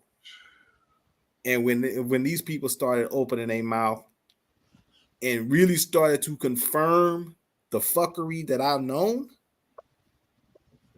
it's on a whole other level. Because I told my best friend this. I said,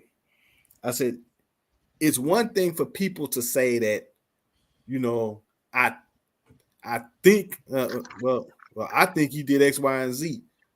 It's totally different when you say, I know that they're lying.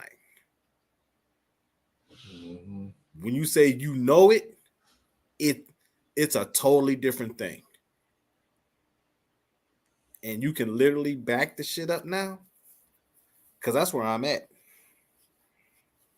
I'm at that point, and bruh, You can't even put me on a radio station now, because if you did, they'd cut me off.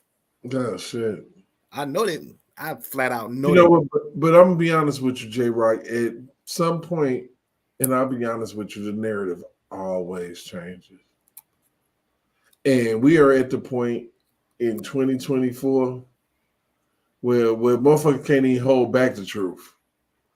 The levee done broke on the lie, and that truth flowing through like crazy.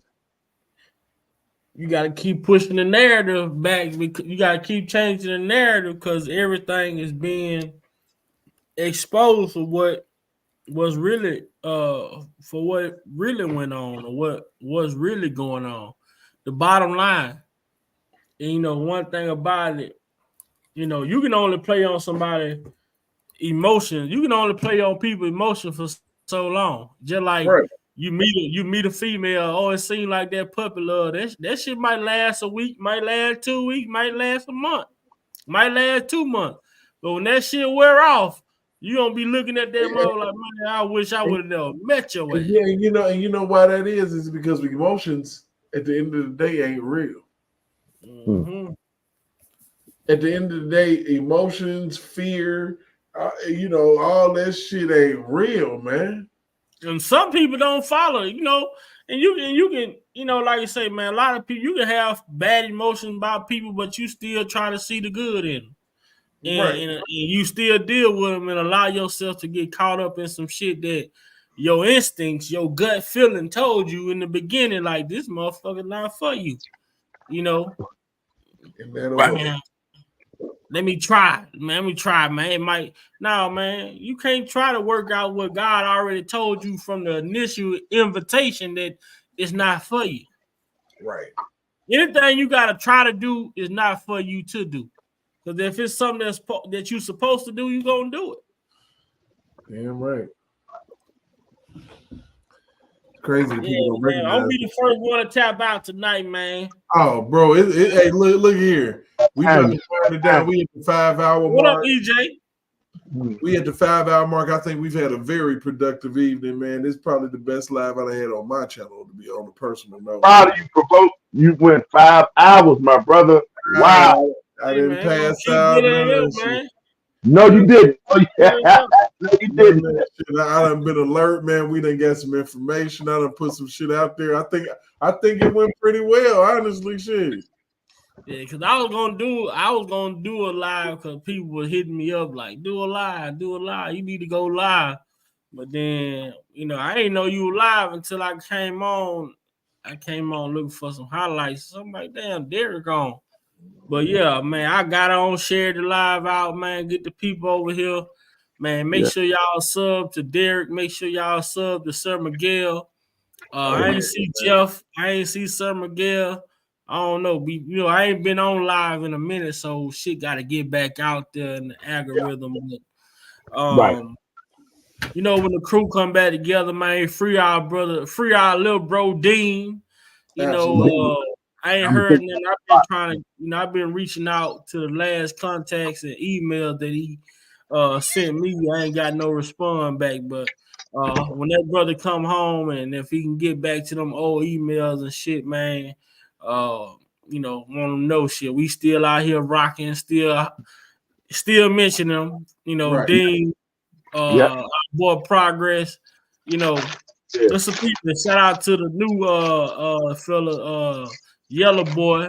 You know, for he found us over here. Like what we was talking about, say he want to be a part of it, get down. So hopefully be able to get on with him when he have better connection, so we can really see what he talking about.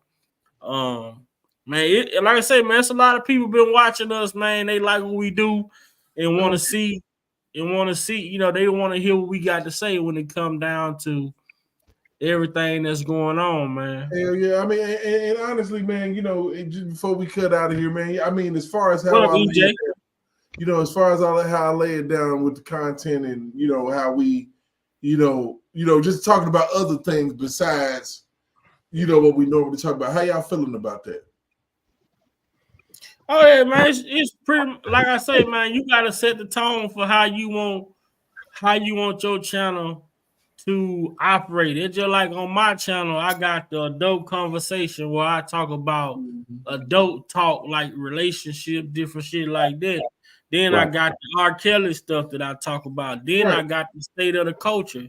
You Right. know, like what you did tonight would have been really more so like a state of the culture because Right. it's a broad Right. thing that you addressing from politics, president, all the different things that you address. So you come up with a concept for your channel, how you want to put your information out, because you're gonna have to make you a when you doing your playlist, right, you'll be able to separate your content. Right. So Right. people who want to come to your channel, they want to listen to Things. from everything. You know, you want to put everything R. Kelly, you want to make it to where it's in one playlist. The state of the culture, where you talking about world news pretty much, you want to make that one playlist. Then, you know, whatever else you choose to do, Right. you know, you want to make it to where people can go and search what they Right. want to Right, because see. I and like I said, my main thing is, you know, I know everything is you can talk about it separately, but I'm trying to connect everything because it's all connected, man. That's all I can think about is how intertwined it is, and listening to all the stuff that went on with Vince McMahon and how identical that shit was. That shit was mind-boggling. Like they literally, it's like you could take Vince's name out and put R. Kelly's name in that shit. And that was You see how you can do that, right? How you can do that, right? And you understand that, right? But then you got to think about, but see, the thing about us as content creators, we can't think like the people that's watching, because they don't. We can't just assume that they think like we think. So we got to put it out to them in a way that it'll gravitate for them. Because you put Vince McMahon, a lot of people probably didn't even come on because they seen Vince McMahon. But at the same time, when you put it in a way to where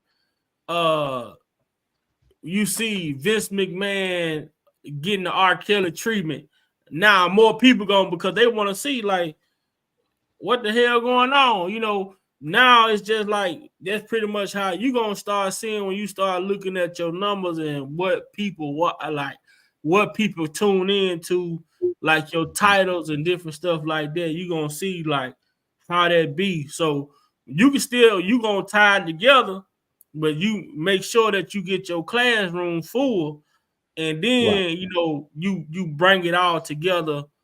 You know, bring it all together how you bringing it together. Because we talked about 5-6 different things on this live tonight, but all of it was in the same parameter. You know, but a lot of times, people see Vince McMahon, they shit. Oh, that ain't nothing. You know what I'm saying? But it really is important for you to listen to. We deal with a society that's, you know what we dealing with out here, man. Like, just like Me Too took advantage of the people. You pretty much have to make catchy titles to bring people in, because if they just see something they really look at a lot of shit based off what you title the video, because a lot of people have a good title with bullshit content. You click on it thinking you finna hear something. Don't nobody give up. I mean, I ain't gonna say nobody, but the amount of information and the quality of information that we give over here on these platforms that we have is way better than 60-70% of information that a lot of these people got. They got way more following than us. Right. Yeah. We break that shit down. We relate it. I watched yesterday. I'm gonna tell you something. Yesterday I watched Snoop Dogg new movie, The Underdogs. And man, I looked at it, I'm like, damn. I say this shit is so relatable. I say, but I'm quite sure when this movie get to the masses, they're gonna talk about all the cursing that these little kids doing, the shit that they saying in the movie. But like for me, for us being from that environment, we understand what a football practice look like in our community. We understand what football practice sound like in our community. But I was sitting there telling I'm like, man, watch, people gonna make this shit about what these kids on here saying and doing as far as the cursing and different stuff like that. Instead of what the movie really about. Instead of what the movie is symbolized. You know what I'm saying? Yeah. So I mean, they only do man, that. we gonna grow. Right, right. For and you, like I said, man, I think I found my lane, but I know good and damn well that I can tweak this shit and make it crazy. Because the truth be told, I just want people to understand, man, what we up against. I'm talking about black people, especially. What we up against? We up against the wall. And that's a good thing too, man. Start you a series, tying all this together. How are all of these people tied to Donald Trump?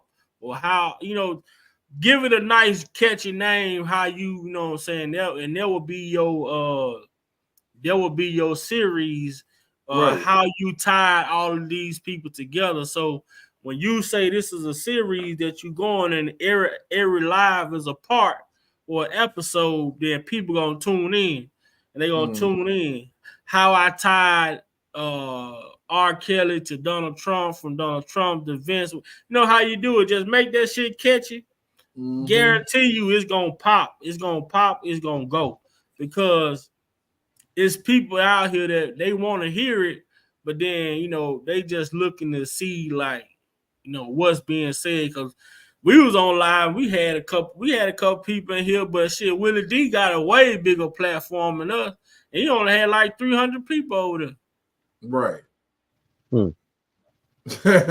Yeah, I mean, and shit, I can see the numbers getting bigger, man. And I feel like that everybody that was here tonight gonna probably end up subscribing. Shit. Oh yeah, they gonna subscribe. They gonna tune back in the way that you conduct your channel, and you educate it too, bro. So that make a big difference, man. How you carry yourself, you respectful.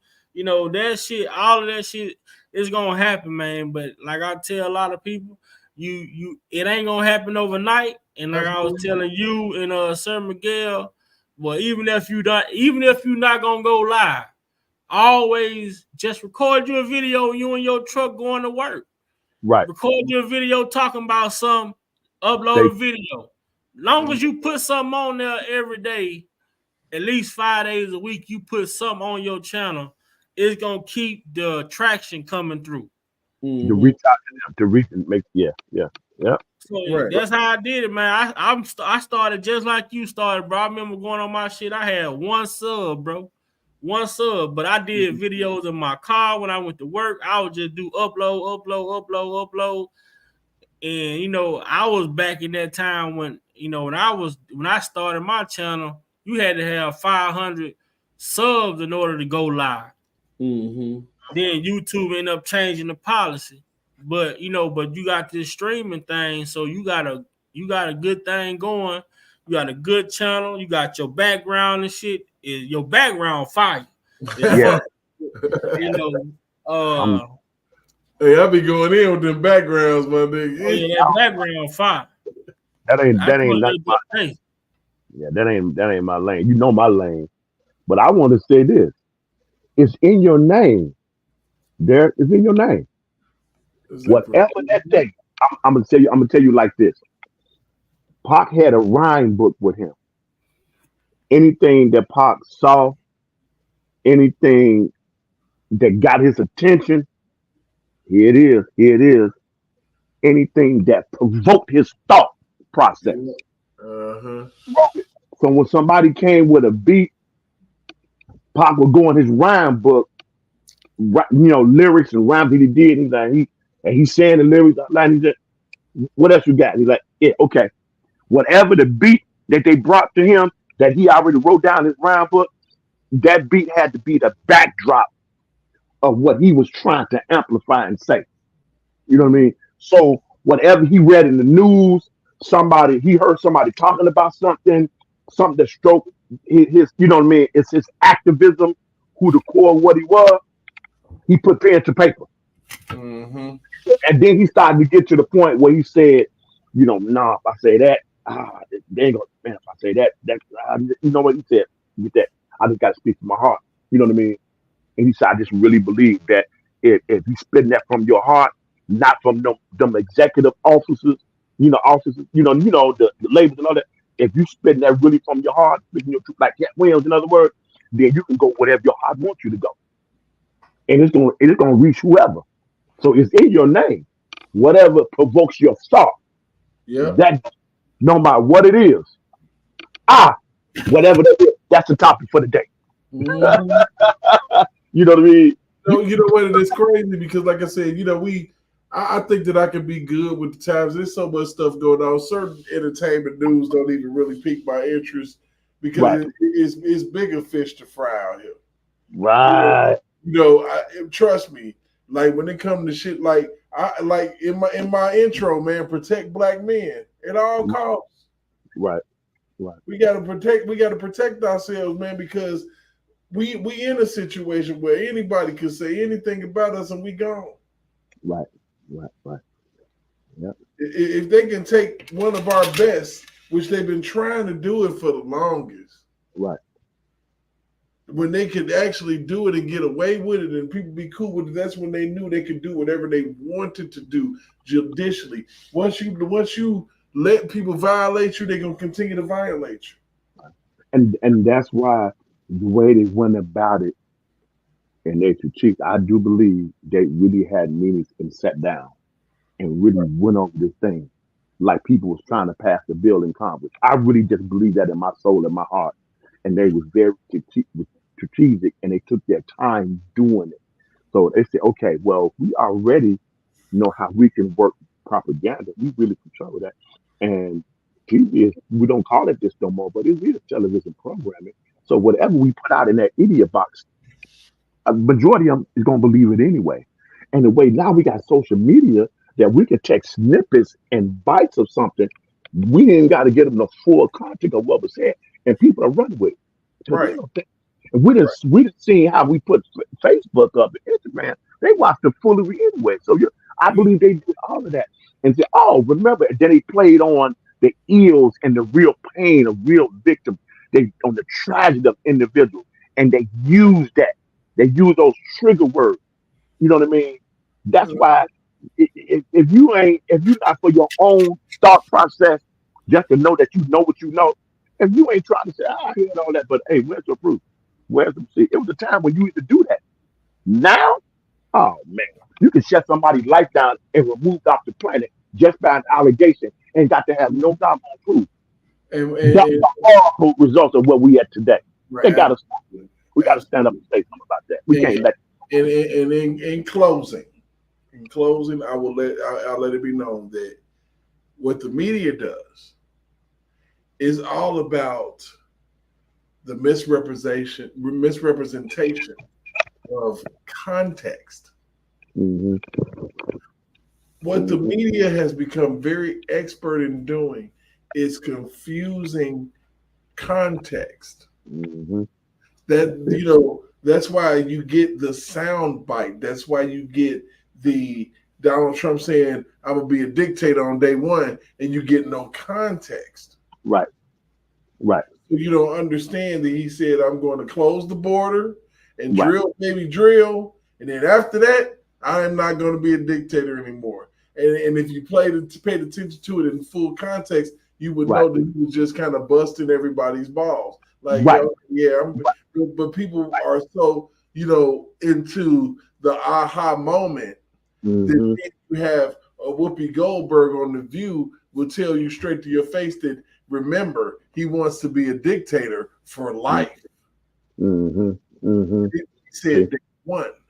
So that's one of the reasons why I am a Trump supporter. I don't give a damn what anybody got to say about he don't like brown people. I don't give a damn about none of that, because of the simple fact that I don't believe that that's true. What I believe is that our border is under attack. Right. And you can't let everybody, or you can't let everyone in your. You can't let an individual you don't know in your front door, and that's it. You know, they sit down and they sit on your couch and shit. And, oh well, they're here now, so fuck it. I'm not doing that. Yeah. But They were just talking about that, Derek, on the news, on the local news. Just when we was on, they had discovered 20 like underground tunnels from there across the border going into the United States. They were just talking about. That's why I watch Channel 11 so much, because they be revealing that stuff, and they just got you talking what you just got to talking about. I'm like, wow, these people. So that means anyone, they all the wow. Yeah, So absolutely. you can't let that happen, man. And it's being allowed right in our faces by an administration who never gave a damn about nobody. Yes. That's the mess up. So truth be told, I'll take my chances with a person that's not a politician. There you go. And that's the thing. That's why they butthurt. He's not doing the traditional. That ain't the way we always have done this. That ain't the way we do our politics. They literally thought that this man could not win. They Yeah. literally thought that this man couldn't win. They said it every single day. They showed you polls and shit. Yeah. And then when he fucked around and beat Hillary, they didn't know what the fuck to do. They were talking about Russian collusion and all of this shit. They ended up getting debunked. They impeached the man not once, but freaking twice. Yeah. They spend more time concentrating on his shortcomings that they could never acknowledge anything that he did that was good. Yeah. Yeah. That's what hate does. Yes, sir. Yes, sir. That's hatred. Yeah. Yeah. In a nutshell. All right, man. This been off the chain, man. Hey, bro, I appreciate it. And look, everybody that's still in here from Big Vi Channel, man, I love y'all. I appreciate y'all for sticking with me all damn night, because usually I don't even stick with myself. I'll be gone. But, okay, so J-Rock, Muse, Big Vi, my man's Yellow Boy, everybody who came in and hollered at me, man, I appreciate you. I appreciate this. Make sure you share this shit. It was a good hot live. It was informative. We learned about a lot of bullshit that was happening in wrestling that sounded like a surviving Vince McMahon type shit. Right. Wow. So y'all have a good morning or whatever. I'm gonna probably grab me some coffee and shit in the house and stay up a little longer. I don't know. But yes, sir. Y'all have a good blessings, J-Rock. Everybody in the chat. Peace and blessings to you. Provoked thought. You already know, Prophet. It's solid with me. You already know. Yeah, we gonna chop it up, man. You already know. Provoke. Peace, Muse. All right, Yes, man. sir. All love, man. Y'all have an amazing Friday night, Saturday morning, man. Yes, sir. All right.